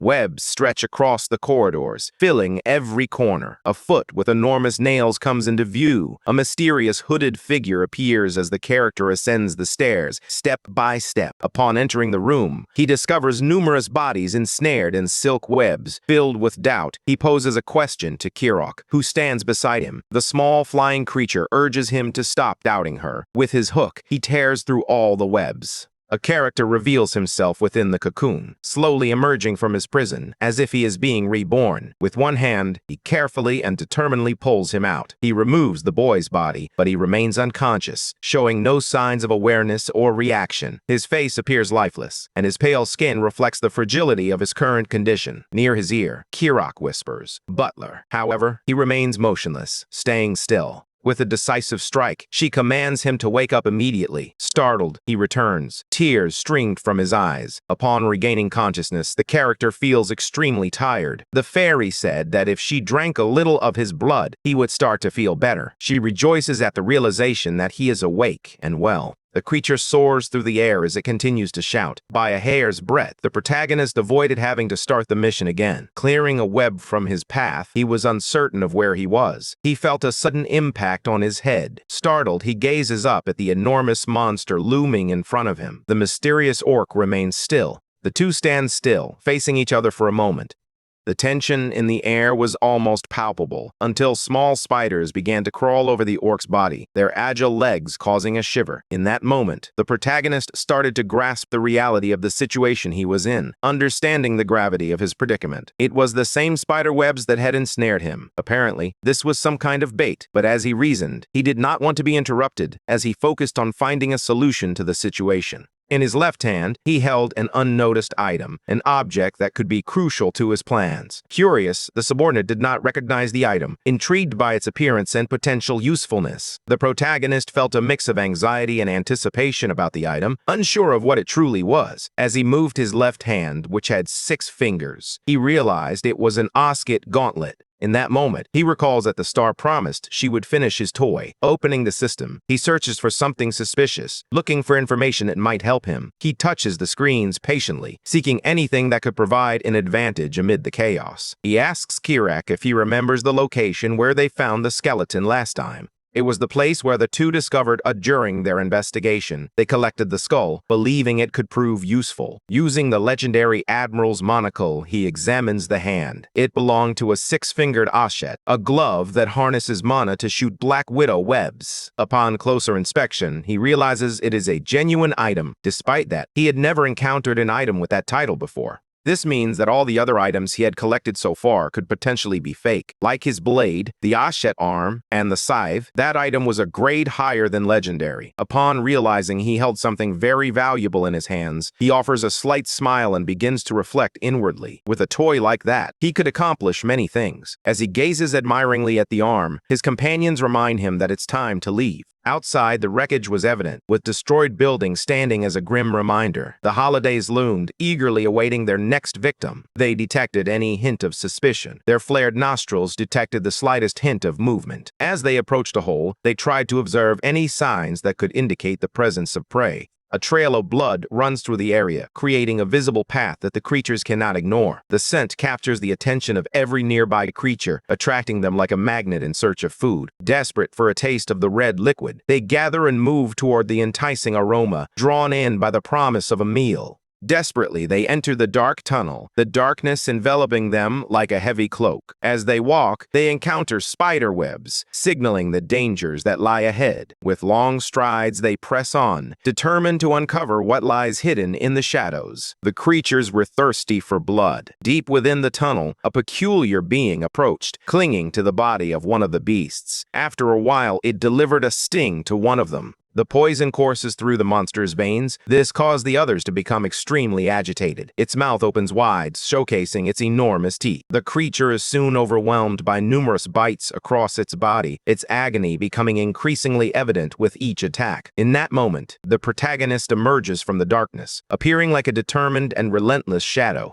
In his hand, he holds a level 3 mosquito, the key to the transformation taking place. He was the one controlling that transformation, harnessing the power of the insect to turn the tide in his favor. His arm is poised to unleash a flurry of webs. With a smile on his face, the character wielded immense power, the royal item in his possession. Meanwhile, the creature was being torn apart, its form disintegrating under the relentless assault. As he watched the scene unfold, amusement washed over him, a satisfied smile spreading across his face amid the chaos. He unleashed more mosquitoes into the fray, and the creatures turned on each other, clearing his path significantly. The mosquitoes bit all the monsters. This created a commotion that intensified the chaos of the situation. Soon after, the situation spiraled out of control. Screams and attacks echoed throughout the environment. The beasts made every effort to enter the tunnel, their frantic attempts heightening the tension in the air. His plan was to incite conflict among them, feeding off their energy. While experimenting with his familiar skill, he discovered something new about poison. Although there are limits to how many things he can control, when it came to small creatures like mosquitoes, he discovered he could have more of them compared to even smaller beings. Furthermore, the mosquitoes that perished from his poisonous blood, those affected by his familiar skill, returned to life with a slight resistance to poison. That situation was already under control, allowing him to handle those incompetent individuals. It was unfortunate to witness such strong people lacking intelligence. With its multiple exits, it was the perfect place to wait while he confronted the ghosts. The character could remain there the entire time and survive for 48 hours. However, his expression changed when he noticed something alarming. The boss had collapsed to the ground, appearing extremely weak. His subordinate rushed over to see what had happened. Meanwhile, the protagonist felt dizzy and weak, realizing that the mosquitoes had drained too much of his blood. At that rate, he wouldn't last long, as they were taking more blood than anticipated. The new solution involves seeking another method, an alternative that could shift the tide of the battle. Meanwhile, the subordinate carried his boss, showcasing loyalty even amidst the chaos around them. However, he sensed something unusual approaching from behind, a feeling of danger warning him of what was to come. A sharp sword glinted among the webs, glinting menacingly and signaling an impending attack.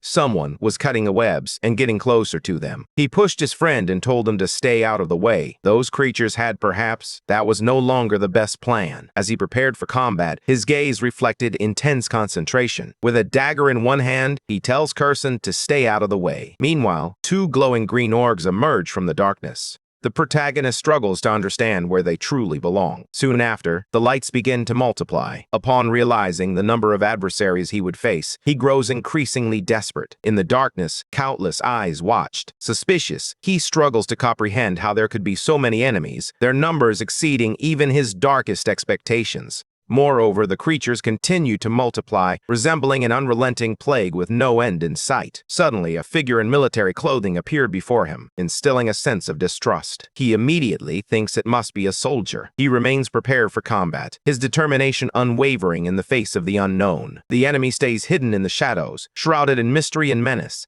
The protagonist waits patiently, attentive to every movement around him, eager to see what will appear. The soldiers reveal themselves as a horde of undead rising from the darkness, heightening the tension of the situation. He now understood the nature of the battle that lay ahead. It was a level 22 zombie, known as the Hungry One. Slowly, the creatures continued to draw closer. The zombie commander ordered them to capture the protagonist, planning to confront the boss afterward. Suddenly, instead of moving slowly, they began to run. However, armed with his items, the protagonist was already preparing for the fight and started to launch webs. He realized it would be too easy if it were only the ghosts. His weapon struck directly at the brain of one of the zombies.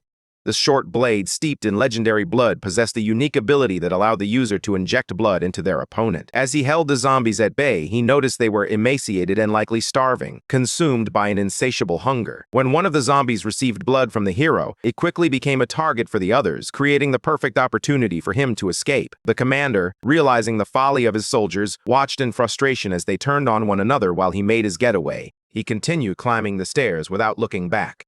A lid, previously stuck to the ground, began to shift as if something was about to emerge. With vibrant energy, the lids were flung aside, creating a thunderous sound that echoed throughout the area. With determination, the hero attempted to escape the hole, ready to confront whatever was coming next. He moved away, hoping the zombies hadn't followed him. As he surveyed the landscape, he noticed items glimmering all around him. They were at the same level, but their military training suggested that reasoning with them might be impossible. Once human, they had had now become mere undead, fully aware of the delicacies the Goblin could offer, now under their control. Screams echoed through the darkness. With each passing minute, the sounds intensified, forming a cacophony of terror around him. The protagonist understood that he couldn't communicate with the zombies. Dialogue was futile in the presence of their insatiable hunger. Like a precise shot, a bullet raced toward the boy, cutting through the air with deadly accuracy. His leg was struck almost instantly. The pain exploded, causing him to stagger from the impact. Realizing the source of the attack, he twisted even further. He knelt on one knee, trying to remain steady as he battled the pain that tormented him. The zombies reveled in their small victory, boasting about hitting him with just one shot amid the chaos.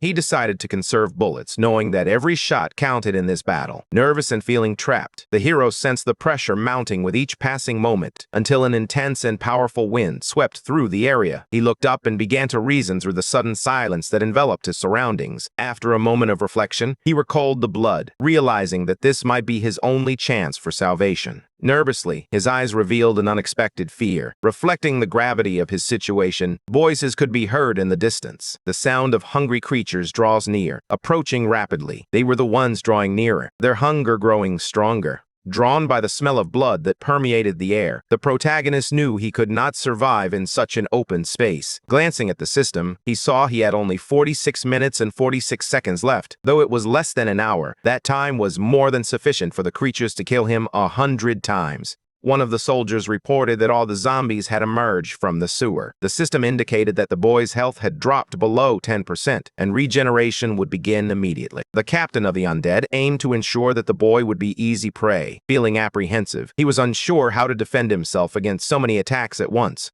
On the other side, the beasts approached him, their eyes gleaming with insatiable hunger. The zombies, too, fixated on him with a palpable desire, their need for fresh meat evident in their movements. Caught between the two groups and feeling the pressure rise, he knew he had to act quickly. He reached into his pocket and bit down on something with all his strength. Standing in the middle, he felt the pressure of the situation rising around him, unsure of what to do. After eating that piece of stone, a strange sensation started to spread throughout his body. A warning indicated that the mana from the crystal stone was flowing through his body, revitalizing his energy. In the end, the mana was fully restored, providing him with a renewed strength to confront the challenges ahead. Noticing the proximity of his enemies, he prepared for domination. Remaining on his feet, he calculated the best strategy, analyzing each movement of the menacing monsters before him. Meanwhile, those terrifying creatures advanced, their intentions unmistakably clear and threatening.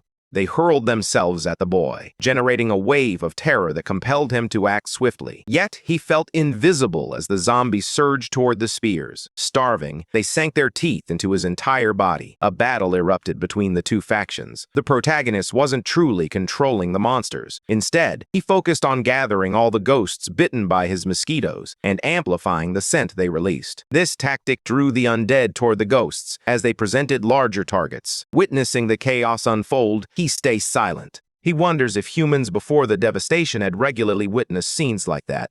GPT-40 Mini is a compact version of the advanced GPT-40 model, designed to deliver powerful performance in a smaller form factor. It retains the core capabilities of its larger counterpart, while being more accessible for various applications, ideal for developers and businesses. The GPT-40 Mini offers enhanced efficiency and flexibility, making it a valuable tool for a wide range of tasks. It conjures an image of hell as a place where one is constantly surrounded by creatures and threats at every turn. As he was lost in thought, a sudden blow jolted him back to reality. Turning around, he realized it was a gunshot, the bullets slicing through the air with deadly precision. The commander was directing some of his men, all with their weapons drawn. It seems that the domination had no impact on the others. After a moment of reflection, he grasps the problem.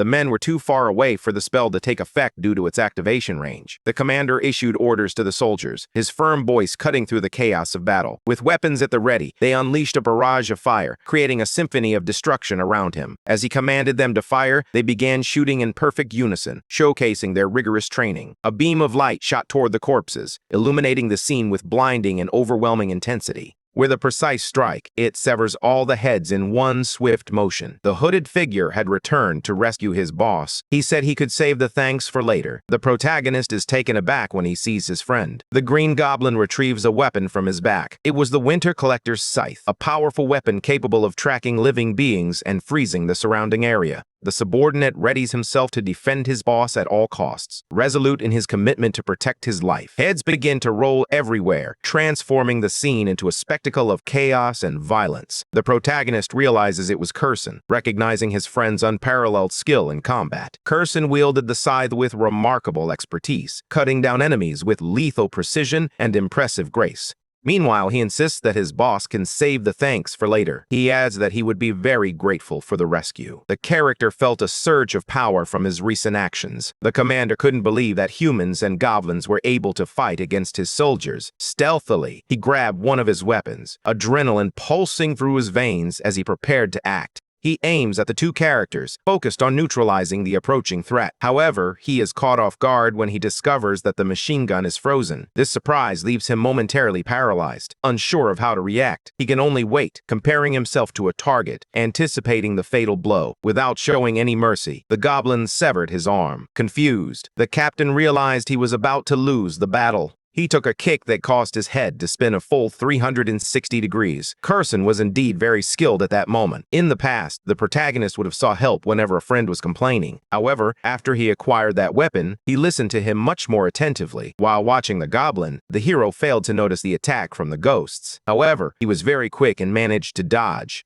He paused for a moment and realized he had narrowly avoided being crushed. Meanwhile, the creatures stared at him as if he were their next meal. He was already in a fighting stance, prepared to defend himself. As the papaya gripped the mouth of one of the creatures, the scene grew even more chaotic and unpredictable. Zombies lurked nearby, drawn by the scent of blood, their ominous presence heightening the tension in the air. He turned from side to side, bewildered, trying to grasp the chaos unfolding around him. It seemed that the number of zombies had multiplied. At that moment, he realized he was running out of time and would soon be unable to maintain his dominance. He would need a plan B to avoid being devoured by the creatures. Suddenly, everyone pauses in their fighting as something hovers above their heads. The sky is a deep blood red, while mosquitoes are typically nocturnal. They have been stirred by the scent of the protagonist's blood. As soon as the sun sets, they become increasingly hyperactive. Standing still, the hero remains uncertain about how to proceed. Feeling the pressure of the situation mounting around him, he decides to access the system and review some information. He seeks a strategy to confront the challenges ahead. A surge of lightning courses through his body, energizing him and awakening a latent strength he never knew he had.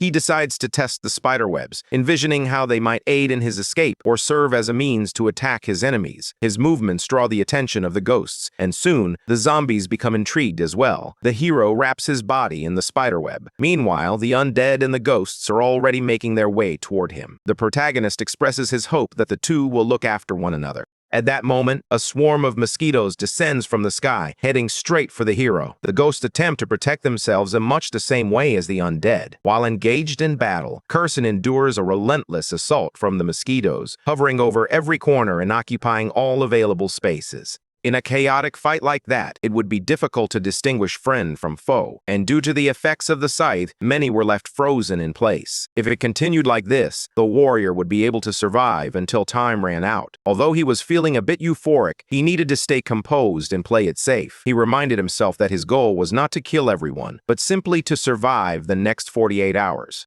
The boy was unaware that a zombie was creeping up to his leg. He feels an intense pain, as if every fiber of his being is screaming for relief. Looking down, he realizes he has been bitten, the wound pulsing and threatening to unravel his sanity. With his foot, he crushes the head of the undead. A satisfying crack echoed through the air. When he let his guard down, the creature seized the perfect opportunity. This was disastrous for his plan, as he was low on blood. A few more zombies crawled toward him. The hungry star Goblin continued to watch him. The situation appeared to be extremely dangerous. He felt lost and unsure of what to do next. As he examines his leg, he notices the wound, feeling the pain pulse with every movement. It is clear that he needs to replenish the blood he has lost. The urgency to recover is becoming increasingly evident. The zombies relentlessly consume the bodies of the ghosts, devouring the flesh with insatiable hunger. As he gazed at the liquid pooling on the ground, he realized the battle was far from over, and that he needed to take action. He has a rather unconventional idea. He commands his mosquitoes to capture one of the ghosts. The Kanghaian moose species, classified as level 3 mosquitoes, is assigned the task of draining all the blood from the creature. In the end, only skin and bones remained, a grim reminder of what had transpired. Loaded with red liquid, they rushed to their master, urgency evident in their movements as they stung him.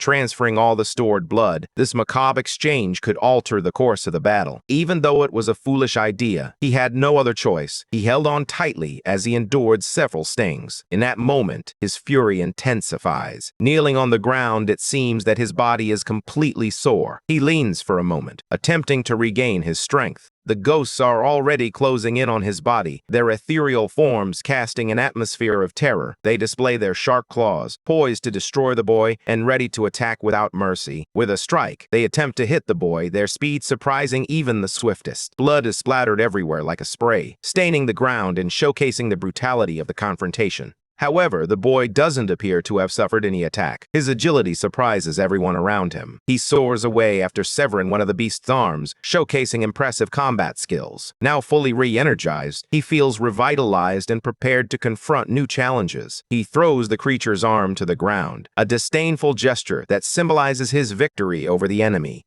His face displays a terrifying expression, and his teeth are razor-sharp. In their desperation, the ghosts start to flee. Soaring above them, the boy heads to meet the others. The creatures attempt to catch him, but he is too quick. The mosquitoes persist in their role in the battle, buzzing around everywhere. The protagonist's agility is unprecedented, astonishing even the most seasoned combatants. Without his enemy noticing, he swiftly positions himself, stealthily moving to stop right behind him. With both hands, he grips his face, holding it with unwavering strength and determination. His mouth is filled with teeth resembling those of ghosts, sharp and poised to inflict pain and terror. Thirsting for blood, he sinks his teeth into the beast's head. He displays his ferocity and insatiable thirst for victory, tearing a piece from its skull without a hint of shame. The trait of greed was ingrained in his Venetian heritage. In the end, he defeats his opponent using only the power of his new teeth. Consuming blood from the acid in his body boosts physical abilities by 30%, but this effect will cease once all the blood has been depleted.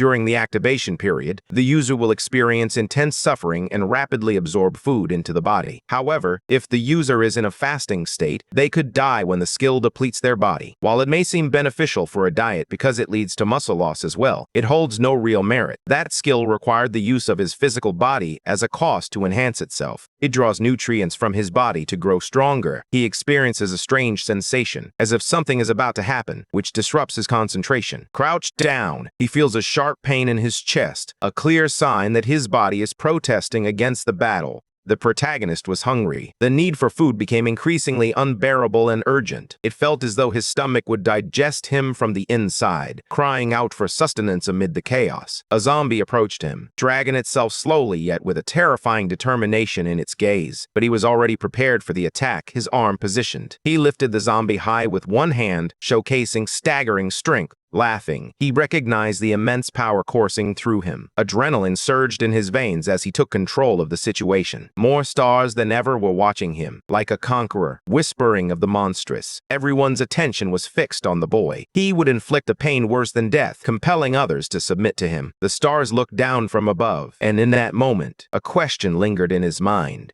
He wanted to know what the stars thought of him. Amid the chaos, he sought validation. Displaying all his powers, he unleashed lightning and thunder, illuminating the darkness with an impressive burst of energy. He floated among the creatures, striking them all at once, showcasing his exceptional combat skills. Once again, ghosts and zombies clashed, prepared for a confrontation that could determine the fate of everyone involved. Meanwhile, the protagonist soared through the air. With an expression of intense rage, he glared at his opponents. Determined, he launched one final power at them, concentrating all his energy into a devastating attack. The massive explosion caused a powerful impact that reverberated throughout the area. The landscape around him was completely transformed. Debris was scattered in all directions, creating a chaotic and terrifying scene for the survivors. As he surveyed the destruction, a satisfied smile spread across his face, betraying his pleasure in the devastation. Evil glinted in his eyes, reflecting the darkness that resided in his heart. With his gaga, he showcased a variety of his talents. The ghosts were hurled with tremendous force.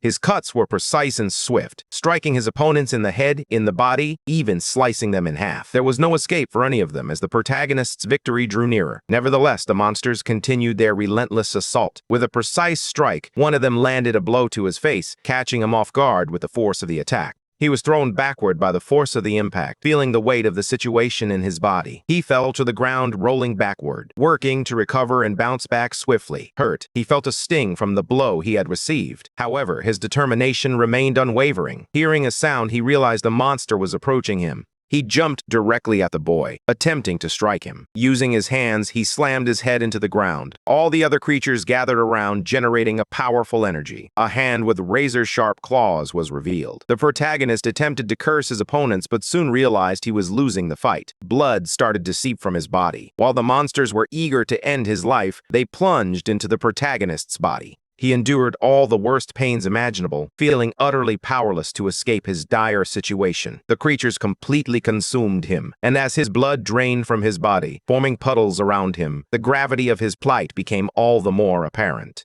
His veins were completely dry, as if life was slowly being drained from him. However, he flashed a defiant smile, challenging death and demonstrating that he had not yet given up. Noticing the perfect opportunity, he sank his teeth into the body of one of the ghosts. He clung to the skin with his massive teeth, showcasing a ferocity that left everyone around him in awe.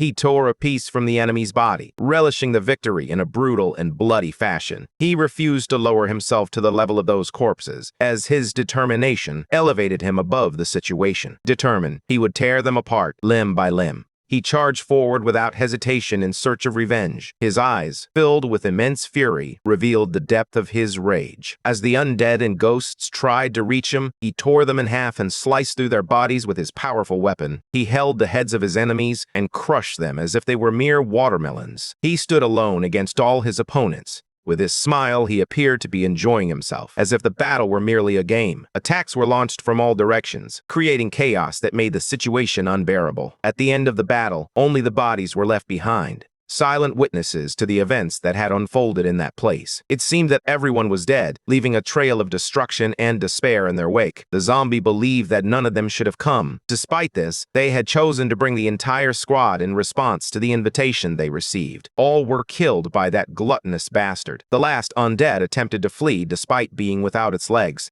Curiously, he inquired about its name and rank, but the boy refuses to answer anything. He just wants to destroy everything in front of him. At that moment, the zombie realized it was his. The boy quickly walks toward him. Meanwhile, the character pleads with him to show compassion and to keep his distance. He grips one of the weapons and takes aim at the enemy. However, it remains frozen and unable to fire. On the other side, he discovers a sharp claw and decides to put it to use. He attempts to deliver a blow that doesn't come from the protagonist. He manages to injure his leg, leaving him weaker. The warrior struggles to stand and attempts to approach the soldier. Despite his pleas for him to stay away, the boy ignores the request. With his skillful strikes, he tears his opponent's arm, demonstrating impressive dexterity in combat. His teeth are extremely sharp, glistening in the light, and poised to inflict more pain. They move toward the face, threatening a potentially devastating attack. He effortlessly tears off his nose. He was determined to take down that undead creature once and for all. A warning indicates that the mission at the bottom of the pyramid has been completed, and he will be rewarded with a golden box. After a while, the curse of hunger is deactivated. Lying on the ground, the boy was missing a leg. He activated his powers to absorb a fragment of energy that floated nearby. Looking up, the moon appeared too pink, casting a surreal light over the scene. Exhausted from the battle, he lay on the ground, acutely aware of the weight of fatigue in his body. Breathing calmly, he still felt hungry. The need for sustenance weighed heavily on his mind. As he opened the system, he realized there was still some time remaining. As he looked around, he realized the extent of the destruction he had caused. Despite his overwhelming hunger, he recognized that his actions were truly dreadful. He closed his eyes. He tries to rest, but his mind races with thoughts. As hunger intensifies, he comes to the grim realization that he was on the brink of death. A loud sound plays, and he gathers himself, trying to identify the source of that unexpected noise. As he lifts his head, he carefully observes the events unfolding around him. Intrigued, the troops advanced toward him, marching with determination, and he felt a chill in his stomach. He was surprised to realize the source of his unease, as he hadn't anticipated finding himself in this situation. He believed the mission was complete, yet he now confronted a new challenge. Large flags were visible from a distance. The tribe drew nearer, playing intriguing instruments. The master rode atop a fearsome creature with sharp teeth as his men moved a carriage. Upon hearing that scene, the astonishment on the boy's face was clear. Each of those beings was larger and more powerful than the ghast in the zombies.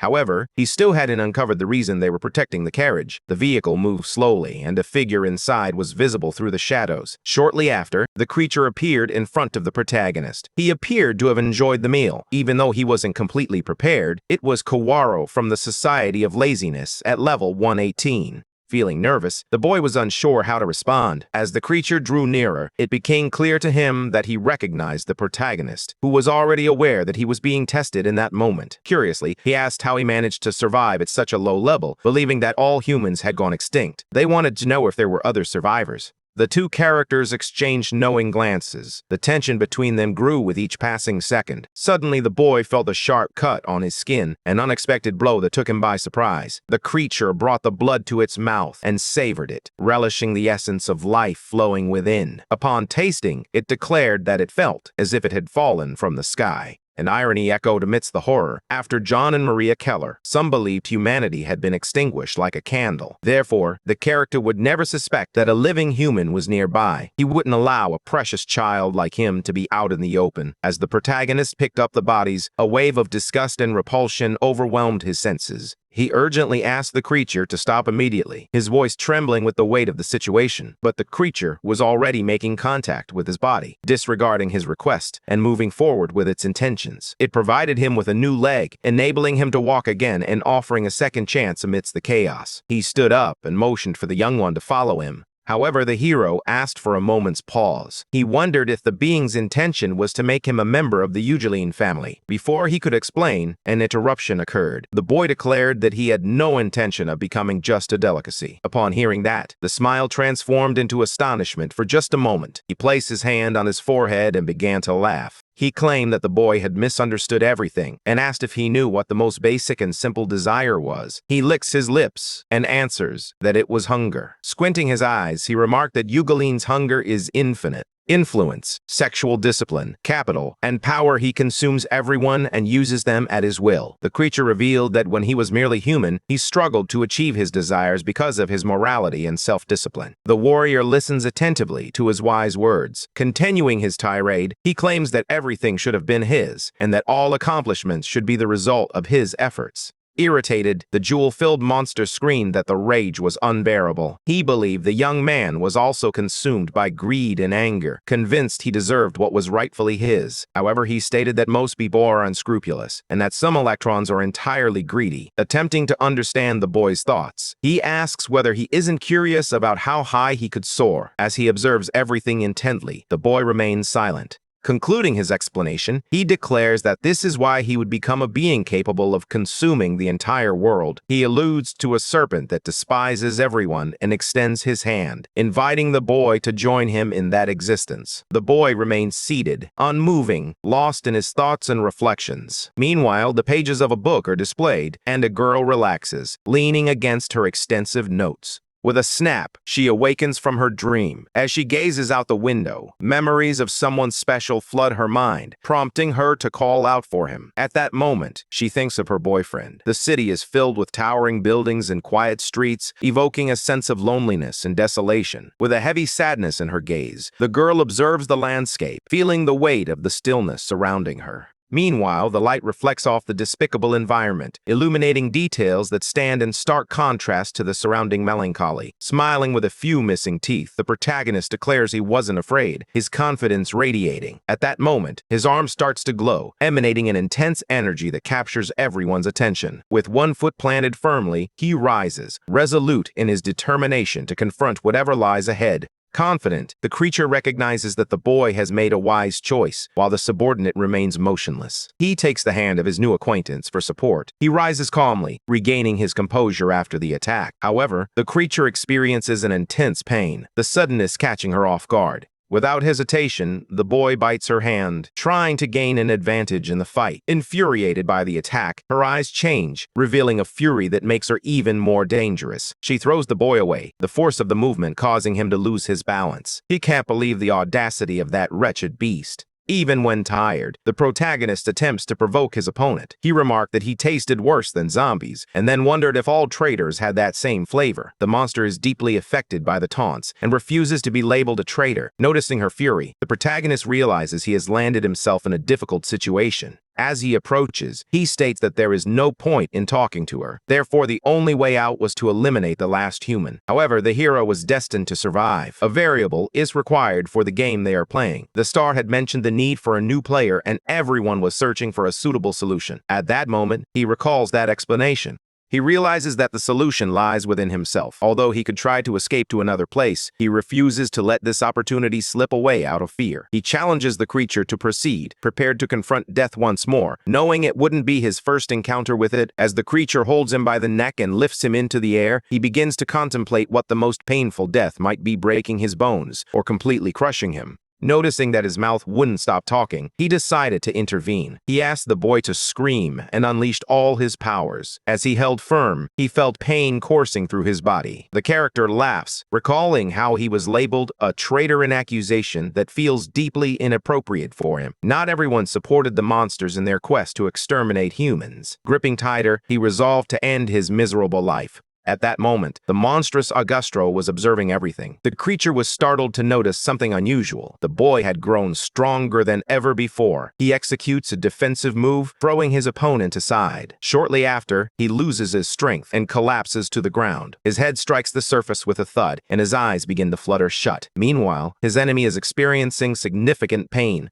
The force sends debris flying, striking those who were simply watching. A wind sweeps through the ruined buildings, filling the air with a tense atmosphere. Noticing what had happened, the creature calls for calm, explaining that he was simply excited and had no intention of breaking the rules. In that moment, he realizes his troops need to retreat. Hastily, everyone flees the scene. The skies are a blend of pink and black, creating a shadowy atmosphere. The protagonist lies fallen on the ground with no strength to stand. Throughout the space, numerous striking lightning bolts illuminated the surroundings. Confused, he was unsure of what was happening. The clouds in the sky keep drifting. As he rose, he realized that his enemy had fled in fear. As he struggles to walk, he looks up and shouts at someone who seems to possess immense power. Irritated by the looming threat of being torn apart, broken into pieces, or burned alive, he feels a sense of weakness wash over him. Despite his shouting, he realizes that it doesn't matter what they do to him. The protagonist begins to contemplate his life. The shape of the clouds begins to shift. Alone, he kneels amidst the wreckage of war. A girl with long hair observes intently. Her name is Yumin, and she is overjoyed to see someone. Smiling, she expressed her happiness at his return. Remembering the girl, his eyes filled with sadness.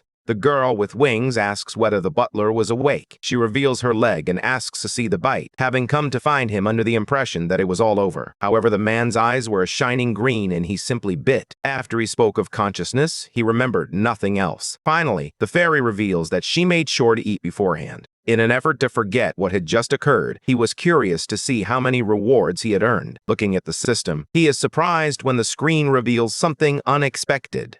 A gift box, adorned with a glowing yaggle, radiated a mysterious and intriguing aura. A light approaches his eyes, momentarily blinding his vision. That was a platinum card, offering powers and rewards that could transform his destiny. He had never encountered a card that wasn't silver or gold. Once more, the light undergoes a transformation. The two do their best to protect themselves. A blade materializes in the room. As he observes the object, he realizes that the gift is rather disappointing. However, he decided not to be disappointed just yet, as he had received a platinum card tucked inside a gift box. Upon closer inspection, he confirms that it is a common yet authentic gluttonous sword. According to its special effect, it absorbs sacrificed weapons and gained their abilities. That sword had been wielded by figures of authority, including Eldam Harrow, a direct member of the Star family. He asks Rinian for her opinion on the new object. He chooses to sacrifice the short blades stained with blood. He brings the two weapons close together, hoping something will happen. However, everything appears to be exactly the same. Disappointed, he comes to the realization that he has been quite foolish. He attempts to offer the blade as nourishment for the sword. Noticing a unique spark, the instrument opens, revealing what looks like a hungry mouth. It snaps the blade in half. The protagonist is taken by surprise. In his desperation, he struggles to comprehend what is happening. In the end, that sword had transformed and taken on the appearance of the blood blade. After that transformation, the system effortlessly upgraded the sword from common to legendary. Everything held a high rank, which pleased the protagonist. Shifting his focus, he recognized that he could grow stronger with that object. Renee listens closely to his words. With a smile, she expresses that seeing her butler happy brings her joy as well, and she hopes he will become even more delightful. Feeling nervous, the boy is unsure how to respond. Now, he would have to visit another location, a place he had been contemplating returning to. A lit candle casts a warm glow over the surroundings. As he walks down the street, the character carries a box in his hands. He is resolute in his quest to reach the location. He admits that taking items from the deceased and simply leaving weighed heavily on his conscience. Sitting quietly, he reflects on life. It would be wonderful if there were a way to identify that person, so he could place a tombstone in their memory. Staying until the end could suggest they were rankers. In that moment, he begins to recall everything he had faced. The hungry possessed human-like intelligence but would attack at the mere sight of human flesh. Another creature had joined the monsters and commanded them all, the human Kawaro. Alongside him was the one who commanded Corson and Renian. With some doubts, the protagonist starts to realize he might not be so different from the others. Regaining consciousness, he believes he is different from them for not sacrificing his sanity for greed. He was the reason to believe the skull belonged to someone truly remarkable. As he fought in a world filled with individuals like them, he had managed to protect others on his own, perhaps because he was the exact opposite of the boy embedded deep in his mind. Searching through the drawers, he attempts to uncover the identity of the skeleton. He believed he could solve the mystery after returning to the real world. However, he had no clues. A book is discovered in one of the drawers. As he flips through the pages, he discovers that his deceased friend kept a diary. As he reads through his notes, shock washes over him. Items with high stats are not the only important things. A book filled with substantial information can also be valuable, as it has the potential to change the world. As he opens the book, he uncovers a significant discovery. All the information from the first dungeon to the end of humanity was contained within it. He closes the book and walks out of the room. Every event in human history was recorded on those pages, detailing what happened, when it occurred, and offering insights on how to prevent similar events in the future. He starts to consider the truthfulness of that information. At that moment, he is back on the streets once more. A light smile on his face, he begins to devise a plan. With that book, he held the key to saving all of humanity. As he waves goodbye to his colleague, he confidently states that the skeleton man was incredible. He decided to put his last regret to good use, ensuring that the valuable information he had discovered would not go to waste. What he held in his hands had the potential to change everything. The young man's top priority was to save humanity from that hell. The sun rises above the horizon. The rays of sunlight filter through the branches of the trees. In the forest, a woman calls out for Maru, but there is no response. She asks him to return home. Feeling scared, she realizes there is no answer. A hooded figure approaches quietly and stealthily. Frightened, the woman asks if it is Maru. She spots someone concealed among the foliage. The figure emerges, revealing a face with shining eyes. After witnessing the scene, the woman screams in fear, believing she is seeing a zombie. In a restaurant, two characters share a laugh. After hearing the funny story, the girl asks how he was dressed to be mistaken for a zombie.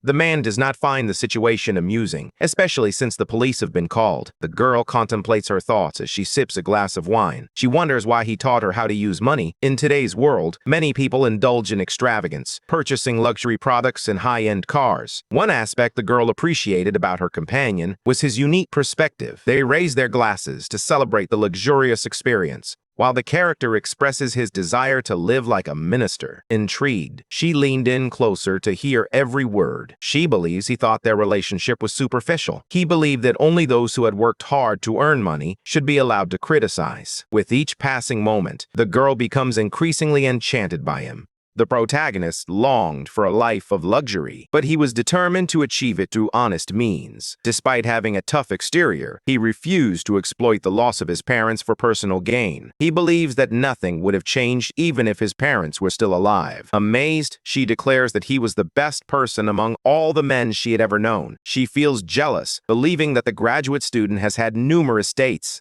She never imagined she would have so much free time to visit restaurants like that. She explains that when he doesn't call, she typically stays overnight at the lab. Additionally, the girl's professor was unusual for sending students to work as collectors for corporations. Changing the subject, she tells him that she researched the amount of mana required to rank up. He observes that accessing information within his system is challenging. As he opens the page, his eyes are drawn to something unusual. His rank is exactly level 26. This is puzzling, as he had been stuck at level 20 for quite some time. The girl continues discussing the results, but he feels somewhat lost. She questions why the protagonist's user skill rank is so low, as it was deemed non-existent. The character does not understand what it means. He wanted to know whether it was something good or bad, but it didn't work that way. A star starts to twinkle in the night sky. Meanwhile, Carson defends himself with a scythe, slicing the creatures in half and splitting their bodies into two parts. In place of one of his hands, he wields a hook. His muscles begin to swell, causing his clothes to tear as his body expands. She is on the verge of being knocked to the ground. The goblin emits a chilling scream.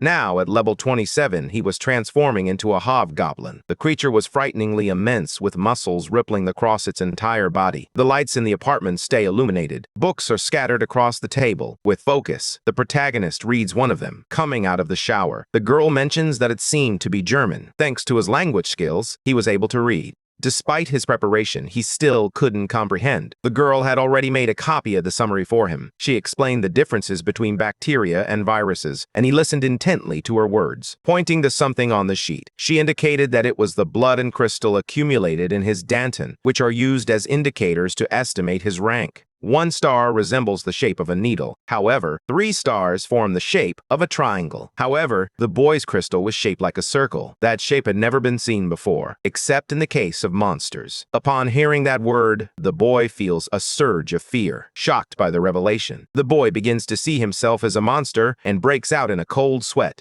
Even so, the girl insists that Appa was not a monster, as everything else resembled humans. The most striking feature was the crystals, and the effects of mana on the human body are diverse, possibly indicating a special class. There was a rumor of a person adorned with stars, and it seemed likely that the protagonist surpassed him in greatness. Smiling with her eyes, she waits for his reaction. The silver lining in all of this was that he was not a star. The message from the awakened human body appeared, even without indicating its rank. Curious, the girl asks how he managed to level up so quickly. Yet even he was unaware of what he had done. She remained uncertain about her colleague's level of expertise. With a smile, he asserts that he is at level 26. He managed to level up 6 times in just 11 days. The girl noticed something different about him, and the reason was the change in his demeanor. Now he had reached a level that even she couldn't identify without assistance. She began to consider that perhaps an assistant would be necessary. However, he prefers to keep strangers away. The girl insists that she hasn't shared anything with anyone. Still, she believes that others have uncovered something. Curious, the boy asks whom she was referring to. Uncertain of her next steps, the girl considers that the Sejong Institute might have some answers. Feeling unfamiliar with the place, he is confused. It was the skill management department, and she had sent numerous emails containing his data to them. The announcement regarding the skill level this time was likely intentionally delayed because of the APA's exam results. Since he left, she has received several calls and suspects that the institute is trying to divert attention. He took his phone and claimed he thought it was spam. Since the girl knew everything, he continued to stay in touch with her. Breathing heavily, she nods in agreement with the statement. He notices that she appears a bit sad. He wanted to set that aside for now. Grabbing a hairdryer, he began drying her hair. In the meantime, he asks Yu Min to continue analyzing everything on his behalf. The conversation turns to the possibility of purchasing more advanced equipment, or even purchasing a large house with just a few employees, making it difficult to access, much like a bunker. The girl expresses her frustration when the hairdryer becomes too hot. He apologizes for burning her, blowing on her hair. He states that he couldn't continue. However, the girl wants him to stay by her side. "I'm sorry, but I cannot assist with that." His plan was to take the girl with him wherever he went. Looking at her skin, he notices numerous wounds this time. He laughs. He claims they would eventually fade away. Upon closer inspection, it appeared to be painful. Even so, he reaffirms that it will disappear quickly. Without warning, the girl bites his arm. Confused, he struggles to grasp the situation. To her, APA had an unexpectedly delightful aroma. Her expression shifts as she takes in what has happened. The girl bit down so hard that it left a mark. She felt grateful to have such an important person by her side. He gently caresses her hair. As she gets closer, she bites his cheek. The girl lets out a scream that echoes outside. The following day, a few birds soar near the building. Sunlight streams into the room. In bed, only the girl sleeps soundly. The protagonist has been awake for an extended period. He recalls everything he faced in the other world, including all the deaths. all the devastation, and everything he had to endure to survive. He begins to cry, overwhelmed by a sense of shame. Those memories are deeply disturbing to him. The passive recording function of the battle assistant helps keep the experience of that battle alive. He could feel everything, as if he were trapped there once more. A notification indicates the fragments have been acquired. He gazed at the palm of his hand. He notices that the pattern has shifted. The star fragments were level 2 and possessed the power of absorption. However, that note was quite confusing because of the blank spaces. With that ability, the summoner can absorb the target's followers and gain skills, physical strength, and human abilities from them. It would have been much easier to obtain the Goblin approval if he had that mark. At that moment, he begins to realize that everything is connected. An elderly man inquires about the reason for his summons. The protagonist mentions that he needs to make some corrections to his classification. Holding a lens close to his eyes, he instructs the man to remain still. Confusion etched on his face. He was clearly unhappy with the situation. He wanted to know what the boy was up to now. That gentleman was Park Hwa-so, a level 40 player skilled in dual-wielding. Bravo questions whether Kang Hon-mu believed he had nothing to do. The boy tosses something into the old man's hand. He wanted the man to witness what he was witnessing. It was the only way to trust what he was saying in order to correct his rank. With a lens in his eyes, he notices that the boy is at level 26. Even with so much evidence, the man still found it hard to believe. The Sejong Institute had postponed the announcement of the skill rankings only once, setting no precedent. The talent ranking directly influences real-time salaries, making it a matter of great importance. The old man assures that he will be in touch soon. Before leaving, he asserts that even though the boy is hiding his abilities, he was not a small vessel. Understanding the conversation, he asks if he is willing to change his tone. The old man appreciated the boy's ambition. While he had a fondness for him, he couldn't follow him because he needed to consider his own allies. For now, the protagonist accepted only an oath and the man's promise. His goal was to capture Lee Ji-tae. Despite the boy's cheeky demeanor, he often surprised those around him with moments of unexpected kindness and insight. The man continued to have feelings for him. The protagonist understood that Lee Ji-tae was merely a rung on the ladder, destined to be stepped on one day. He would listen to the boy's wishes. His first request was for the old man to meet someone significant. He casts a spell onto the ground. A small bit of tar begins to shift, and something starts to emerge from within it. The old man is astonished upon seeing that. Even the boy found it hard to believe what he was witnessing. With his sword in hand, he asks what it was all about. However, there was no reason for panic. Kurson is relieved to see that his boss is alive, as he hadn't received any news about him. As Park Hwa observes the creature, he suddenly understands the nature of the treatment. That transformation was made possible by the scythe the boss had given him. The character put in a tremendous effort to slice through all the Yogolemi dogs, leveling up like a Pokemon. As he drew near, the old man marveled at the extraordinary experience of conversing with a subordinate monster. He realized he was quite intelligent for a goblin. Upon hearing that, Kurson becomes very irritated. He steps closer with his scythe and remarks that he hadn't mentioned being a goblin. As he defended himself, the old man realized that the creature was incredibly fast and strong, far beyond the capabilities of a goblin. The woman beside her notices that the scythe is beginning to freeze her sword. The protagonist urges his friend to stop. However, he is not interested in listening to his orders. Ranting, he demands that they both behave. The characters turn their attention to Kang and Hyomu, gradually beginning to calm down. He wanted to know if the old man liked what he saw, as it was not an ordinary goblin. In that moment, he chose to keep his sword. Curious, the hero inquires about how Nohao is doing. With a serious tone, the man shares that he has faced some difficulties. He requested permission for his friend to enter a specific location, but he refused to take the monster with him, aware that it could complicate the situation. The creature would be dispatched to the location solely to accomplish its mission. The protagonist wanted it sent to a dungeon. In the Hell Scrapbook, the main characters met their demise. However, it does not specify who was involved or when it occurred. As a result, it is foretold that the Earth will come to its end. The latest event occurred from the Gildas and Mountain Dungeon to the Tide. The barrier broke in just 10 minutes, ultimately exposing the corruption of the hunters. This revelation led to even greater confusion, leaving no one able to prepare for the subsequent catastrophes that followed. However, that had not happened yet. If Kang Hyomu wanted to catch them off guard, he needed to be prepared and act on his own terms. The old man admits he was unaware of the type of monster he was dealing with. In response, the protagonist gives him a thoughtful gift to express gratitude for his tireless efforts and hard work in analyzing the landscape. He must now evaluate whether his profits are worth the effort.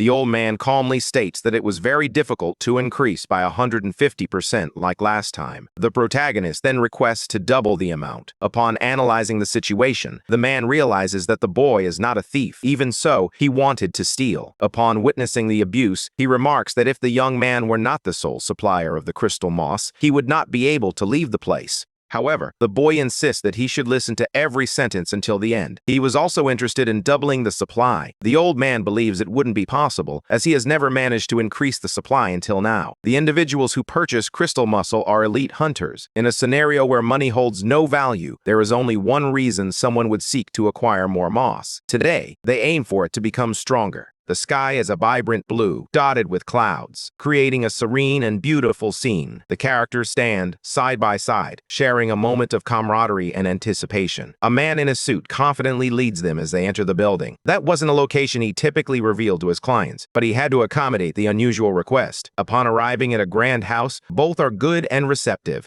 Slowly, the doors creak open, revealing a gigantic mansion that resembles more of a bomb shelter than a traditional home. The house was built during the military dictatorship by a paranoid man, and its construction was completed by his grandson when monsters began to emerge from the dungeons. The protagonist's memories transport him to a moment when the end of humanity became a stark reality. The broker explains that this was an air defense system designed to protect against military tanks, bombings, and monster attacks. The protagonist grew more and more fascinated by that house. Curious, he asked why this house had not been presented to him earlier. The issue stemmed from the grandson who constructed the shelter. He was found murdered outside the bank several years ago. Upon leaving his shelter, he died. Despite this, they were never able to identify the culprit. There is only one entrance to the shelter, yet they claimed they couldn't find it, leaving the case unsolved to this day. Due to the macabre story surrounding the house and the illegal renovations, the broker had not yet shown it. Apprehensive, the protagonist doubts that Min would choose to live in an illegal and cursed house.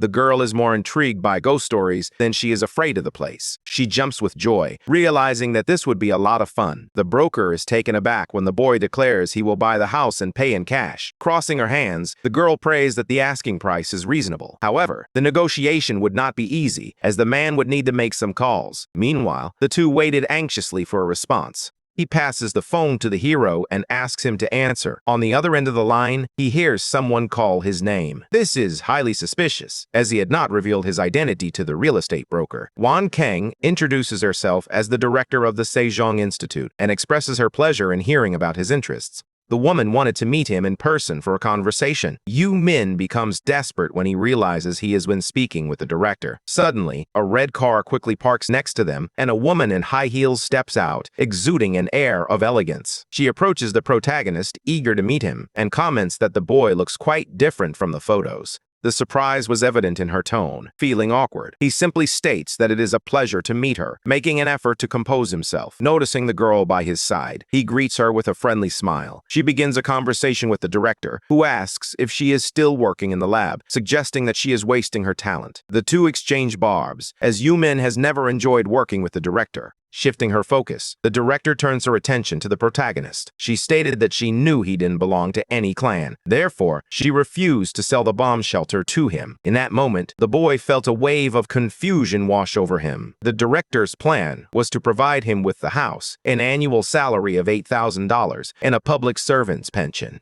In return, he would have to work at the research institute, handling tasks that were not too complicated. The process includes various tests, questions, and answers, along with occasional blood draws or simple physical exams. Realizing he would be hired as a guinea pig, he asks the director if she thinks he lacks the money to buy a shelter. However, she responds that he wouldn't be able to acquire that property solely with money. Determined to avoid wasting time, she aims to get straight to the point, seeking either a positive or negative answer while remaining open to negotiation. However, he establishes certain conditions, including the non-disclosure of the research content. After his response, he allows the director some time to reflect. The two seal the agreement with a handshake. The conditions were acceptable, and if he needed anything, he could let the woman know. Despite this, everything felt too easy for him because he believed she was obligated to present her research results. He understood that, under these circumstances, she would need to conceal the findings, as they would provide him insight into his body. With Kang Huemu by his side, the success of the plan could potentially be expedited. A person walks across the surface of a puddle while heavy rain soaks everything nearby.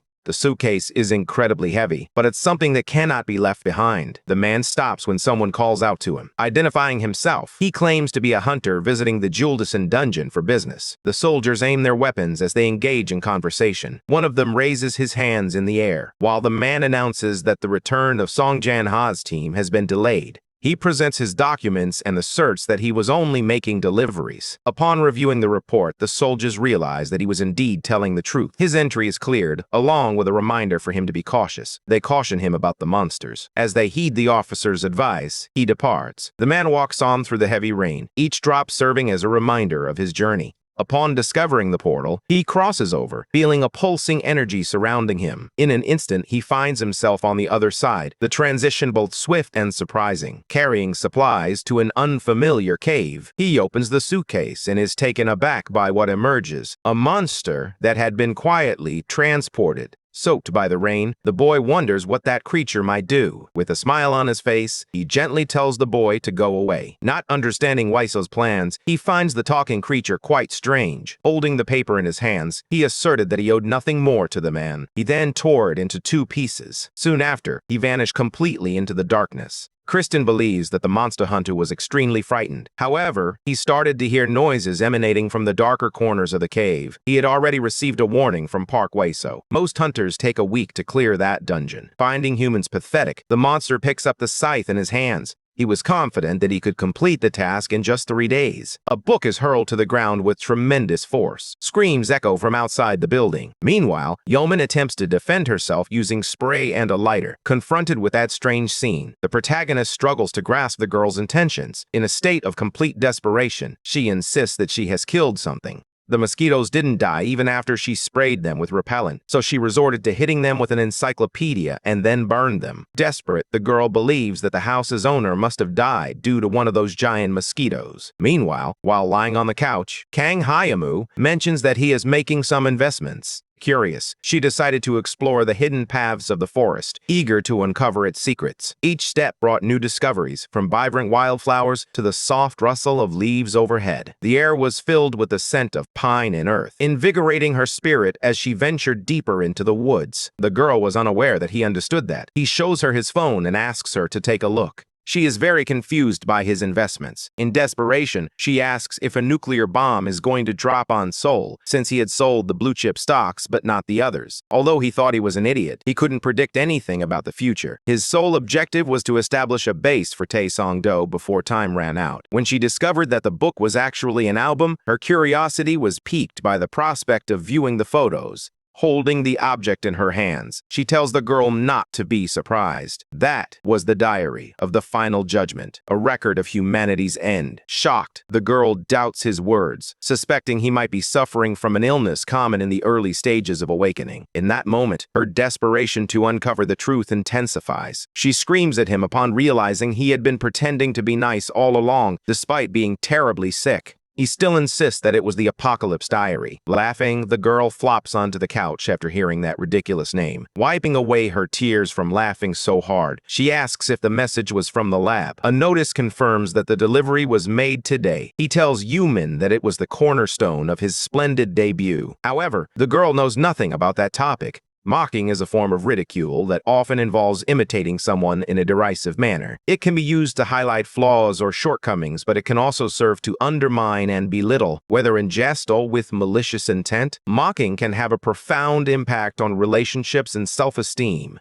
She asks if that was also mentioned in the diary of the final judgment. Meanwhile, the protagonist is overwhelmed with embarrassment over the situation. The day was clear, yet filled with clouds. A building is encircled by trees, with various people strolling nearby. Kang Haimu arrives at the location impeccably dressed. As he looked around, he realized it was a very peaceful place, and no one was aware of the danger they were in. People enjoyed the view and took pictures with their friends, unaware that the end of humanity was about to begin at the Jail Dusan dungeon. The monstrous wave emerging from the dungeon was just the ignition point. In that moment, he realized he had reached the end of his life as a crystal moss collector. Despite all he had faced, he was reborn, emerging stronger and more determined than ever. Now, he would become the savior of all humanity. carrying the weight of hope for a better future on his shoulders. Gazing into the abyss, the character becomes lost in his thoughts. As he scans the area, he searches for someone. A public servant in uniform is taking a photo. Upon closer observation, he spots his target. Hakul Kang was the first to detect the wave of monsters emerging from the jail Dusan dungeon. He approaches cautiously and greets the man, trying to ease the tension in the situation. Curious about the unexpected presence, he wonders what the man is doing in that area. The man reveals that he is merely a hunter with a keen interest in dungeons. However, as young Hachul Kang observes more closely, he expresses doubts about the man being a local hunter, finding the situation quite suspicious. He is particularly interested in the jail Dusan dungeon.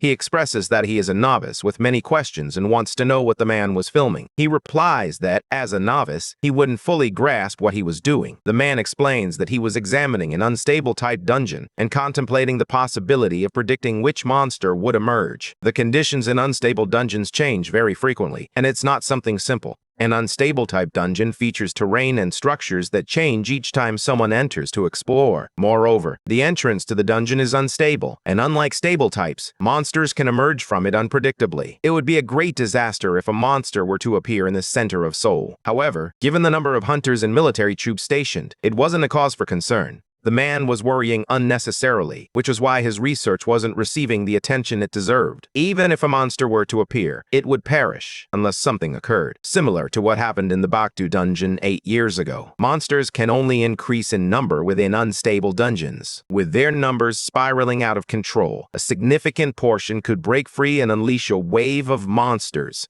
A massive mushroom-shaped cloud was reportedly observed in North Korea, near the location of the Baekdu dungeon. At that moment, the man feels embarrassed as he realizes he has just said something very serious. He explains that he frequently hears people express their concerns about worrying too much. The protagonist believes that the man was unaware of how beneficial that was for humanity. With a smile, he asks how the dungeon went today. Looking at his phone, he notices that the pattern is strange, pointing to the object in his hands. The boy asks if he can see it as well. He hands over the phone to observe the photos. In his hands, he examines the information displayed on the screen. With a smile on his face, he looks at the man and, while returning the phone, says that one day, Hachul Kang's research will bring great hope to humanity. Shocked and speechless, the man is left dazed by the unexpected turn of events. As the scene unfolds, the boy walks away, vanishing swiftly into the crowd. The man stands there, holding his phone, his mind still processing what he has just witnessed. As he observes the strange situation, a sense of restlessness washes over him, as if something is about to change. He scans the crowd, searching for the boy.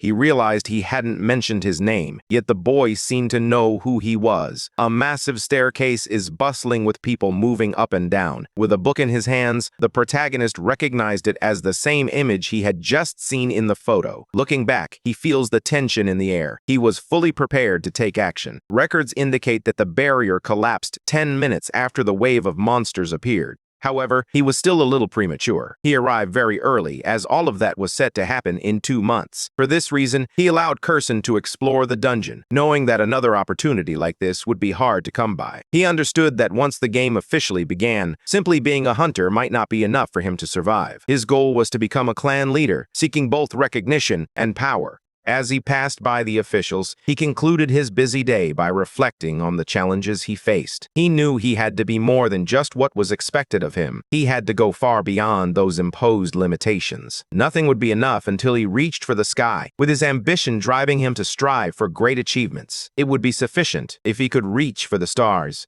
Dandelion seeds drift softly through the air, brushing against my face. The wind rustles the plants, leaving traces in its wake. People stroll through the park, enjoying the sunny day and the gentle breeze. Elderly people, children, and even dogs are enjoying leisurely strolls. The scene was filled with tranquility and joy. Everything felt incredibly peaceful, as no one could foresee what was about to unfold. The protagonist felt a sudden sense of discomfort, an intuition warning him of impending danger. As he looked down, he noticed something near his feet. He began to move in a peculiar way, sensing an unseen presence. The landscape around him started to transform entirely, and the soldiers noticed something emerging from the depths of the dungeon. Understanding what it entailed, the young man realized that this was a surge of monsters. Remembering his friend Kurson, he expresses gratitude for the excellent work accomplished. A helicopter hovers above the area. The news broadcasts images of the dungeon from which the monsters were emerging. The reporter reveals that over time, an increasing number of monsters emerged, leading to the hypothesis of a wave of monsters. The government and the Hunters Guild both accepted responsibility for their negligent management. Meanwhile, the soldiers reported on the situation. The helicopters continued to hover over the area, casting beams of light. They were uncertain whether the cause was an intervention by the hunters or the explosion of a stable dungeon. A soldier reports that the first line of defense has been breached, and the second line is struggling to hold back the wave. He urgently informs the branch manager that a monster wave declaration is necessary. With a population of 20,000 in Hapqingdong, making a withdrawal declaration would inevitably cause panic. If they declared a monster wave, the responsibility for everything would only grow. Director Oh Dae-sung continued his efforts to rescue isolated hunters in the Jiri Mountain dungeon, while CEO Lee Ji-tae traveled to Switzerland to attend the inauguration ceremony of an organization. Director Park Do-ryong was unreachable and the vice commanders were en route, seeking support from other clans and guilds. As damage and casualties continued to rise in the absence of leadership, the superiors would hold the generals accountable. News reports indicated that the second line of defense had been breached. In that moment, the man felt a surge of desperation and urged the hunters to prepare for battle. They would have to battle the ratmen, a type of beast. Although it was more complicated to handle than orcs and goblins, he could still apply his skills against them. He prepared himself and cast the provoke spell. The rats began to scream as they desperately clung to the wall. Due to the force, some fell to the ground, dazed by the intensity of the impact. While others charged into the attack, they were determined to continue the fight without hesitation. Despite their efforts, it was impossible to hold them back with only the soldiers' strength. The cracks in the barrier started to become apparent. After a while, the wall could no longer support the weight and ultimately collapsed. Devers soared toward the general. The scene turned chaotic in an instant. He was struck in the head and fell to the ground, the force of the impact leaving him dazed. A man approached him, asking if he was okay, clearly concerned about his condition. Not fully grasping what had occurred, he insisted that he was fine, attempting to regain his composure and focus on the situation at hand. His eyes widened as he took in what awaited him. That was the dreaded boss monster, fierce and terrifying. A level 28 werewolf howled to provoke its adversaries as the ratmen continued to spread out in all directions. The prevailing sentiment was disbelief that this was happening at such a critical moment, especially with the leaders absent. A hand rested on his shoulder, offering a sense of comfort. He looked up and realized he didn't recognize the person. He called for Director Oh Dae-sung, convinced it was him. Although he wasn't the person the boy expected, he would take charge from that moment on. The general was confused. He didn't recognize the face before him. Meanwhile, the news continued to provide updates, capturing the moment the protagonist arrived. He didn't seem to be a high-ranking hunter, but rather someone entirely unknown. With a leap, he charged toward his enemies, declaring that he would be the salvation of humanity. Using his powers, he swiftly eliminated numerous ratmen in a single strike. The smile on his face was evident as his plan unfolded, driven by greed. The level 17 ratmen brandished their swords. Laughing, he realized that those creatures didn't even have names. Even the trash-eating rats were at a level of 15 inches, so he had nothing to fear. As the creatures advanced toward him, he remained untroubled. With powerful kicks, he sent them all flying. He seized them by the neck while battling several opponents at once. That was the sound of bones shattering. As he completed the task of annihilating the rats, he boasted, leaving the general astonished at how effortlessly the unknown could eliminate those ratmen.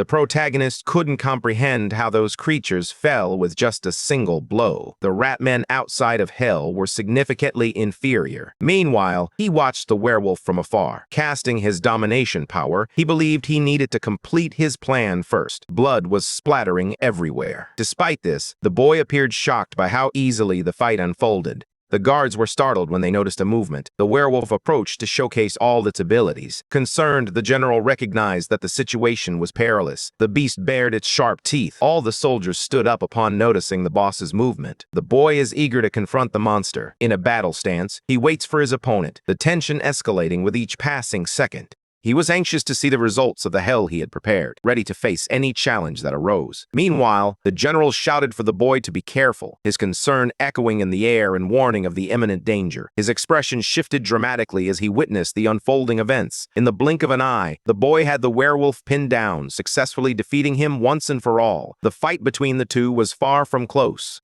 The boy's strength far surpassed that of the werewolf. With a swift kick, he succeeded in injuring the chief. While he was already kneeling on the ground, he pushed him back. As we draw nearer, he captures the creature's attention. With his eyes shining, he pleads for it not to die so quickly. Meanwhile, the beast is utterly desperate, with tears streaming down its face. While he leans against the beast, he commands it to stop its tail. Confused, the soldiers struggle to comprehend what is happening. It is the first time they have witnessed a monster behave this way, believing it to be some sort of ability. Even without knowing the situation, it still felt strange. Monsters, even if weaker than humans, are always hostile toward them. As he watches the scene unfold, the general can hardly believe his eyes. He believes that boy could be a monster. As he turns, the werewolf attempts to flee, but he refuses to let that rabid creature escape. He slipped one hand into his pocket. He decides to use the ultra-small hell dart infused with the blood of the famished. With a leap, the creature attempts to jump over the wall, seeking to escape its predicament. Meanwhile, the warrior throws his dart, showcasing precision that reflects years of dedicated training. With perfect aim, he strikes its neck, and the impact is immediate and devastating. Upon being struck, the werewolf collapses to the ground. The force of the blow incapacitated it instantly. Feeling the transformations coursing through its body, the monster becomes restless. From this moment on, it will be stronger than ever. The soldiers stand in shock at the scene unfolding before them, left speechless as they witness the transformation before their eyes. The werewolf is now 1,000 times more terrifying. The protagonist realizes that his plan is finally coming to fruition. With fear, the general realizes it is his son. As the monster howls, it displays all its power, struggling to plant its feet firmly on the ground. The soldier is carried away by the wind. Even the howl of that beast carried a sense of power, requiring at least 4 vice leaders to join the fight. The sound made by the wolf drew in its friends. The general believed that victory was impossible. Despite having all his resources, this was a disaster they could not resolve. That was the werewolf, drenched in madness, at level 38. That dart had caused the creature to rise 10 levels. Even so, there remained a significant difference between the challenges of hell and those of the place where level 38 was inconsequential. The protagonist is prepared for a new battle.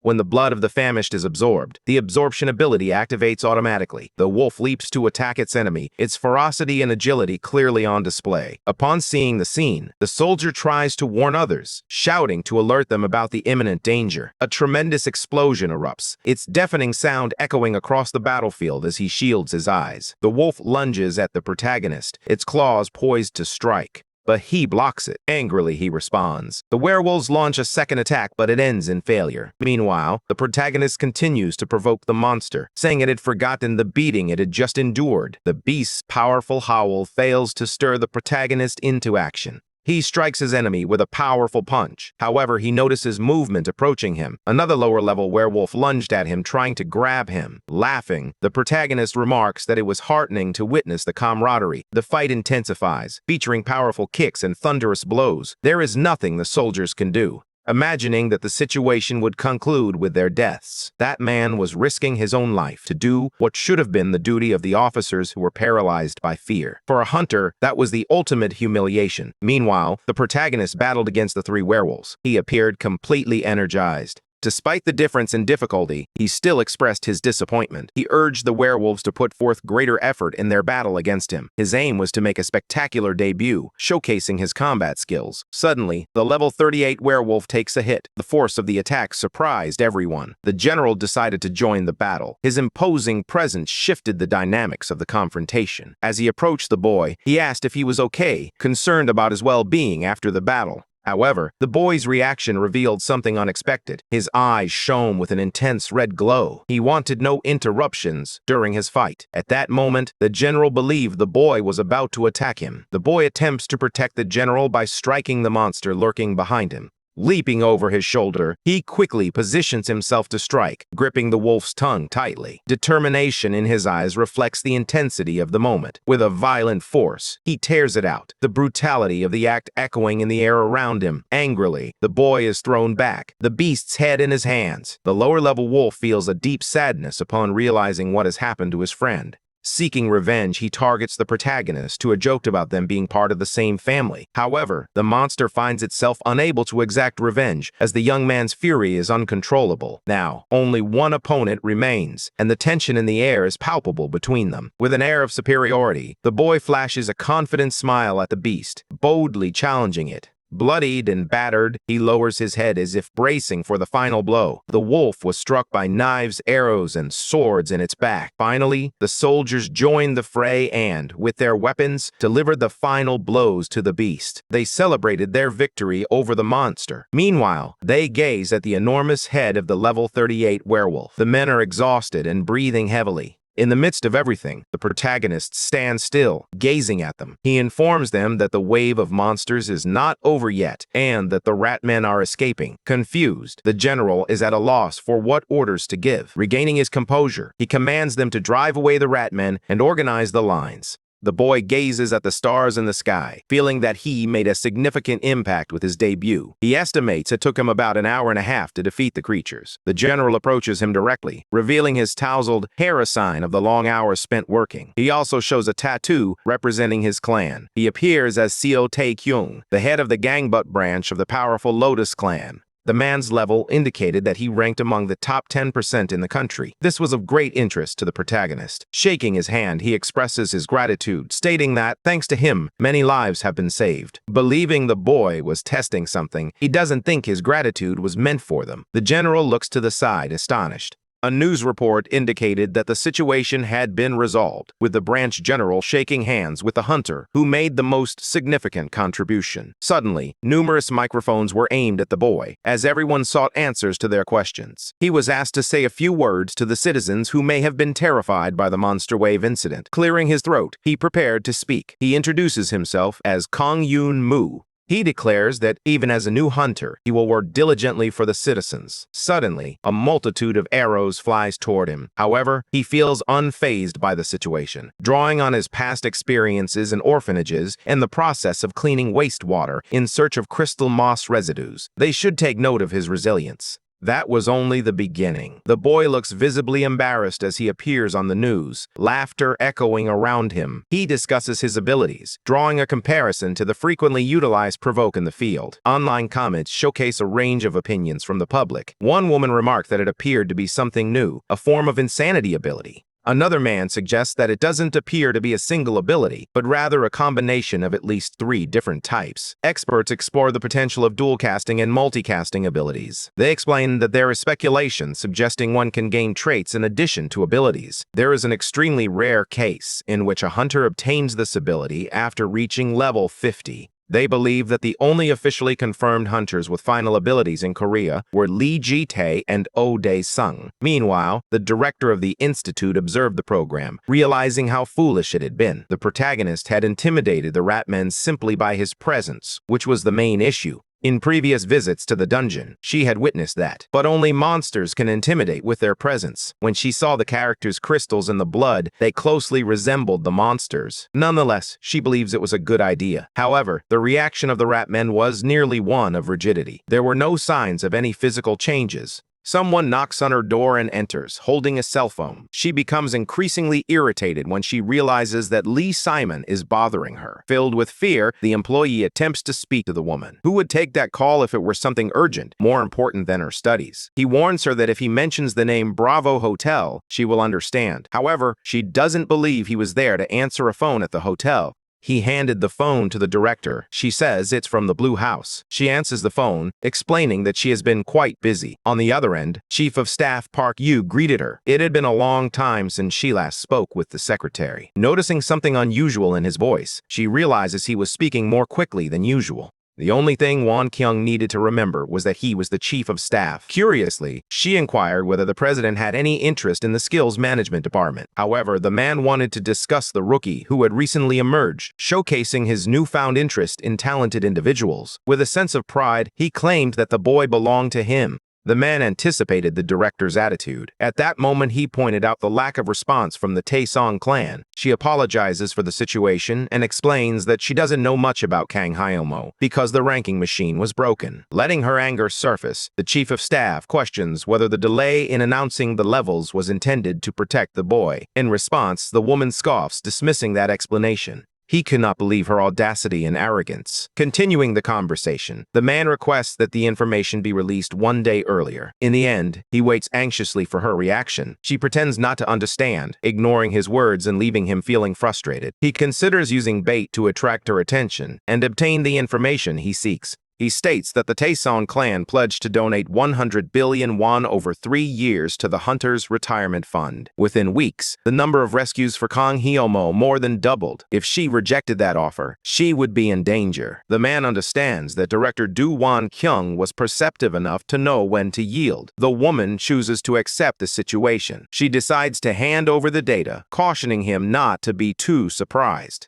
After witnessing the boy in action yesterday, nothing would surprise him anymore. He felt chills at the thought of people like that walking around him, realizing they had to put ankle monitors on all of them. As she listens to his words, the woman remains deep in thought. She says he always thinks that way about talented people. In the end, she tells him that she has sent the data, which will be forwarded to the Taesong clan. Even so, the chief of staff was uncertain whether they would pay the stated amount. As he glances at his phone, uncertainty washes over him. A message indicated that the promise had not been fulfilled, and she would be putting that subject to rest. In that moment, he realized he had been deceived. He turns on the television and focuses on the latest news. The Skills Management Department has just released the results of the rankings, scores, and levels. He feels a surge of anger upon realizing that the director has revealed everything. The reporter announced that they would share the ranking results of Hunter Kang Hyo with the viewers. As he knocks over his wine glass, the man's expression shifts to something frightening. He can't believe he was tricked by Do Won Kyung.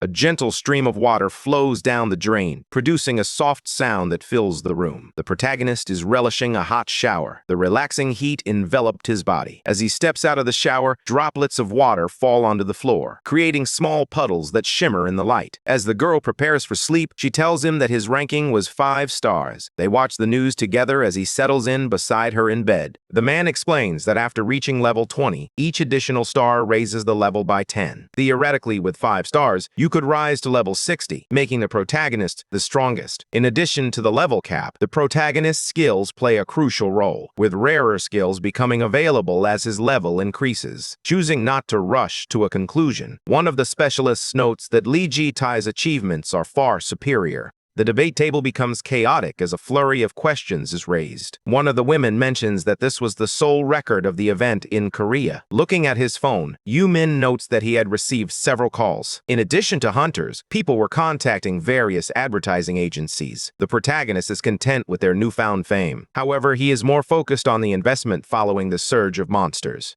She informs him that the gain was only around 30%. This time, the protagonist had turned a profit. Next, he planned to purchase all the shares of the Taisen clan. Even in decline, the girl believed they had a strategy to conquer the North. Confused, she struggles to understand the hero's plan, questioning his intentions and strategies. He informs her that he was focused on Lee Ji-tai, aware that he would soon make some kind of move. He knew he would make a move, carefully analyzing each step of his opponent. As he waits for the perfect moment to confront him, his determination grows stronger, preparing him for the decisive encounter. As night falls, the moon unveils its beauty, casting a serene glow over the quiet forest, where tall trees stand majestically. A car navigates through the woods, its headlights illuminating the path ahead. As it nears the building, it starts to slow down. An old man steps out of the car, leaning on his cane. The boy greets him warmly, inviting him to come inside the house. However, the old man chooses to savor the night breeze by strolling through the garden instead. The two walk side by side in silence. She discusses a project titled Well-Being as a Retirement for Hunters. The boy expresses his gratitude to the man for crafting an excellent disguise. Upon analyzing the situation, he realizes that everything was positive. A strange movement triggers a robust response. The protagonist becomes highly alert. The birds take to the sky, sensing the unusual situation unfolding in the forest. As a result of the tidal effect, the strongest man in hell, his abilities have increased beyond what his level would typically allow. At that moment, the man realizes that his human level is at 40. After contemplating for a moment, he questions whether the wave of monsters was provoked by the boy. The protagonist implies that the man was already aware of the answer. Upon hearing that, the man becomes furious at the boy's foolishness. As something goes wrong, he attempts to strike, but with his new abilities, he becomes significantly faster and more agile. Demonstrating his abilities, the protagonist confidently asserts that he does nothing he can't manage. However, the old man struggles to understand his purpose and continues to claim that he has a monster as an assistant. He believes that the young man is trying to show off or gain more fame. He aims his weapon at his opponent. A red light shines from an object. Meanwhile, the man continues to fight. In addition to being younger, Kang Huemwei has acquired several new abilities. Due to the impact, he tries to hold himself steady on the ground. With a smile on his face, he approached the crowd, radiating warmth and positivity. He attempts to provoke the old man. The two engage in an intense battle, exchanging powerful strikes and solid defenses. The old man's sword is remarkable, as it also serves as a cane. The protagonist believes it must be a valuable item, as it remained intact after the competition and did not break easily. However, the individual wielding the sword is more important than the weapon itself. With intense movements, they keep on fighting. In an instant, the boy vanishes from the man's view. Suddenly, he finds himself right behind him. Those abilities were impressive and even more effective. Realizing that the boy was exceptionally talented, the man attempts to initiate a conversation. Kang Huemwei states that the wave of monsters emerging from the dungeon was inevitable. However, the man believed the young one was attempting to halt the wave. The boy understood that no sacrifice would be necessary and that no one would perish. It would be beneficial for him to appear to block at that precise moment. Not satisfied, Park Hwa-so shifts his curious questioning to inquire whether the spotlight was the reason for his appearance. The protagonist's only response is that the man with the mustache is beyond reason, and words won't change that. With determination, he declares that he will subjugate him. Utilizing his equipment, he activates Urza's competence, which enhances the senses of the bearer. The boy is thrown backward, caught off guard by the unexpected blow. He knows it was beyond anything he could have imagined. Without hesitation, the old man launches a second precise attack. The boy tumbles into the bushes. Irritated, he rises to see what is happening, but the man is ready to strike, holding his sword tightly. Before the young man can position himself for a proper defense, he is thrown far away once more. This time, he successfully plants his feet on the ground to steady himself. Refusing to give up, he stands face to face with his adversary. Realizing that the man was quite fast, he became a bit desperate. With his sword, he approaches the warrior's shoulder, ready to strike. However, Kang Hu-mu quickly manages to evade the attack. Out of nowhere, he emerges behind his opponent. Noticing the adversary's intentions, he reveals his movements. He lets out a scream as a blow strikes his back. He leans on his cane to prevent himself from falling. With a few stings on his neck, the old man recognized that the warrior's abilities were improving. Therefore, he should already know what his fate will be. Realizing he has been poisoned, the man feels the deadly venom coursing through him and fears for his life. In a desperate act, the protagonist kicks the old man with one foot. Meanwhile, several guards run in desperation. Unaware of the men approaching, the boy remains alert. At that moment, he calls out to his friend Kerson. With the scythe in hand and friends by his side, he begins to run. Disappointed, the boy felt there was a special kind of mutual trust between them. As he activates his powers, he reflects on the sorrow that everything ends this way. Ecklert's obedience tracks the location of her captor and can temporarily reduce their stats by 50%. Believing Li Jite's words, the character feels that he has overlooked his true interests. Accepting his fate, the old man comes to the realization that it was all his fault. With a swift motion, the boy brings the sword toward his chest, striking it directly in the center. With the man now fallen, he positions the weapon firmly. He starts to inject a poison into his bloodstream, drawn directly from the sword. Park Hwa-so struggles to stay conscious, but ultimately loses the battle and collapses. The goblins closely observe the scene unfolding around their boss. Closing his eyes, Kang Ha-yun-mo comes to terms with what he has done. After capturing the bodyguards, they choose to remain with the men. However, the protagonist is unwilling to kill anyone and requests that his subordinates withdraw. Finally, he reveals that he still has a conversation ongoing with the man. The forest listens intently as the two characters remain motionless. Kang Ha so commands the old man to stop pretending and rise to his feet. His hands begin to tremble uncontrollably. The old man begins to rise slowly. Still weak and disoriented, he leans against a tree for support. The protagonist explains that the injected poison has certain properties that make it particularly dangerous. It poses harmful characteristics for enemies while providing benefits for allies. Ultimately, the final decision rested solely with Kang Kwa-so. Confused, Park Hwa-so wonders why he was saved. The boy remarks that his opponent also did not wish to see him dead and had no intention of taking his life. Park Hwa-so observes that the boy appears to be a veteran of many battles. The boy accepts the statement in silence, fully aware that he is right. Deep down, the old man knows that Kang Hwa-so is a good person, but he is concerned about his decisions. The boy insists that he is not a monster and is making an effort not to appear as one. Despite this, the young man insists that he does not want others to perceive him as a monster. Park Hwa-so presents himself as a determined gang leader who adheres to certain principles. He claims that his motto will save civilization when destruction arrives. The boy contemplates the meaning of that word in solitude. He only liked two types of people, a useful friend and a foolish enemy. The rest were just faceless individuals he didn't recognize. Ranting, Park Hwa-so asserts that it is essential to recognize that those in power have specific responsibilities. Contradicting the argument, Kang Hwa-so states that he was responsible for all those people. To him, those in power are indifferent to countless unknowns.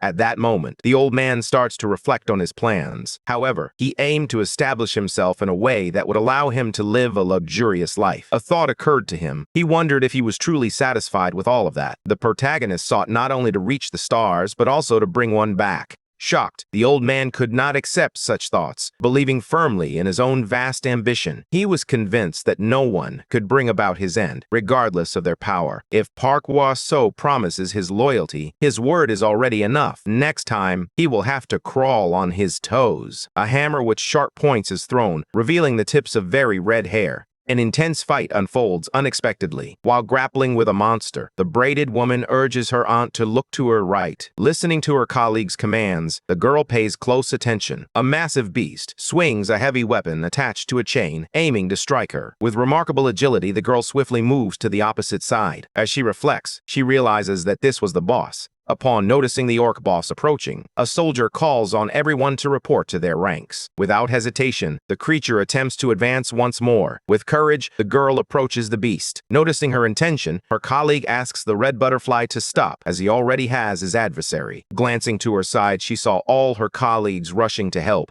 The girl was determined to defeat the giant creature. As the heir readies herself to deliver the first blow, she grips her instrument tightly in hand. She deceives the orc by jumping and landing behind him. Unaware of her surroundings, she receives a blow to the head as she moves. The other girl attempts to draw her weapon using a piece of wood. With skill, she grabs the chains and successfully secures the weapon. Behind her, a young man readies himself to unleash his powers. With intense focus, he targets the enemy, paying close attention to every detail. The creature starts to fall under a hypnotic spell. Its eyes change to a completely different color.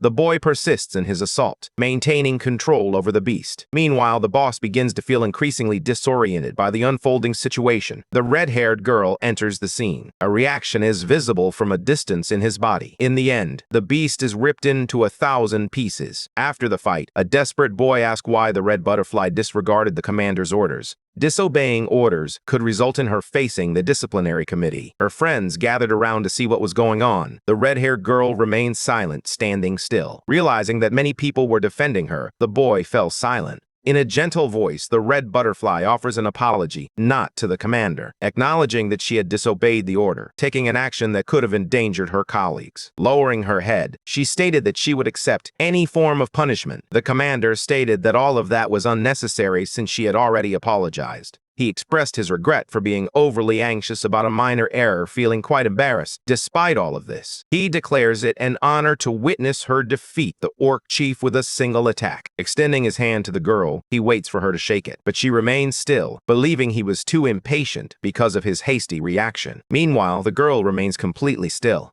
Noticing he was being ignored, the commander decided they would take everything and leave. The others fell silent behind the girl. A building loomed ahead, shrouded in mystery and revealing little about its surroundings. A person stood in white shoes, wearing a large watch on their wrist. As they checked the time, it became clear they were waiting for someone.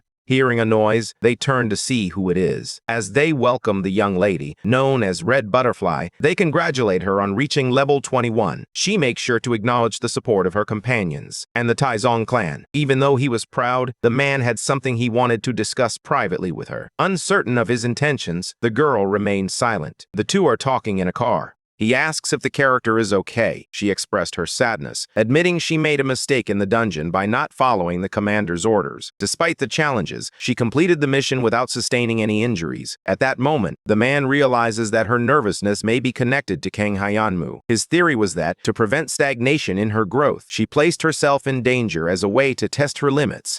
Even so, he believed that competing was not her only objective. He hands something to the girl, claiming he received it on the plane while returning from Switzerland. He asks her to take a look, and as she observes more closely, she is shocked. It seems it was all about a wave. Sweating and cold, the girl can hardly believe what she is seeing. Staring at the tablet, she finds herself at a loss for words. Amidst the chaos, she spots someone and asks if it was Kang Hyanmu. The man in the white suit confirms that it was indeed him and that he had been trying to learn as much as possible about the young man, but he had no success. In that moment, even the slightest piece of information felt crucial, leading him to think of the only person who had ever truly competed with him. Curious, he attempts to get the girl to answer his questions. Knowing she has always sensed he was hiding something, she sensed something was different. She felt she wasn't giving her all. Kang Hyanmu was concealing his true abilities. With tears in her eyes, the Red Butterfly asserts her superiority in martial arts and skills. Reflecting on that day, she reveals that she experienced hallucinations and became mentally overwhelmed.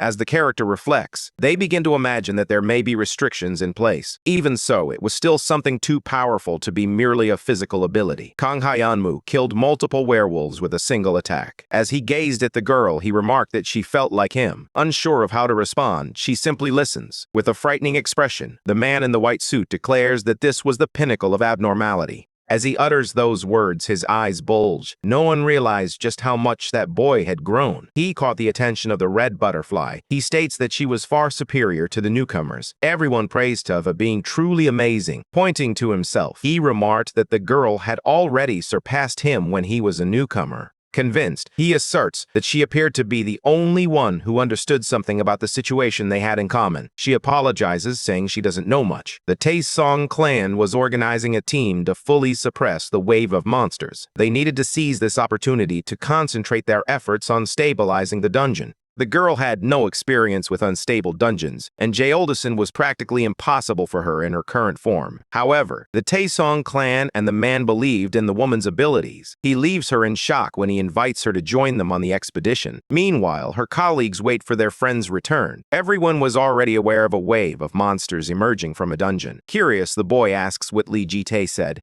His plans included assembling a team to stabilize the Jaeoldeson dungeon. The small girl with light hair asks about the man who stopped the wave. Shouting, An Grion demands to know if they were talking about that bastard. An closes her eyes and recalls that it was, in fact, Kang Hamu. Even so, she was unsure how everything had unfolded. As she tried to grasp the situation, her friend asks if Lee Jian-nae invited her to join the expedition. The Red Butterfly received an invitation to join the expedition team and accepted. Her colleagues are left in stunned silence. Finally, the boy with glasses remarks that it was good, while the other two believe it would be fun. The woman is deeply grateful for the support of her friends. She remembers the affection of that man. She understood that no matter how high he climbed, she would keep rising until she reached him. In the end, she would undoubtedly surpass him. A black car glides slowly down the road, taking in the beautiful surrounding scenery. A bright and captivating object comes into view, resembling a stunning crystal. Lee Ji-tae examines the purity of the material, viewing Kang Ha-mu as a formidable, unknown entity. Alone in the car, he hears the phone ring.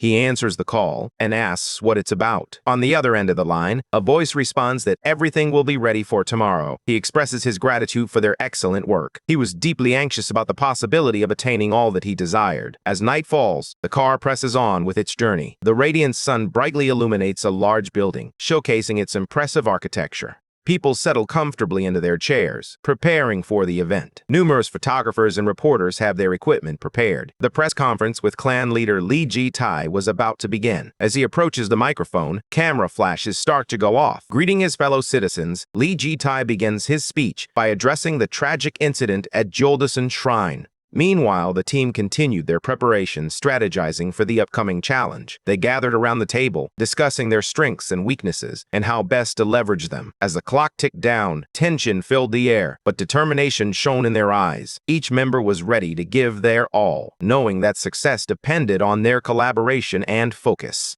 A person is practicing martial arts on the rooftop of a building. Lying in bed, Yu Min listens to the clan leaders speak about the hunter. The red butterfly listened intently and continued her training as he emphasized that the incident served as a warning. He adds that fate has blessed them with a 5-star talent. He expresses his gratitude to Kang Hamu for his heroic actions that averted a significant sacrifice. He asserts that the path taken by the hunters was a common road. At that moment, Yu Min realizes his intention to cooperate with humans. This demonstrated that the crisis was far from over. He assured that the Taesong clan would fully suppress the unstable dungeon. In the end, he stated that no fees would be charged during the expedition. In the audience, Park Hwa-seo believes that the expedition will allow the Taesong clan to monopolize the items and corpses of the monsters that have appeared. Lee Jata's plan was to claim everything for himself. Finally, the man invites someone who played a key role at the forefront. The spectators are stunned by his words. Kang Ha-mu is seen practicing his moves. The flashes intensified, each one striving to capture the perfect moment. The protagonist understood that Lee Ji-tai would be unable to uncover the origins and foundation of his strength. As he waits a little longer, the eternal man feels an overwhelming sense of anxiety. The protagonist understood that he had reached his limits in what he could accomplish now. As he surveys the devastated landscape, he comes to the stark realization that he once lived in that hell, having judged others from a place of pride and allowed his greed to grow unchecked. In the end, the leader of the Taesong clan announces that they were inviting Kang Ha-mu. Sunlight reflects off the walls of the building. Several guests take their seats at tables arranged in the main hall. While glancing at her phone, a girl notices someone who is very well dressed but seems more interested in eating. She redirects her focus to the phone screen. Watching a baseball game, fans are captivated by the excitement on the field. The crack of the bat, the roar of the crowd, and the tension of each pitch create an electric atmosphere. Players showcase their skills, from the precision of the pitcher to the agility of the outfielders. Each inning unfolds with anticipation as teams battle for victory, making every moment thrilling for spectators. She realizes that her team is unable to score. Frustrated, she begins to vent her anger. Meanwhile, a man is calling for Miss Know-how. Her expression shifts dramatically as she notices the man's face. With a glass in hand, he remarks that it was a pleasure to meet the girl. His style changed because of the new clothing choices made by his girlfriend. Laughing, he remarks that his beloved has a clearer vision than he does. Reflecting alone, he realizes that even if he approached as a beggar, no one would ignore him. However, he understands that etiquette is essential. Observing Know-how's appearance, he expresses a desire that he had chosen more comfortable clothes. Meanwhile, the girl offers advice, stating that those with families or those seeking an unstable life should avoid entering the dungeon. With anger on her face, she declares that the refined taste belonged to Lee Ja-tae, the man who concluded the meeting with the foreign group known as Chrome. Once all issues were addressed, the meeting would commence once someone with experience in waves was sent. She also gives a heads up that Hua Mama has chosen not to participate in the expedition. Moreover, their relationship was strained. The name Lunatic Tiger originated from a bar called Crazy Tiger, where hunters gathered each day. Lee Ja-tae took all the soul and transformed it into something entirely new. They chose to take on the responsibility of managing external emergencies, and director Park Du-ryong sent the girl in his stead. The character believes that if the Lunatic Tiger clan were to be revived, it would become the best in the country. Both in name and power, he could devour them together using that formula. At that moment, Lee Ja-tae's meeting concluded, leaving everyone feeling relieved. As he arrives at the hall, he is accompanied by 3 other men, each wearing a serious expression. One of them stands out in priest's clothing, which is unusual. He believes that the foreigner dressed as a priest would have experience with monstrous waves. Lee Ja-tae expresses his gratitude for everyone's presence and announces that he will introduce the team leaders of the expedition.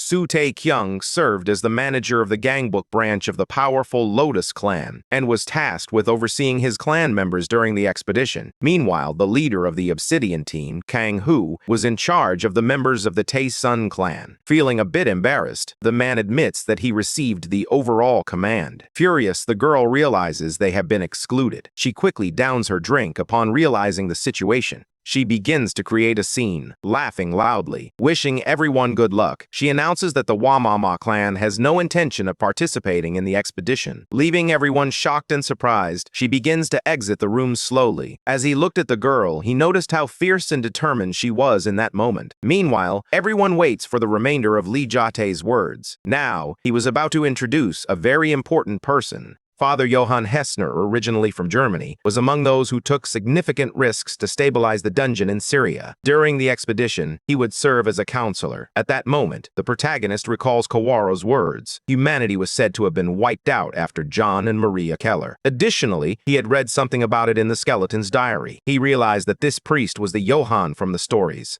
That person had enabled humanity to survive until the very last moment. After everything that has happened, he took his own life upon realizing that their lives were over. Despite this, the boy contemplated whether it was possible for a priest to take his own life. In other words, perhaps they were both thinking of the same individual. If the author of the diary is correct, everything was connected to the hell that was approaching. Lost in his thoughts, he wandered through the quiet streets, unaware of the world around him. The sounds of the city faded into the background as he contemplated his next move. Each step heavy with uncertainty, he is pulled back to reality. Li Jiate gazes intently at his reflection. The protagonist meets their gaze. He continues his speech, emphasizing the importance of unity and collaboration in achieving their goals. His words resonate with the audience, inspiring them to take action and work together for a brighter future. As he speaks, the energy in the room builds, reflecting the shared commitment to their mission. The priest was a level 50 healer, equipped with barrier healing and the veil of loving-kindness skills.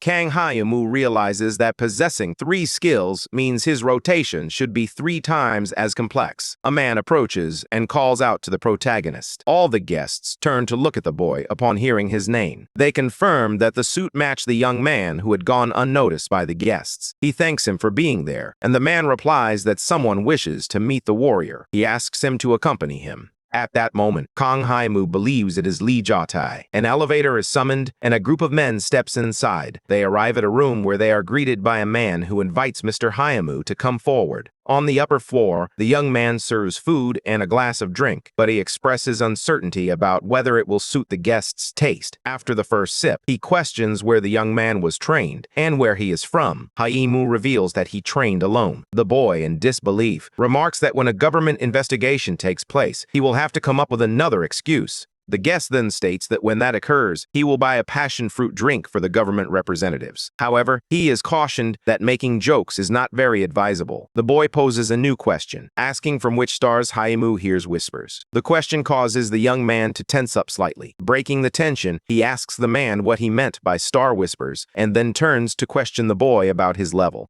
Sweating profusely, the guest believes he has already revealed enough during the monster wave incident. Upon examining the young man before him, he realizes he is a level 57 human and holds the title of the strongest man in hell, which enhances his abilities beyond his current level. Furious, Haimu believes he received information indicating that the boy had 4 stars. He takes the host's hand. In an effort to calm him down, the blonde boy tells him not to get nervous, insisting that he didn't call him there to fight. Startled, the guest wonders if he feels any power at all. The blonde expresses regret for his recent actions. He admits feeling embarrassed for making the boy nervous, but he knows he cannot let his guard down. Curious, Hayamu wonders how old he seems to others. He receives the answer that he appears to be around 30 years old. He laughs, believing the host got it right. Returning to the questions, the blonde young man asks if Kong is truly a 5-star. However, he receives the same question in response. After a brief moment of silence, he explains that the guest misunderstood and resumes questioning whether he is truly classified as a 5-star. Thoughtfully, Haimu reflects that there are certainly others who are classified as 5 stars. The host mentions that there is a superior heir nearby and speculates that he might be a 6 or 7-star individual. Regardless of what it is, he has already exceeded the maximum level a human can attain. Kang claims he is not as strong as others believe. However, the blonde acknowledges that the young man is indeed strong, but she is not referring to his physical strength. While this conversation may seem unexpected, it doesn't change anything. He then asks if he is familiar with the novel Childhood's End. He mentions that if he reads it, he will discover a new race called the Overlords, along with an explanation of what this race entails. He explains that the story serves as a metaphor for the process of human evolution and suggests that there is something that goes beyond it. Hayomu silently concludes that he is not very interested in the topic. The host continues to discuss the work and how the Overlord sustains his race. Irritated, Kang considers killing the young man if he brings up a science fiction novel. Unaware of the guest's anger, the blonde young man continues discussing work and romance. Then, with a sudden movement, he turns to face Hyumu.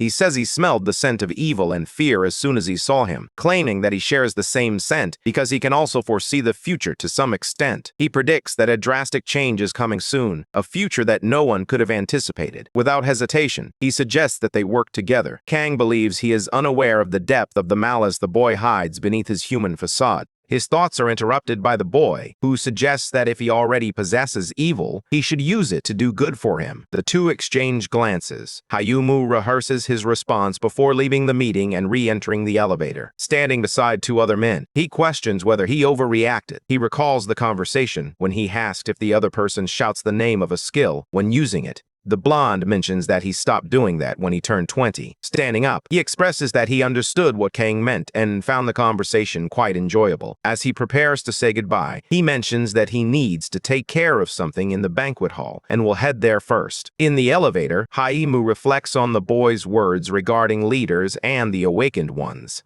The door swings open. He exits the elevator and is shocked to find that everything around him is in ruins. He recalls the boy's invitation for them to collaborate. Heading to the parking lot, he continues to reflect on the conversation, and he declares that he will undermine the boy's attempts to persuade others about his success. Moreover, he acknowledges that Lige, at his level, is among the best in the world. Level 21 sewer rats begin to emerge, and the boy finds the situation repulsive as he gazes at the creature in the sewage. Suddenly, the rat lunges at him. He instinctively raises his sword to defend himself, and without hesitation, he slashes at the rapidly approaching creature. He realizes he has no choice but to cut it in half. A powerful odor permeates the air, and it's said that if the boy becomes covered in the released spores, he will turn into a parasite.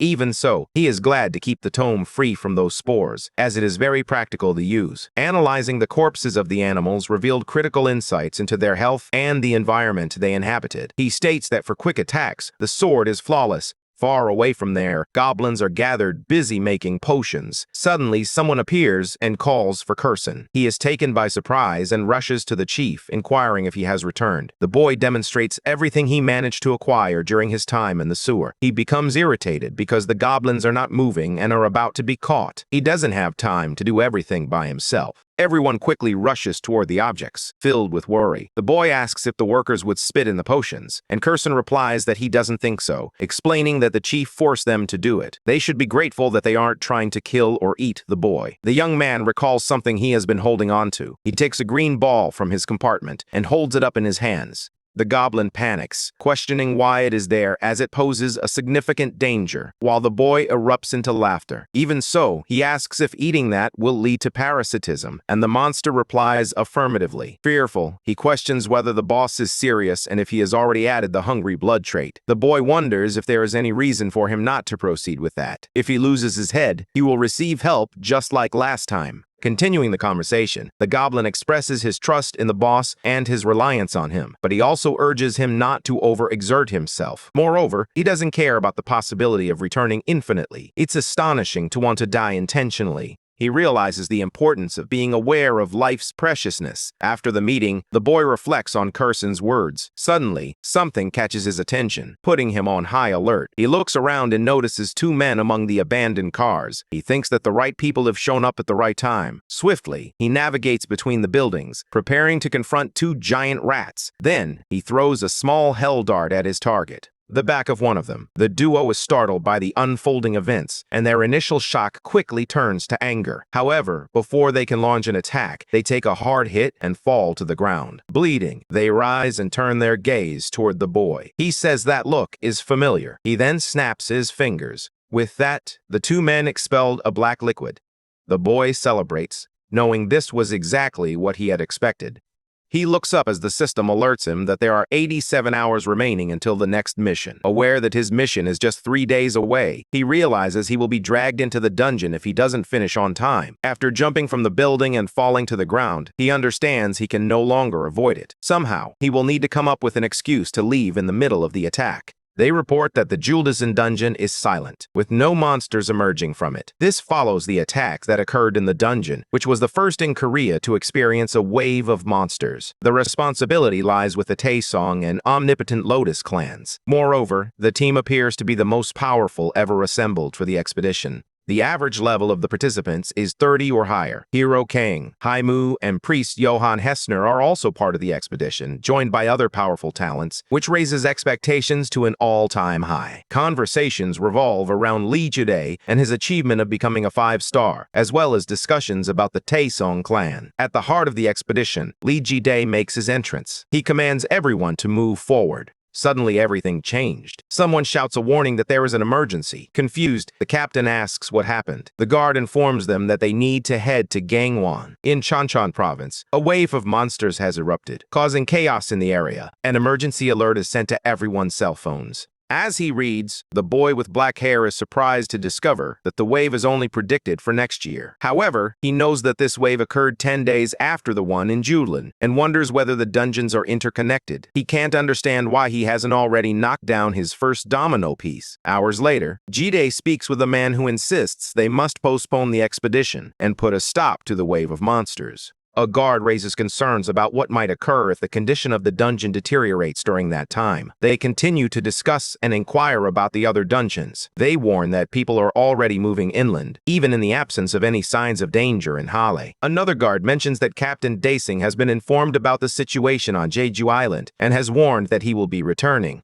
They also mention receiving a call from the Huomama clan, and the Hoyeon-ji team has already arrived in Chuncheon. They then ask Jide if it is possible to proceed with the expedition as planned. The leader confirms that he will follow through and will head to Chuncheon. Everyone is confused by that information and struggles to understand it. He explains that it is essential to ensure the situation is stable, as werewolves are higher-level monsters. He will leave the Obsidian team there while the rest of the expedition proceeds normally. He also warns that the branch manager, Seo Tae-kyung, should take command. He's the one who managed the dungeon and participated in dozens of expeditions. Before leaving, he reminds them to seek help from priest Johann if they encounter any difficulties. Finally, he reveals that Kang Hyunmoo is also present. Turning to the protagonist, he asks if he can request a favor. Worried, she glanced around the room, sensing the tension in the air. Kang understands the challenges ahead and believes there will be casualties. He also thinks that Jide make mistakes that could damage his reputation. He chooses to do it his way. Lee Jide agrees, stating that it's fine. As they observe the computers, the group wonders where Lee Jide is and why they have divided into two teams. A blonde girl glances at her phone and reads a message that says he will return alive. She tells the guy to return safely.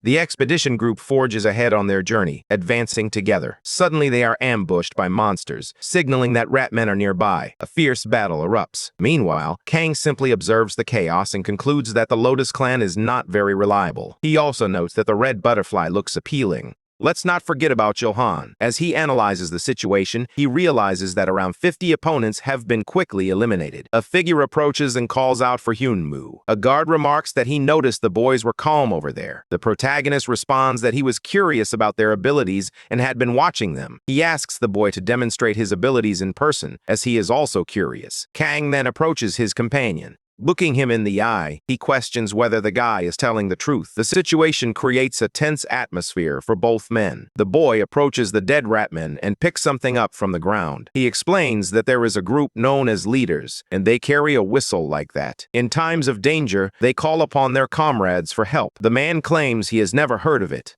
Kang believes it's obvious, as he still lacks the intelligence to utilize it. Suddenly, an explosion erupts. Everyone becomes frightened. Hyunmoo says he was expecting this, and that those he called with the whistle are now arriving. The other members of the expedition begin to fear what is unfolding and shout in preparation for battle. Kang tells them to rest, assuring them that he will return soon. Frightened, they ask what he means. The boy turns his back and walks away from the others. Suddenly, a loud noise begins to rise, growing increasingly intense. Unsure of what to do, the group agrees to leave. Using a flashlight, they search for Hyunmoo in the darkness, calling out to see if he is okay. Without answers, the questions linger, creating an atmosphere of uncertainty and anticipation. Each inquiry hangs in the air, waiting for resolution, as curiosity fuels the search for clarity. The silence speaks volumes, urging a deeper exploration of the unknown. They decide to move forward while remaining vigilant. They snap a glow stick and cast it into the darkness. Suddenly, the atmosphere shifts, and a sense of urgency fills the air.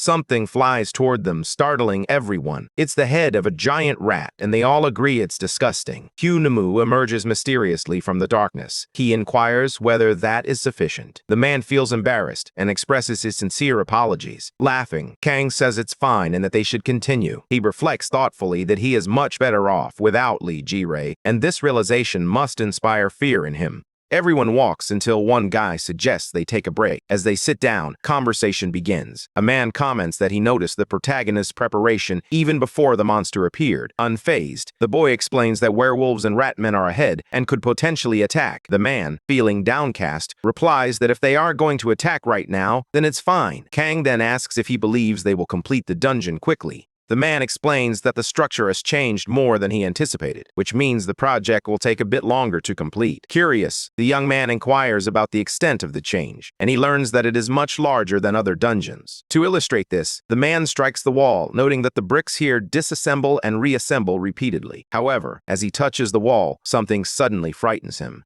He claims he knows what he was feeling that way at that moment. The boy insists that it's not a surprise attack. Rather, it's a response driven by extreme fear. Panic sets in as everyone realizes the dungeon is shifting. They shout for everyone to gather in one location. Kang states that there are too many. The ratmen will arrive in waves. Desperate, she searched for a solution, her mind racing with possibilities as she weighed each option carefully. His companion issues orders to secure the escape routes. They run desperately toward the exit. Suddenly, a man falls into the abyss's darkness but is saved by a colleague who grabs hold of him. They shout that the escape route has vanished. As he gazes down the dark corridor, Kang Hyunwoo contemplates what actions he could take in that moment. Meanwhile, the policeman was deeply concerned about the impending situation. The army was rapidly drawing nearer. The best course of action would be to maintain the defensive line to prevent immediate extermination. At the command, the soldiers began to raise their protective shields. The gang was resolute in their mission to eliminate anyone who crossed their paths. The defensive line is prepared to absorb the initial impact. With all their strength, the soldiers fought to maintain their position. However, the army of ratmen was enormous compared to the small group of men on the other side. They climbed the shields without rest, using their sharp weapons to launch an attack.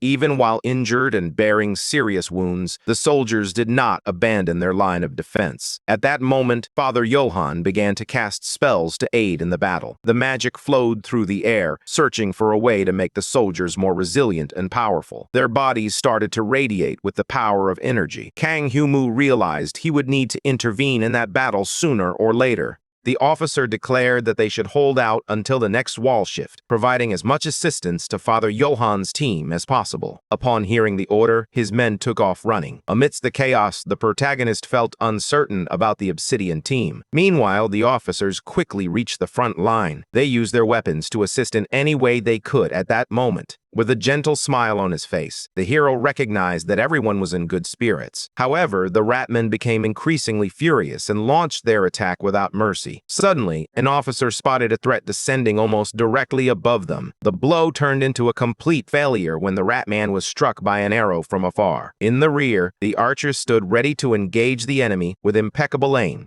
Recognizing the advantageous circumstances, Kang Hyunwoo was prepared to begin his work. Guided by the red butterfly, several of the soldiers moved closer. Their gaze revealed an intention to break the will of the ratmen. The battle raged on fiercely, filled with strikes from machetes and other sharp weapons. Father Johann cast spells that enhanced the resilience of his men. However, the captains appeared concerned about having to endure until the next restructuring of the walls. Suddenly, a soldier noticed something that caught his attention. With a powerful blow, a section of the front line was destroyed as a fearsome werewolf approached. The whole presented the perfect opportunity for the enemies to launch their attack. With the launch of the shield, more individuals plunged into the vast void. In that moment, they recognized just how chaotic the situation was becoming. Amidst all the confusion, an officer found himself unable to move. Desperate, he realized they would have to fight even against the werewolves. That's why he viewed it as a battle and surrendered his soul. Suddenly, beams of light and butterflies filled the air. The woman with red hair attempted to shield the man from the impending danger.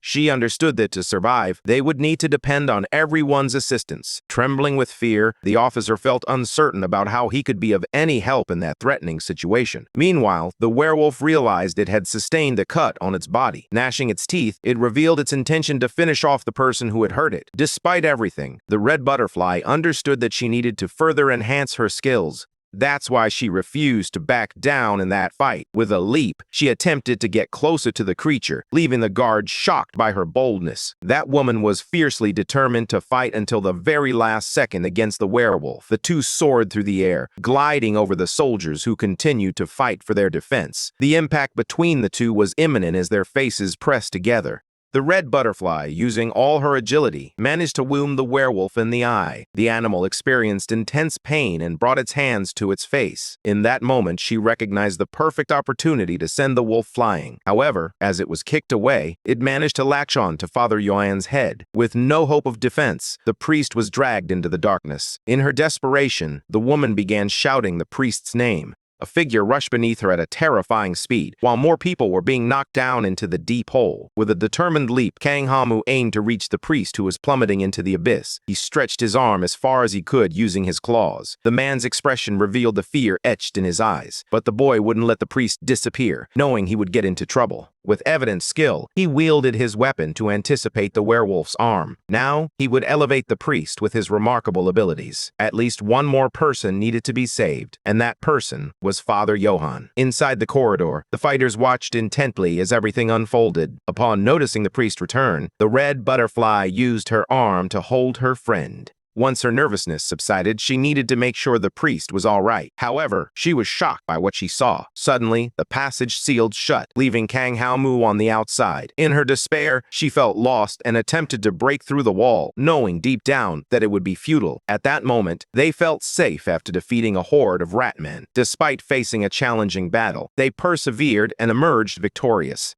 There was little hope for the future. The aftermath of the conflict created a somber atmosphere, as the toll of the battle weighed heavily on everyone. With each passing moment, the uncertainty of survival loomed larger, casting a shadow over the remaining fighters. The situation continued to deteriorate. Calling his soldiers to attention, the captain declares that he had no idea the transformation of the dungeon would be so significant. Having lost many members on the expedition, he believes the best course of action would be to return. However, the red butterfly has a different idea. She is convinced that many hunters are still alive somewhere within the dungeon. CEO Taekyung acknowledged that the information could be accurate, but he feared he wouldn't survive the impending attack from the ratmen. The woman's goal was to locate Kang Hanmu in order to clear the dungeon and stabilize it. Everyone knew that the wave of monsters was dangerous, so the manager's responsibilities would lessen if the expedition came to an end. In the event of failure, the captain would bear full responsibility in the absence of Lee Ti-tai and Kang Honmu. Despite this, he believed the young man was still alive and thought they should make an effort to find him. The red butterfly appeared determined to persuade the branch manager of her idea. Soon after, he declared that he would not abandon anyone. He would now gather the members of the expedition to thoroughly search the entire dungeon.